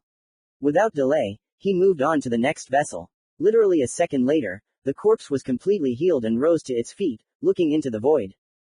From now on, your past life is over, now you are Morit, the creator in my hands. Naruto said coldly. Morit immediately came to life and fell to his knee, pressing his right hand to his heart. Yes, Commander, Morit said respectfully. He was a large man with a strong build, his hair and face were similar to ancient ones, as if he was straight from ancient times. On his forehead there was a sign similar to a hand reaching up that is trying to grab some kind of stone. This guy had a very interesting innate ability, construction. He could pull materials directly from the ground and quickly create objects. Naruto personally found him, spending 3 whole months, the other 3 were found by Sasuke in the same amount of time. Oh, Uzumaki was a little surprised. Would they all really call him that? Did they have a collective consciousness? You will go to the main ruins of Tatsu Island, develop your power as much as you can. Strengthen your body and increase the speed of creation a notch higher. You have a year, the brunette said waving his hand. Slowly standing up and saluting, Morit also set off. At this pace he continued. From now on your past life is over, now you are Aphrodite, the power of control is in my hands. Aphrodite was a mature woman of unprecedented beauty, her skin seemed to be jade, and her hair was curled and light. She had average talent in genjutsu, but even so, she created her own illusion technique that could be very useful in the future. On her forehead was a mark in the form of a whirlwind, as if sucking in. From now on, your past life is over, now you are Plutus, the power of money is in my hands. The former Jinchuriki repeated for the 4th time. In front of him stood a tall and thin man with incredibly clear skin and an elegant posture. On his forehead was a circle mark, similar to a coin. He was an official who had an incredible talent for maintaining connections and handling money, which was the main support of one of the points in the brunette's plan. Finally, all 4 were born and were being prepared. The time of the incarnation of All for One had begun. Commentary on life. Got a little confused and made a page of 6 pages. Now there will be an ugly number in the profile header, so the next chapter will be 4 pages long to fix the situation. 4:1. A small ship sailed in the middle of the sea, the wind was light and the water was calm. The vessel was slower than usual, carefully avoiding the rare rocks. You say you're from the land of fire. It's a bit far away, the captain of the ship said, exhaling smoke, standing at the side and looking into the distance at the seemingly endless expanse of water. Yes, if I'm not mistaken, from the village of Tomuno, it's near the border of the country, Asura said, nodding, standing next to the old man and throwing a stone. Anywhere is better than Gilbert Street, why would you go there? The captain muttered questioningly. Gilbert Street was the most criminal place in the world, most of the Nukenin and bandits of different countries flocked there. The daimyo of the countries would have destroyed this island already if it weren't for its owner, the top echelon of the black market and a big shot in crime. Even the whole country would suffer if the owner of Gilbert Street targeted it. Because of which everyone tolerated and didn't pay attention. I think this place is perfect for training, constant danger is an important aspect for growth. Asura answered thoughtfully, although he was created only a week ago, his thoughts had settled down, so he had his own character and emotions. So you're sailing there for the sake of power? Well, murder and violence are common there. I think you're right in your own way. The captain croaked, shrugging his shoulders. And you, Captain? Asura asked, turning his head. Why did you get involved with a place like Gilbert Street? Isn't it dangerous? The old man laughed hoarsely. Yes, you're right. But for me it's a trifle, there are no other ships in Gilbert Street, only me. If I die, how will they get out? Of course the local government has a navy, but they don't care about all the scum on the island. Oh, I see, Asura said, nodding, when suddenly someone on the ship shouted, breaking the silence that had just fallen. We'll be arriving at Gilbert Street in a few minutes, everyone get ready. Have we arrived yet? Asura asked in surprise, they had only sailed 2 days ago, at this rate he thought they would arrive in a few more days. I advise you to prepare, they don't really like newbies there, the old man advised seriously and turned around and left. Gilbert Street, Asura thought with a frown, the commander ordered me to become stronger, so does that mean I have to get into fights? He had the memory of his body, so having obtained 2 katanas, he hung them on his belt, already knowing how to use them. Also, his past personality mainly influenced his rapid maturation, because of which he had some part of his character from the past. Asura descended and looked around askance. There was a strong smell of fish and salt all around. It was a small fishing village, one of many parts of Gilbert Street. In such towns lived slaves working overtime in order to supply resources to the government. Although the sight of the exhausted people was disgusting, Gilbert Street itself was amazing. A huge island that could function without any external help indefinitely and was able to suppress all those countless criminals. Asura felt a chill down his spine when he thought about the power of the person behind it. It was obvious that the island was just a staging area for what was going on behind the scenes: slave trading, drug trafficking, illegal weapons or knowledge trade, and much more. Literally everything passed through Gilbert Street in one way or another. It was the main vein of the black world. The most surprising thing was that everyone tolerated this, as if the outside world was blind and did not notice such a big stone on the back of society. This proved that the owner was like a player behind the scenes, sitting right under their noses. Throwing the frightening thoughts out of his head, Asura sighed and walked further along the road to the exit. His main goal was to become stronger, and to do this he had to go into the very depths, to the center of Gilbert Street. A huge city surrounded by mountains of garbage, around which there were many craters of different sizes. It was the dump. It can be called the capital of Gilbert Street. It was located in the center of the entire island, in a hilly area. The place where thugs and terrible criminals of all sorts lived. Also, the dump was the main area of miners. All the craters around were once mines, from which all the resources were simply taken. Standing on the highest mountain of garbage, you could see huge fields in the distance. All such places from which they took food were called important zones. They were protected by the government, so no one dared to go there and rob anything. Asura carefully stepped over sharp objects, walking through the trash towards the capital. Looking at the strange and broken mechanisms around and the not rare black puddles, he began to understand perfectly why this place was called that. Oh, I don't know if some kind of development or research is being done here, but isn't this too much? Where did so many destroyed mechanisms come from in one place? Asura thought, wincing and covering his nose. Most people are skeptical about creating technologies. Very few people took it seriously. Society said that in the end it would lead to the death of humanity, because of which there are very few scientists focused on mechanisms and the like, because they were constantly belittled and hated. But what kind of place is Gilbert Street? Here, no one cares about the outside world. They do whatever they want, including the government. Having walked around the huge torn iron structure in the ground, Asura finally saw fallen, leaky metal walls almost 30 meters high, behind which high-rise buildings and countless houses were visible. He stood there with his eyes wide open, looking at it, the huge chimneys that were releasing heaps of smoke into the air, the tall, crooked buildings over 200 meters high, the railroads supported by pillars at a height on which people were walking, the buildings that stood next to these artificial roads, and the countless wires stretched throughout the city. A foul air, polluted by smoke from the chimneys, hit Asura's nose. He grabbed his throat, cleared his throat, and looked closely. At first glance, the city was impeccably beautiful, but if you look closely, you can see the rust that covered every corner, the rivers of dried blood that were almost everywhere, the flames burning right at the same time that covered the exploded house, the people walking with human pets, and the vegetation that grew from the bottom of the city due to insufficient care. No one cared about what was going on around them. They just had fun and made fun of each other, not caring that everything could collapse at any moment. This was the dump, the capital of Gilbert Street. Asura walked slowly along the road. He nervously looked at his feet, avoiding the blood that had not yet dried, while the railway, under the weight of countless people, was shaking badly, which is why many drunken thugs fell, after which they were trampled by others. He felt a little fear every time the road creaked and tilted. Holding back the urge to vomit from the unbearable smell, Asura desperately looked for a safe place to sit out. "You look so, boy." Suddenly, a barely audible whisper sounded among the loud screams. Turning his head, Asura saw a white-haired girl in a cloak with a hood. "Follow me, I know a place where we can talk calmly." Asura frowned upon hearing these words. "I'm not so naive as to believe such a thing. But if you think about it, that's what I was looking for, a fight." After thinking it over, he nodded and followed the girl who was skillfully jumping between the roads. A few minutes later she stopped at a small rusty building, opened the door, beckoned to me and went inside. Asura squinted, straining all 5 senses and followed her. Immediately he saw a modest room, similar to an ordinary dwelling.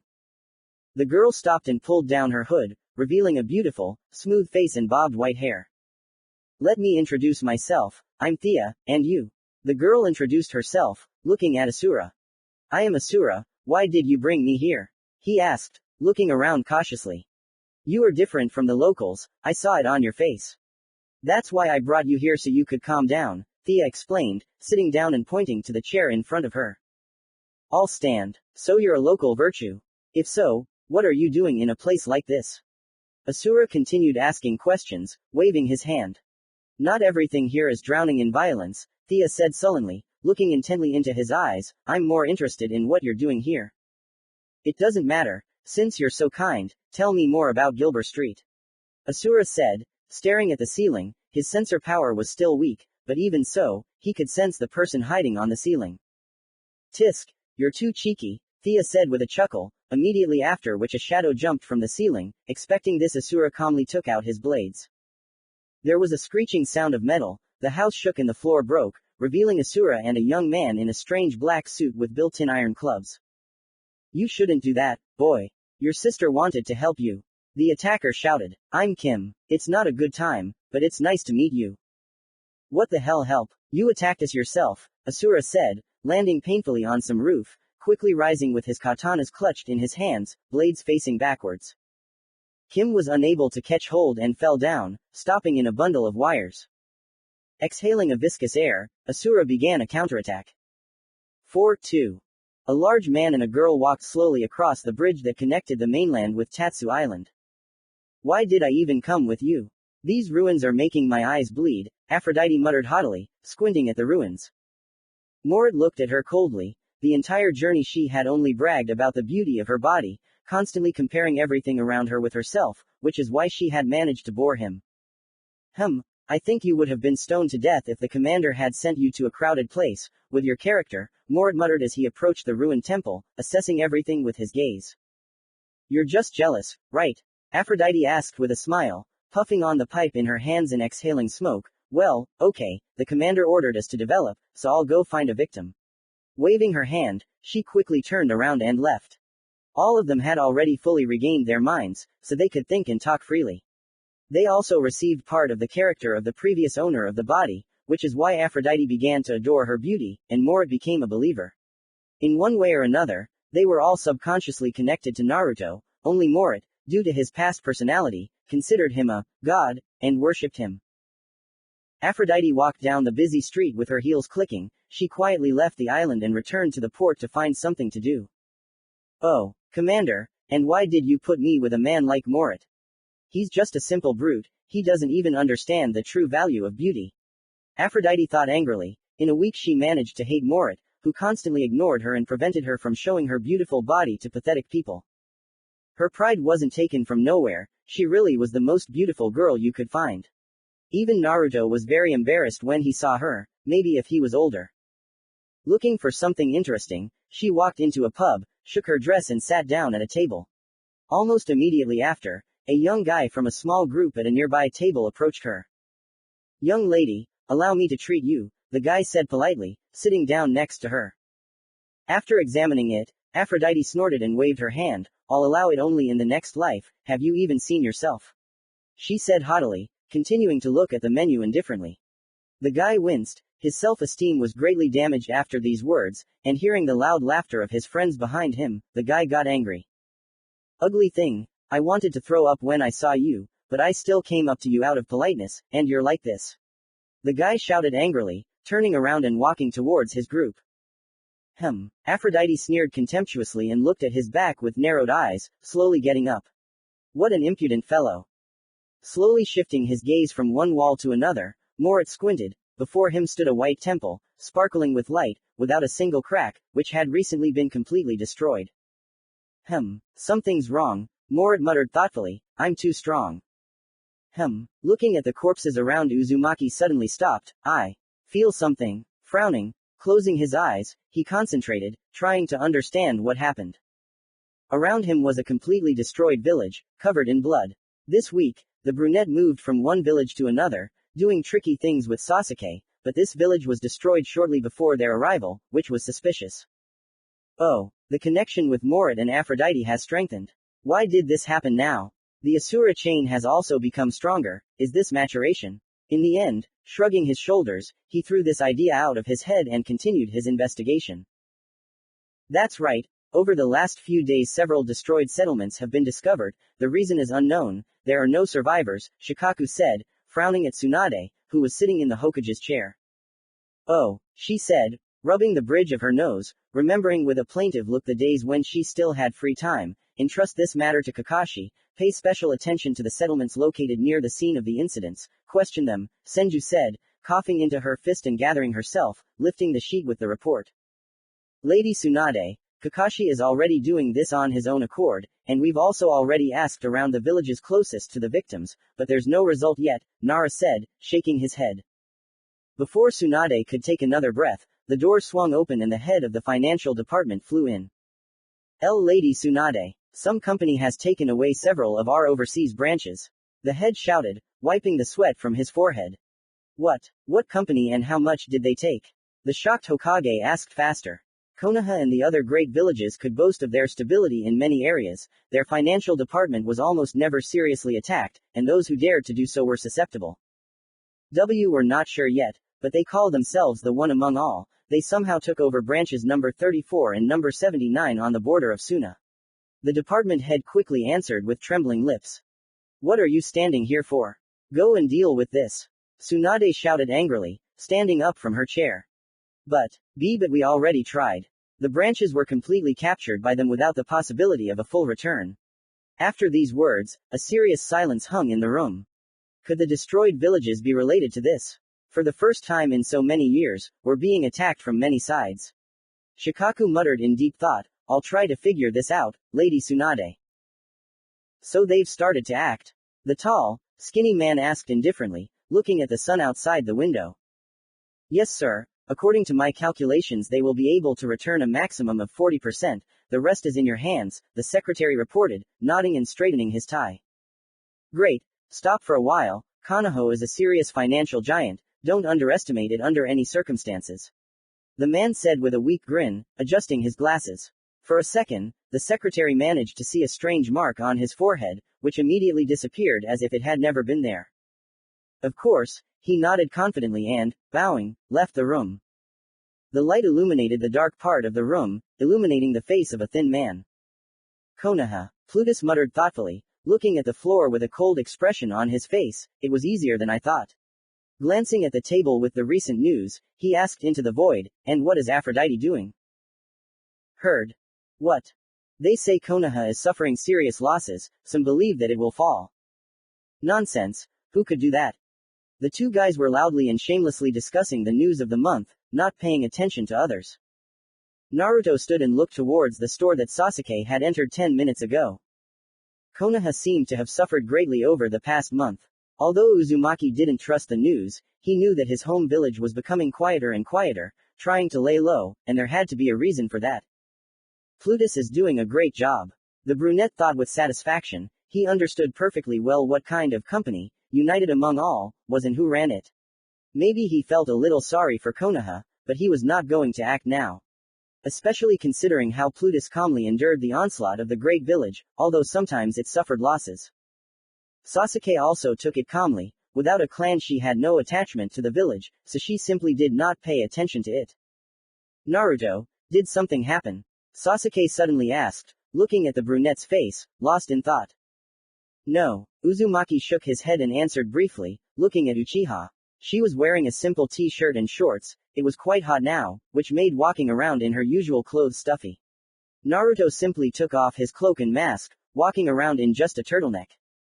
The brunette looked at the former Jinchuriki and thought, why does it seem to me that you've gotten older, she said, walking around him. Raising one eyebrow, he looked at himself, in a month he really had become taller, his face looked like a 17-year-old's and his skin had become a little shabby, especially his hands, on which there were many small scars. I think it's because of the speed genome, the brunette said, making sure that no one was around. He used this genome quite often, trying to increase control, which caused the cells to age faster and time to flow differently for him. You could say that in a month he had matured by several years. Wait, so fast? Won't I die of old age in a few months at this rate? Uzumaki thought with a frown, it seemed he should stop training for his own safety and convenience, because he had already become a head taller than Uchiha, and I'm too tall. Sasuke is already about 170 centimeters tall. Am I almost 2 meters tall? Naruto was horrified when he compared himself to Sasuke. The passive acceleration of cells stimulated the work of the entire body. At this rate he would not only quickly age, but also become almost 4 meters tall to his 20, which was certainly terribly inconvenient. Seriously, I think you should slow yourself down if you continue like this. Uchiha muttered worriedly. I'll just stop using it. Slowing it down could lead to unknown consequences, Uzumaki said with a sigh and calmed down, wiping the seriousness from his face. Okay, then shall we move on to the country of tea? Seeing the nod, the brunette smiled and followed him towards the exit of the village. Kakashi stood in the middle of the destroyed village and looked at the report in his hands. 36 children, 56 women and 62 men along with 46 elderly people, that's how many corpses were found, but if you believe the documents, the population was about 20 more. Where did they disappear to? Hitaki thought, frowning at the numbers.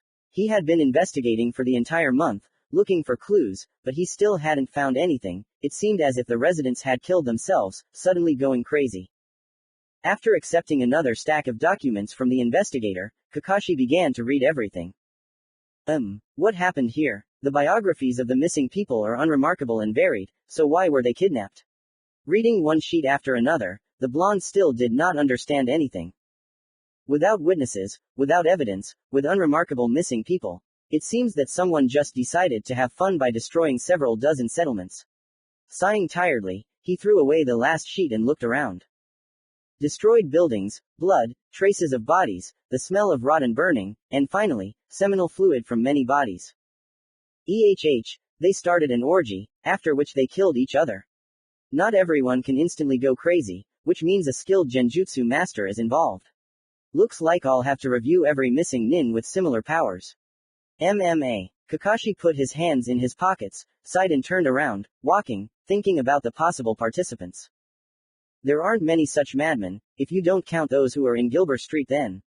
They don't exist. It looks like I should visit this damned island. Scratching his chin, Hitaki thought, he dug through all the possible informants around, reread many documents and discussed everything with many experienced detectives, but it was impossible to understand who was involved in this.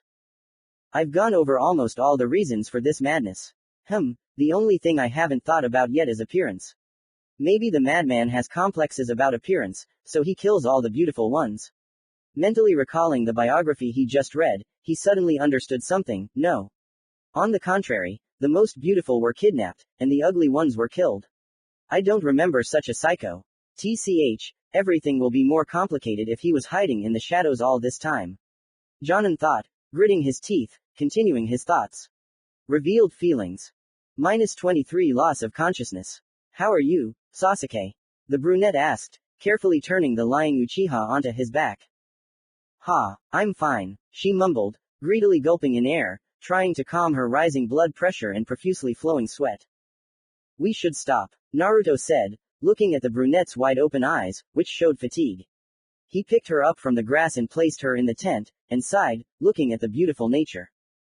With the speed genome training gone, Uzumaki found another purpose to use his time productively. I am the creator of all for one. When I reveal myself it will be bad if I seem weak or unworthy to people. That's why I worked on my aura. In fact, before I trained it unconsciously and it came out only from my chakra reserve, but after some tests I realized that ki can really be improved. Sitting down next to the girl, the blue-eyed man thought, there are 3 types of ki. The first is unconscious, which comes out on a permanent basis. It is by it that shinobi most often determine the strength of the enemy. If you learn to hide it, you can confuse your opponents, making them think that I am weak. The second is conscious, ordinary ki that can be released at will to intimidate the enemy or suppress someone. And the third is emotional, which comes out under the force of anger, rage or similar strong emotions. Leaning back, Naruto closed his eyes. I can't hide the first one yet, but I think I'll learn soon. The third one, it seems, I'll never feel, and actually, I'm training the second one, releasing it on Sasuke at her own request. Opening his eyes and looking at Uchiha, Naruto frowned slightly. Still, I'll stop using ki on her. After a little analysis, I realized something. Sasuke, he continued, meeting the pitch-black eyes, those few nights a year ago. Are they still tormenting you? The Uchiha flinched upon hearing the question, then exhaled and clenched her fists. Just a little, really. The brunette nodded weakly, moving closer to Uzumaki and pressing herself against him. After all, you protected me back then, right? Although I don't know who did it back then, or why. It doesn't matter, she said, smiling and closing her eyes. She ran her hand over his slowly rising chest, as if stroking it. She became more open, although, I also softened. Maybe it was a mistake. After all, the strongest people have only one weakness, attachment. Thought the brunette, fingering the girl's long hair in his hand, but it's still worth trying to experience something new. I once heard that Uchihas only truly fall in love once in their lives, is that true? Uzumaki suddenly asked the Uchiha who was floating in the clouds. Yes, Mom said that it was like that. She answered with a jerk, looking at him with a raised eyebrow. And what are you worried about? The brunette asked, smiling cheerfully as a joke. Suddenly she was turned over from her side to her back, Naruto hovering over her, making a serious face. Yes, exactly. I'm afraid of losing you in some sense. I've always been skeptical about my emotions, afraid that suddenly, one day, because of an emotion that surfaced, I would make a mistake. And now, here and now, I finally realized that I fell in love with you, Sasuke. Naruto spoke calmly, not showing any uncertainty, looking at the surprised Uchiha. Remembering my life, only you somehow made me feel something good. For the first time in my life I encountered something so unknown to me. Do you know how difficult it is for me to say so many words? And it was you who got me talking again. I'll just ask, Sasuke, do you really love me? With her cheeks burning, Sasuke opened her mouth, unable to say anything. There was silence for a moment, and the temperature in the tent seemed to rise. Realizing that his tongue simply wouldn't move from the seething emotions, Uchiha, after a little hesitation, instead of words, decisively pulled the brunette towards her, joining their lips in an unexpected kiss. Uzumaki was taken aback, not understanding what to do in such a situation. Fortunately for him, Sasuke soon moved away a little, with an awkward smile on her face and red cheeks, hugging the brunette by the shoulders. Of course, truly, there is no other way to love, she whispered quietly, turning slightly towards the wall of the tent out of embarrassment. Before he could calm down, something unexpected happened. Cats! A loud voice rang out. Naruto barely had time to react and stood up abruptly, pressing the Uchiha to himself and creating a steel shield from his hand, covering himself with it. An explosion thundered. The tent and the ground on which it stood were instantly torn apart, raising a pile of dust into the air. The created shield was mangled and torn to shreds, scattered across the field and trees. Gritting his teeth from the severe burns all over his left arm, Uzumaki looked up coldly. Far in the sky, a strange white bird of enormous size was hovering, and on it stood a blond man in a familiar cloak with red clouds. Akatsuki, the brunette muttered darkly, jumping to the side. Sasuke, run to the city we passed last time. Wait for me in the same hotel and room, he said in a serious tone, letting go of the Uchiha. Uchiha looked at him in shock, but clenched her fists tightly and turned towards the path they had already passed. If you say so, I'm too weak to help, right? I'll wait, the brunette whispered, hiding her excitement and shock, and angrily looked at the attacker and ran to a safe place, realizing that she would most likely get in the way. Of course, it would be dangerous for her to run away alone, since the second one could be hiding somewhere, but Naruto judged from the recent attack, which he could not detect, such abilities are dangerous. I will not be able to protect her. TCH. He straightened his shoulders and thought, looking threateningly at the enemy. Oh, Deidara, you should have interrupted this moment. A mocking second voice sounded from the forest, which made Naruto frown even more. Another man with gray hair and a scythe with 3 red blades, from the handle of which a chain extended to the hand of the newcomer, emerged from the shadows. Jinchuriki of the 9 tails, surrender or we will have to use painful methods. Another voice was heard, chilling to the bone. Another man appeared, but with red hair and strange piercings, whose eyes looked like some kind of dojutsu, purple with circles.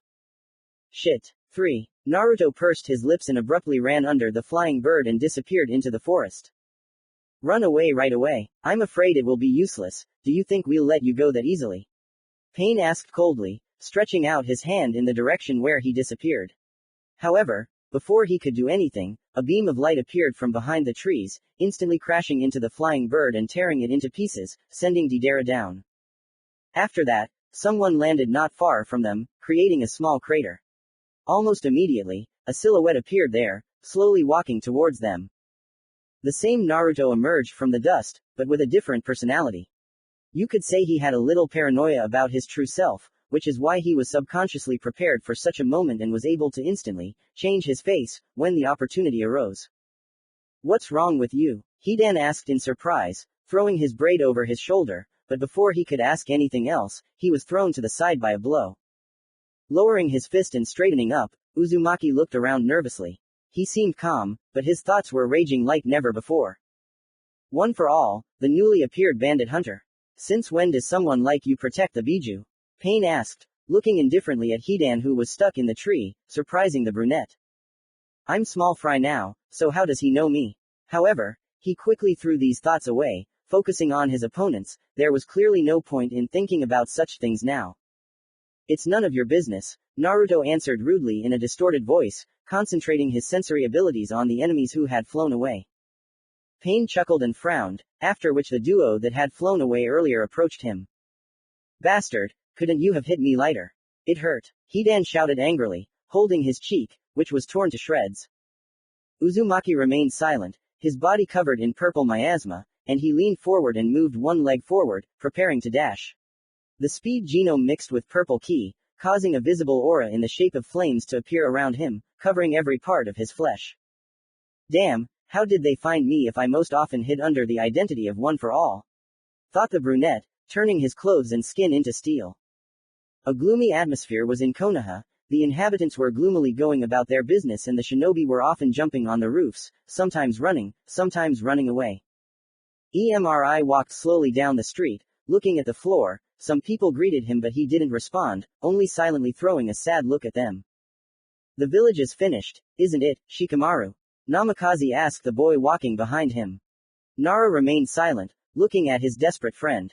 They understood perfectly well that due to a moment of weakness, everyone who could, small groups, bandits, and simply those who decided to look for something to profit from, had pounced on the village.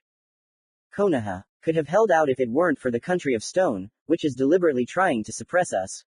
The brunette shrugged his shoulders for a while and replied. Not only small fry, but also giants attacked Konoha, one of which was the country of stone, which was quietly sowing discord among the inhabitants.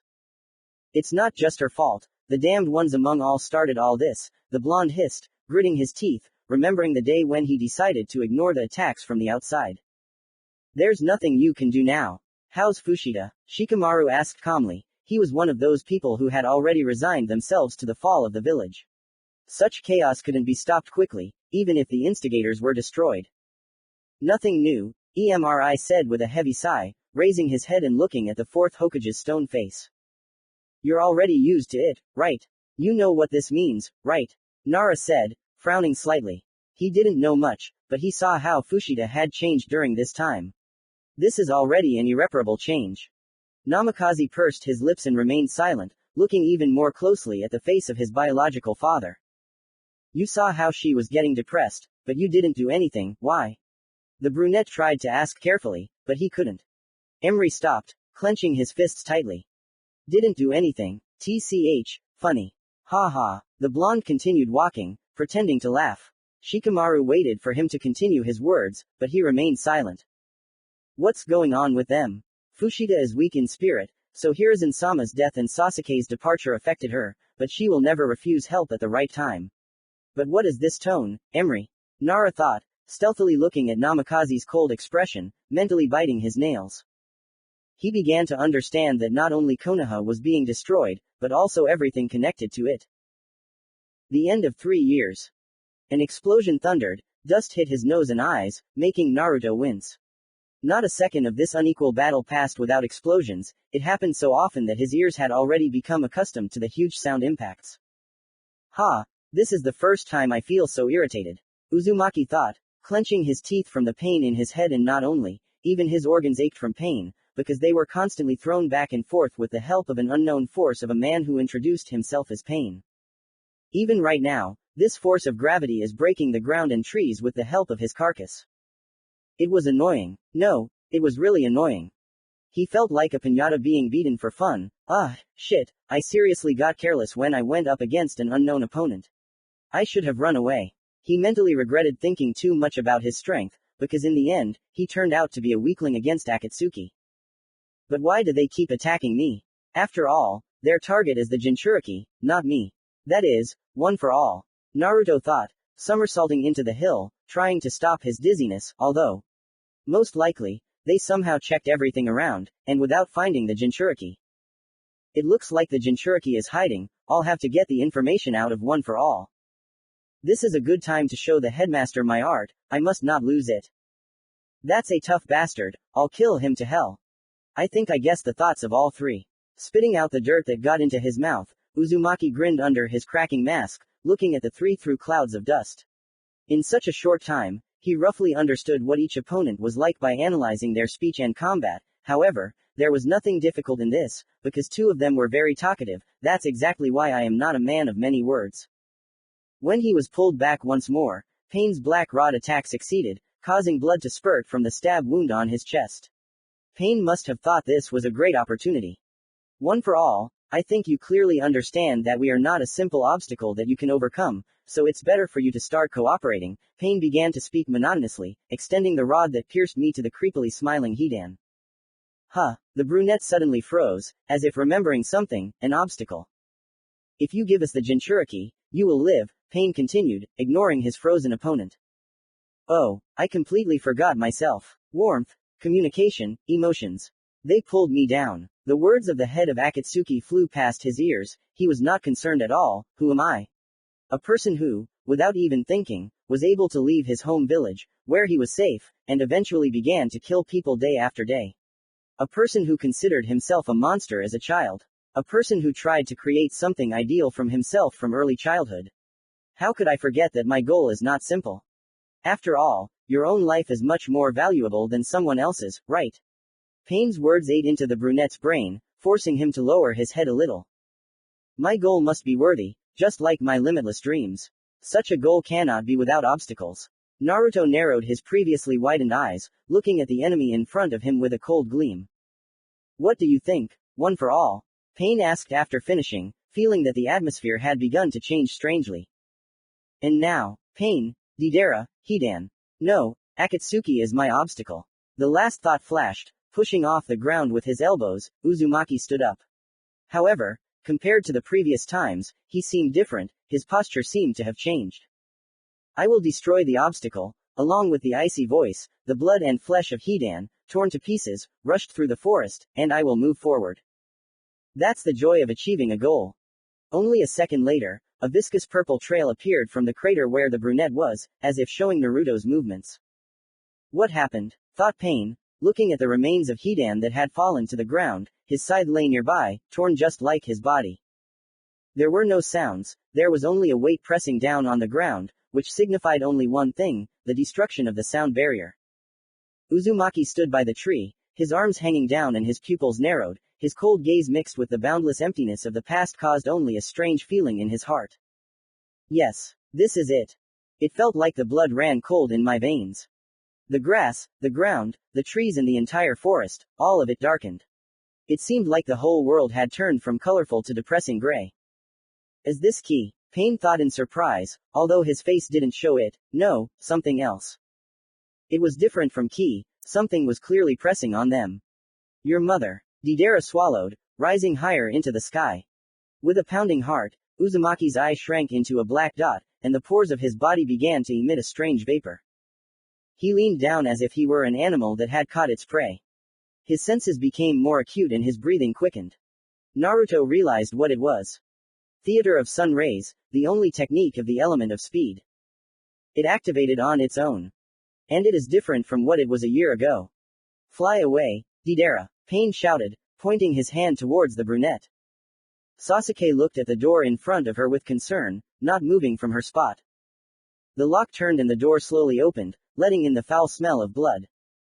A brunette stood in the doorway, his gaze absent-minded due to fatigue, and his body trembling. He was covered in blood. Uchiha had never seen Uzumaki so weakened before, so she immediately ran up, carefully pulling him onto the bed. Oh my, Naruto, what's wrong with you? The brunette quickly looked him over, constantly frowning at what she saw. Food. Everything in Naruto's mouth was so dry that his voice turned into a wheeze. Uchiha stopped the bleeding a little and sighed, moving away somewhere. Ha! Naruto silently opened and closed his mouth, trying to figure out where he was. This is the subconscious. Why am I here? The brunette realized after looking around, his movements were so light that he felt like a bird in the sky. However, he had long since gotten used to this feeling, so he immediately examined himself. He was naked, which was not surprising, but his body was so thin that nothing remained of his previous muscles. I feel so strange. Uzumaki touched his head. The acceleration was stronger than I thought. It was like time stopped. Naruto closed his eyes and imagined his brain. Looking at it, he frowned. Almost 2,000 times. No, 3,600 times. For me, a second lasted like an hour, and a minute 2.5 days. How did my body survive such a load? Every punch then was like 1,000 now, every move then was like a run now, and every thought then was like a brainstorm now. It was a real organic explosion. I fought for almost 5 minutes. Which means it's been almost 2 weeks without food or water for me. The brunette imagined the rest of the insides, organs, bones, flesh, blood, and everything else. Do I really look like this? If so, how did I not die of thirst? How did I not die of blood loss? And how did I not die of hunger? Naruto opened his eyes and looked at the endless space around him. I don't care. If I was dragged here by force, it means my physical condition is terrible. But, having fallen, the blue-eyed man took a push-up position, who said that I can't train without a physical body. It was terrible. Naruto, gulping air, tried to stay on his feet, leaning against the wall. Fuck. It was a nightmare. Uzumaki looked with wide eyes at the view from the window, at the long unseen sun and sky. 200 days. He lost track of time while training in his subconscious. 200 days of fasting, thirst, fatigue. He is completely mentally exhausted. A monstrous feeling of hunger for 200 days. But he continued to train. And it led to something. Chakra. Looking at the blazing purple flame in his hand, the brunette thought, she feels emotions, memories. All the time he thought about food, about water, about rest. And the chakra felt it. Naruto looked up at the calendar. Day.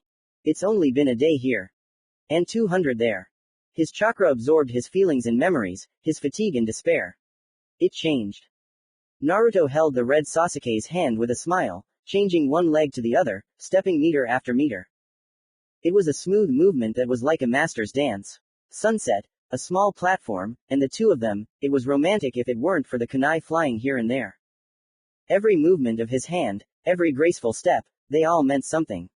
If Sasuke didn't have time to dodge, Uzumaki would pull her to him, kissing her and performing a double dance, as if showing her how it should be done. Uchiha looked at the brunette with surprise, and he simply smiled lightly and looked at her, not standing still for a second. His slightly long black hair constantly swayed, sometimes slightly covering his face, sometimes falling back. The platform they were on was covered with traps and fishing lines, but it was as if they didn't exist.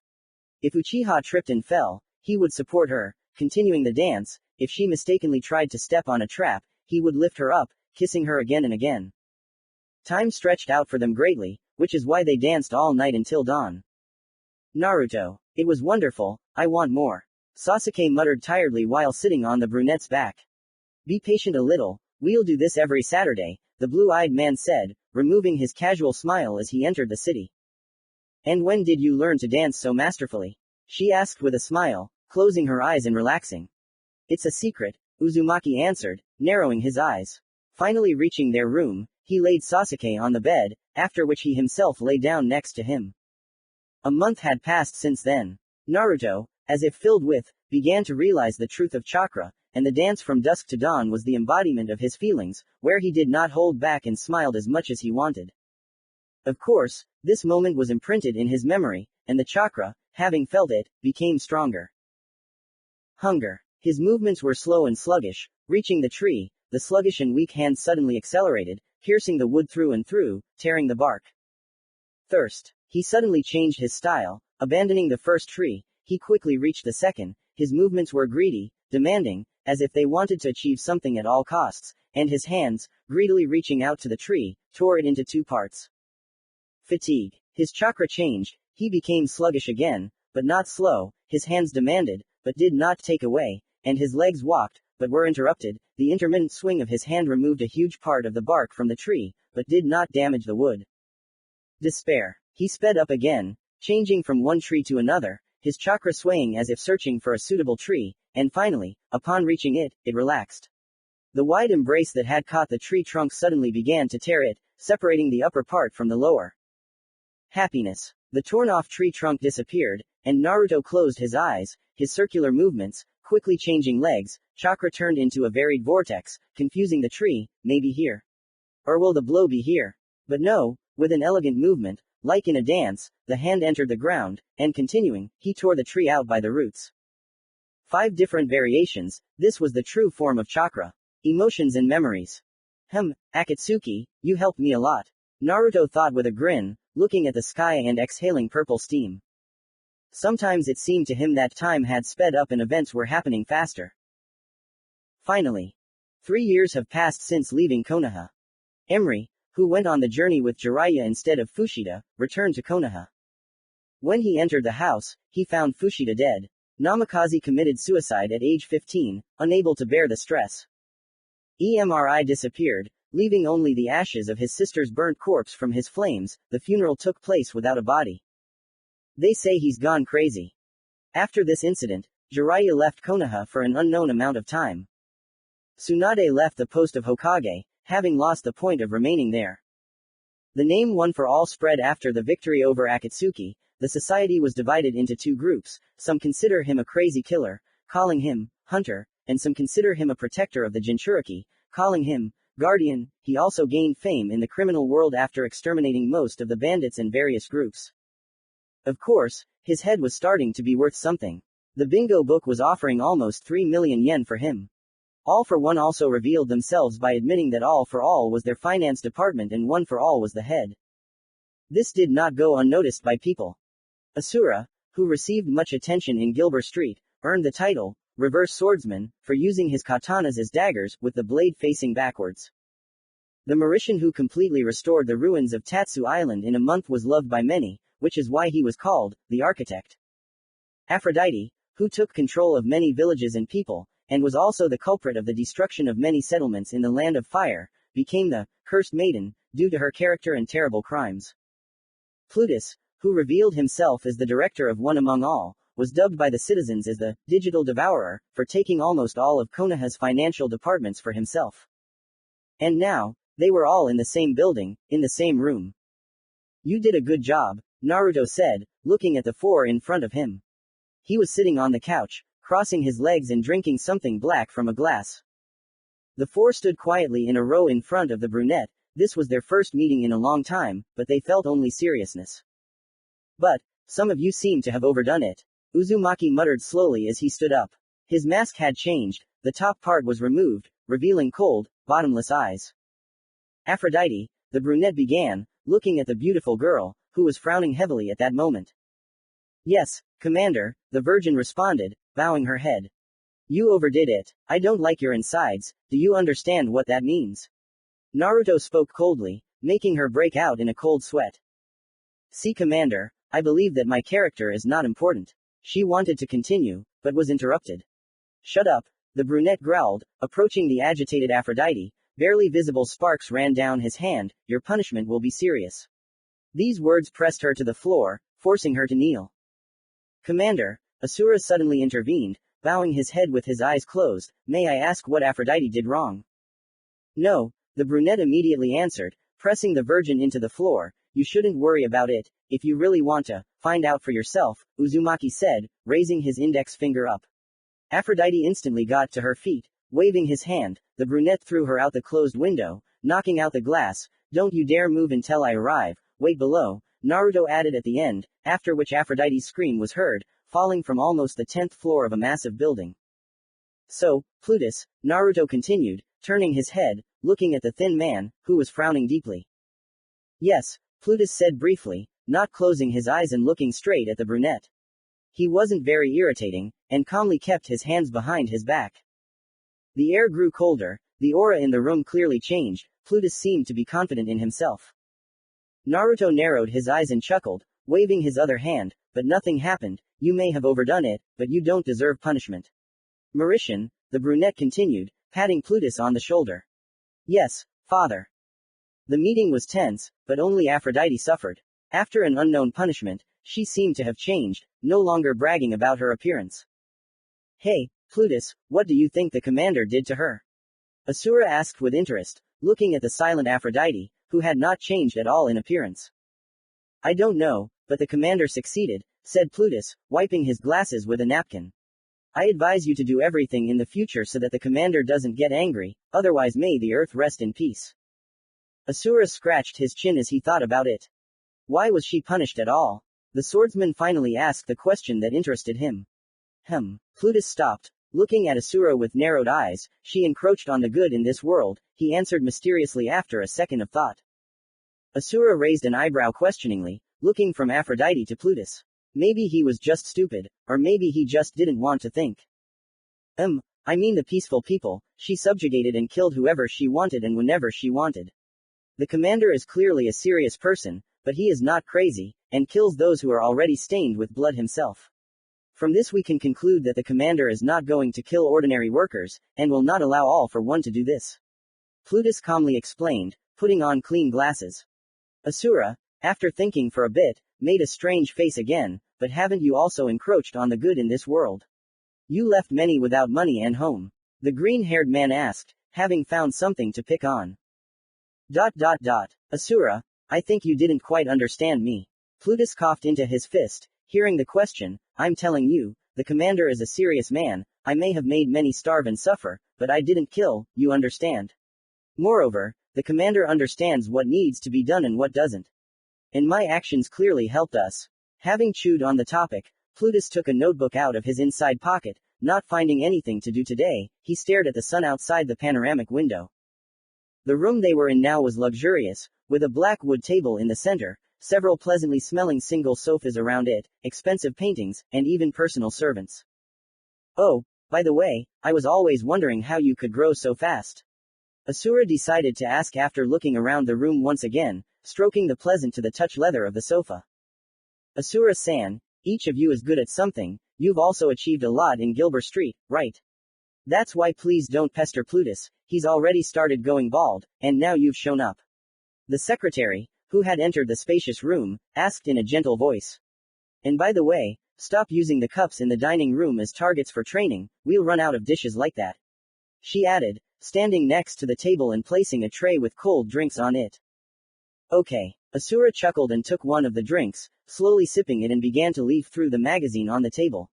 By the way, Isha-chan, you and Plutus have been resting more often lately. Did something happen? The secretary, whose name was Isha, smiled, adjusted her bangs and replied, yeah, everything is going well now, so there's not much to do.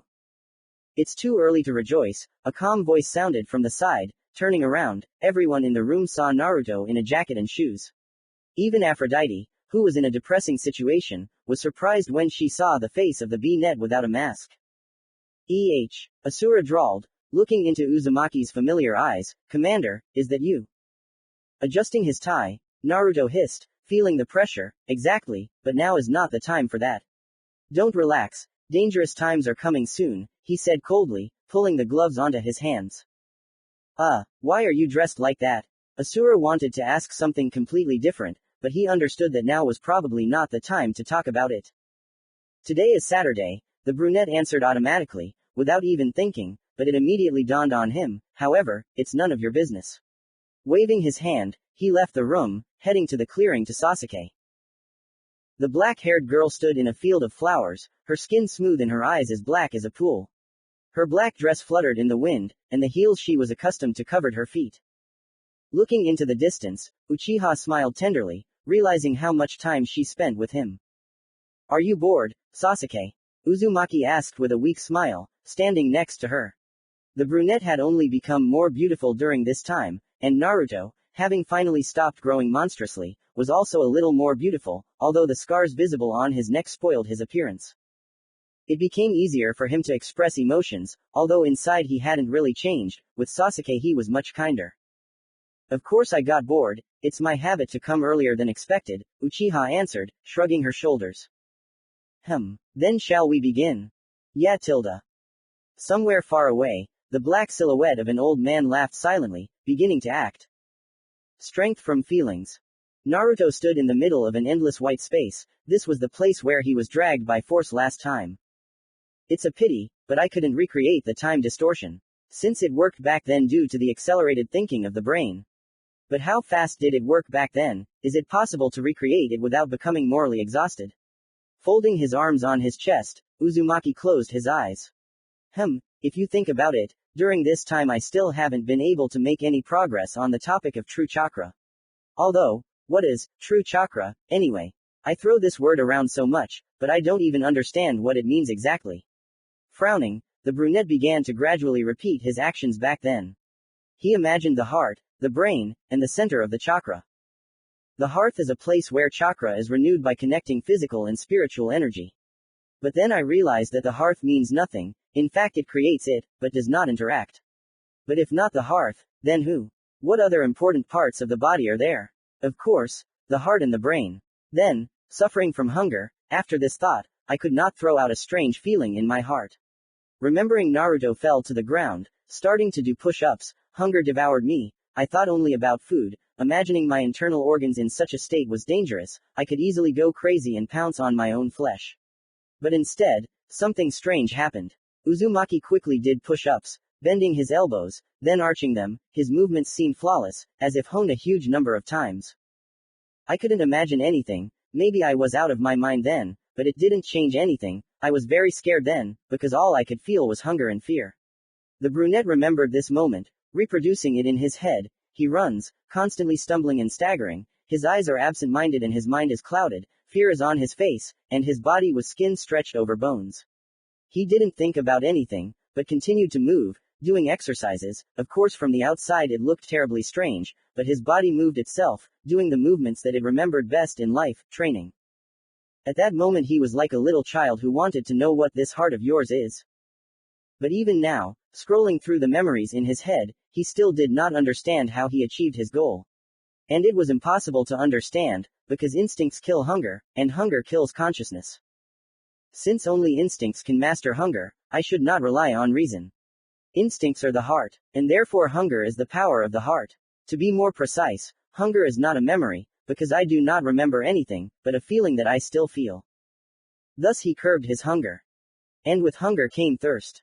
Obviously, but the brain is different from the heart, and therefore its strength is also different. Then the hunger did not go away. I still remember how it devoured me from the inside, but I was thinking about something completely different. Fatigue. With consciousness came fatigue from endless repetitions of movements, without rest, break, or anything else. This time Naruto imagined the brain, not the heart. His body was frozen, he couldn't move, breathe, or open his mouth, all his senses ached, and he couldn't even blink. Exactly. Since hunger kills consciousness, and instincts kill hunger, then fatigue kills instincts, leaving consciousness alive. But how to resist fatigue? After all, fatigue is the result of movement, which means that to get rid of it, you need to stop moving. But what's the point of all this? If he rests, everything will go wrong, hunger will go away, thirst too, and he will simply wake up in the real world. Trying to forget all this horror is a bad dream. Fatigue cannot take control of instincts, so it kills them. Accordingly, fatigue cannot kill consciousness, taking control of it. But how to move then? Fatigue kills the instincts that move the body, and the mind takes control, literally forcing you to rest. The answer is simple. Consciousness, which is under the control of fatigue, takes control of instincts, which are killed by fatigue. Of course, fatigue cannot kill consciousness, and therefore it cannot kill instincts. Consciousness, using instincts, begins to move, removing the control of fatigue over itself. How confusing, Uzumaki thought with a grin, remembering how his head had hurt back then. Fatigue is a memory, the power of the brain. Fatigue was curbed. But despair did not come with her. What is despair? Despair is when a person has completely given up, not believing that he can do or change anything. And what did he experience during all 200 days? Exactly this. Despair requires neither instincts nor consciousness. Despair is curbed almost immediately after fatigue. The brunette sighed with difficulty, covering his face with his hand. And so those 200 days passed. But of course he didn't stop after that. After all, feelings or memories are always with him, not just during that period of time. And that means he will gradually be able to tame his body, but what's the point? How did that even work? The chakra was created in the hearth and didn't change in any way after that, except for the elemental powers, so how could you turn hunger, thirst, fatigue, and despair into power? Was that even possible? He checked it right after he woke up in bed. Heart, brain, he imagined both of these organs, but this time the result was different. The slowly beating heart was ablaze with purple fire, and numerous purple discharges were running through the brain. Lightning and flames were the color of his chakra, and it was surprising. Why did the chakra suddenly turn into this? He thought then. But everything was very clear. The chakra created in the hearth passed through the heart, transforming into flame, into the power of hunger and thirst. The other part went to the brain, turning into real lightning. Naruto was sure that the truth of the chakra works without the help of the elements. Heart flames without Kaden. Brain lightning without Raiden. This is true chakra, a power that does not require help from lineage, genes, or anything like that. Only you and your guts matter. That's why the next thing I decided to feel is happiness. And of course, the only happiness for me is Sasuke. Dance, where I don't hold myself back, I smile, laugh, rejoice, am touched, all the feelings inherent in a person. I finally felt them on myself. Uzumaki smiled weakly, remembering today's dance in the flower meadow. Thus I tamed happiness. It wasn't the power of the heart or the brain. It was both. Memories and emotions, consciousness and instincts. He became stronger just by thinking and feeling. All of it, every second in his memory, it was the truth. Finally he understood and realized. Now that it doesn't bother him, he feels better. Suna, a gathering of elders. What are we going to do? One of those sitting asked in a low voice, looking around the room. Konoha is in decline. It clearly won't help us save Kazekage-sama now, especially since they have other plans, the other elder answered with a heavy sigh. It's hard to admit, but our shinobi won't be able to cope with Akatsuki. We need help, the old man said, nervously tapping the table. In the end, we have two choices, Tamari said tensely, looking at the head of the medics, accept Konoha's plan, or try to act on our own. Everyone in the room went silent. If they accepted the plan, Kankuro would survive and the Kazekage would be released for the time being, but if they tried to resolve this on their own, it seemed like Suna would fall apart just like Konoha. Commander, don't you think this is suspicious? Morit asked in a whisper, glancing at the Sand Village shinobi behind their group. Naruto looked back. He, Morit, Asura and Aphrodite had gone on a large-scale mission to save the Kazekage. Of course it seems so, the brunette answered quietly, chuckling. They suddenly received a letter with surprising content, where they were required to go to the place and deal with the Akatsuki members. TCH, the reward is very generous, and the fact that they know where the secret place of extraction of Biju is located is too suspicious. And it is not like they are hiding it. Uzumaki thought looking ahead, they were running across the plain near the said place, so the battle should begin very soon. Sometimes you have to run into trouble yourself to become stronger, Naruto explained, pressing the mask harder to his face. Morit nodded and fell silent. Asura and Aphrodite, who heard this, also decided to keep their mouths shut. Moreover, I need to test my strength. I have become stronger, but I don't know how much, and it's depressing. Although, cracking his wrist, Uzumaki mentally chuckled, I don't think that Suna is capable of opposing me. We're getting closer. Asura shouted, drawing his katanas from their sheaths. The Suna shinobi cast a strange glance at his grip, nodding to themselves. They stopped in front of a huge cave. Naruto frowned, feeling danger from all sides.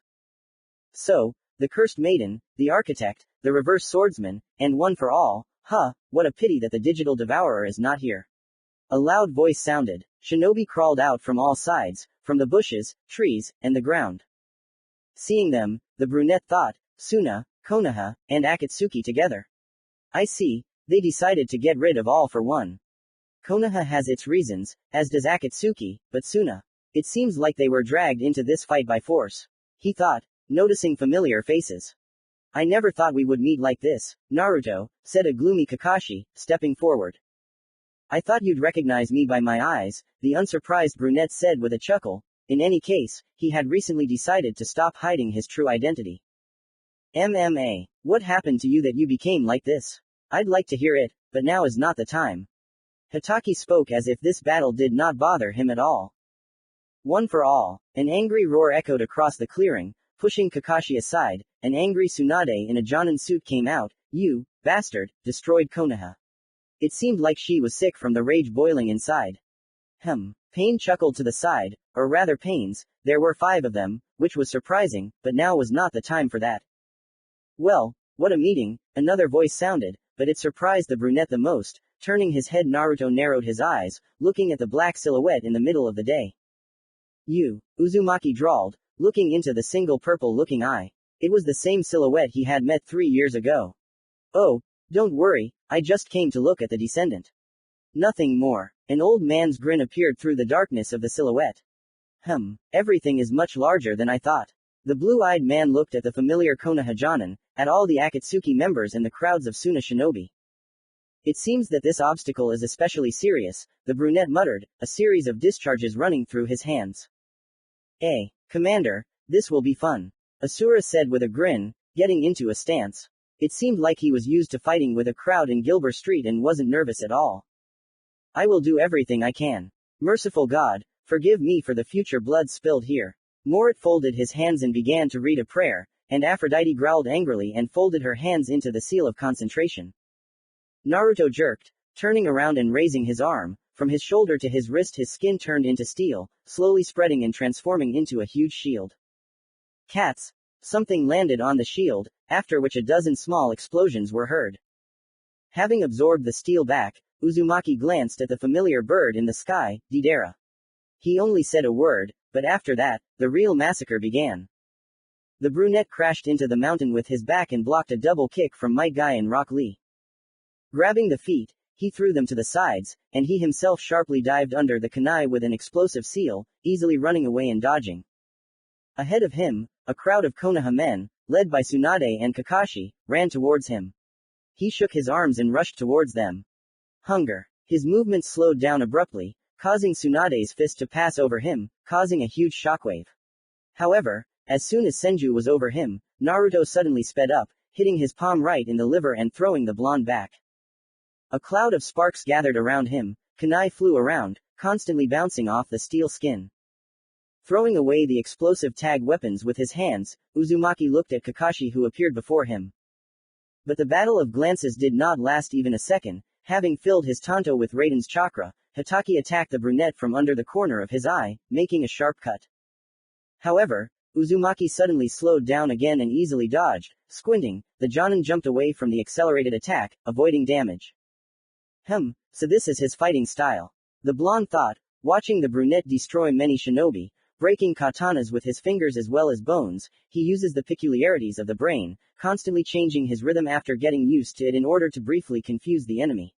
While Kakashi was analyzing, Naruto received a fist in the face from Guy. Konoha Hurricane. At that moment, Lee attacked from behind, delivering 2 serious blows at once. But the brunette didn't even move. Without turning his head he grabbed Rock Lee's leg and threw it at Might, forcing both of them to step back for a couple of seconds. And his gaze. It is directed at the most dangerous enemy, he pays almost no attention to the rest. This can be used. Continuing to think, Hitaki performed a series of seals, going underground. Rolling on the ground from Deidara's explosion, Uzumaki instantly got to his feet, dodging Tsunade's menacing fist. While he was distracted by Senju and Guy, Tenten managed to get a pair of explosive kunai to their target, sending Naruto flying back almost 20 meters with the explosion. Having cleared his throat, the brunette rolled along the ground, avoiding Deidara's white creatures and quickly jumped back, grouping himself and landing on his feet. Fatigue. His movements changed from slow to jerky. With such a frantic speed, it was as if he was continuously teleporting over small distances, making his opponent's eyes spin. His blows ripped the skin off people and made them scream in pain, but such an unequal fight was quickly interrupted by a swarm of strange bugs that sucked out chakra from him with a touch. Aburame clan, Uzumaki thought, waving his hand and creating a wave of purple fire, burning both people and bugs around. Turning around, he quickly created a steel shield, hiding from the huge fireball. Avoiding Tsunade and Guy's fists, Naruto approached the center of Konoha's formation. Breaking the line he rushed inside, seeing those same members of the Aburame clan, several medics, members of the Hyuga clan and their peers. Shanaru. A cry rang out, the pink-haired girl's fist tore the ground to shreds, forcing the brunette to step aside, at the same time blocking the flying techniques with his hands. Sakura, be careful, shouted an excited Hinata, running up to Haruno. So we're all finally gathered, although the situation is a bit sad, Shikamaru said with a grin, stepping forward from the group. Naruto just chuckled, his expression not changing. He didn't really care if it was his former classmate or someone else standing in front of him, the most important thing now was to survive and destroy the obstacle. Well, it looks like you're not really. Shikamaru shut up as he saw Uzumaki's body suddenly engulfed in incoming fire, creating a huge explosion. Running out of the bright fire, the brunette rammed the shinobi standing in front of him, throwing them aside. He was already pretty burnt, covered in scratches. Maybe I should start using genomes. No, it's too early. Naruto thought, shaking off pieces of clothing from his hand. Far behind the shinobi ranks stood a huge toad, on which was the toad hermit himself. Jiraiya, the blue-eyed man muttered, frowning, looking around, I don't know about the others. But Akatsuki didn't target me. That's good, I should quickly deal with the current opponents and move on to a more serious battle. As if on purpose, the Akatsuki members emerged from the crowd around him, covering him from all sides. Tisk, I jinxed it. It looks like the real battle is already beginning. A huge cloud of dust rose into the sky along with Uzumaki's body, and without wasting any time, Deidara surrounded him with clay birds from all sides. The blast wave knocked down trees and a blinding display of fireworks spread across the sky. This is bad. Naruto flew several hundred meters and crashed into a huge mountain, not even noticing how he rose to a height of about 1,000 meters. Unable to hold on with the help of chakra, he began to slide down the slope, meeting explosions and kunai with his face. Still, it's time to use something new. The brunette thought, gritting his teeth from the pain in his feet and back.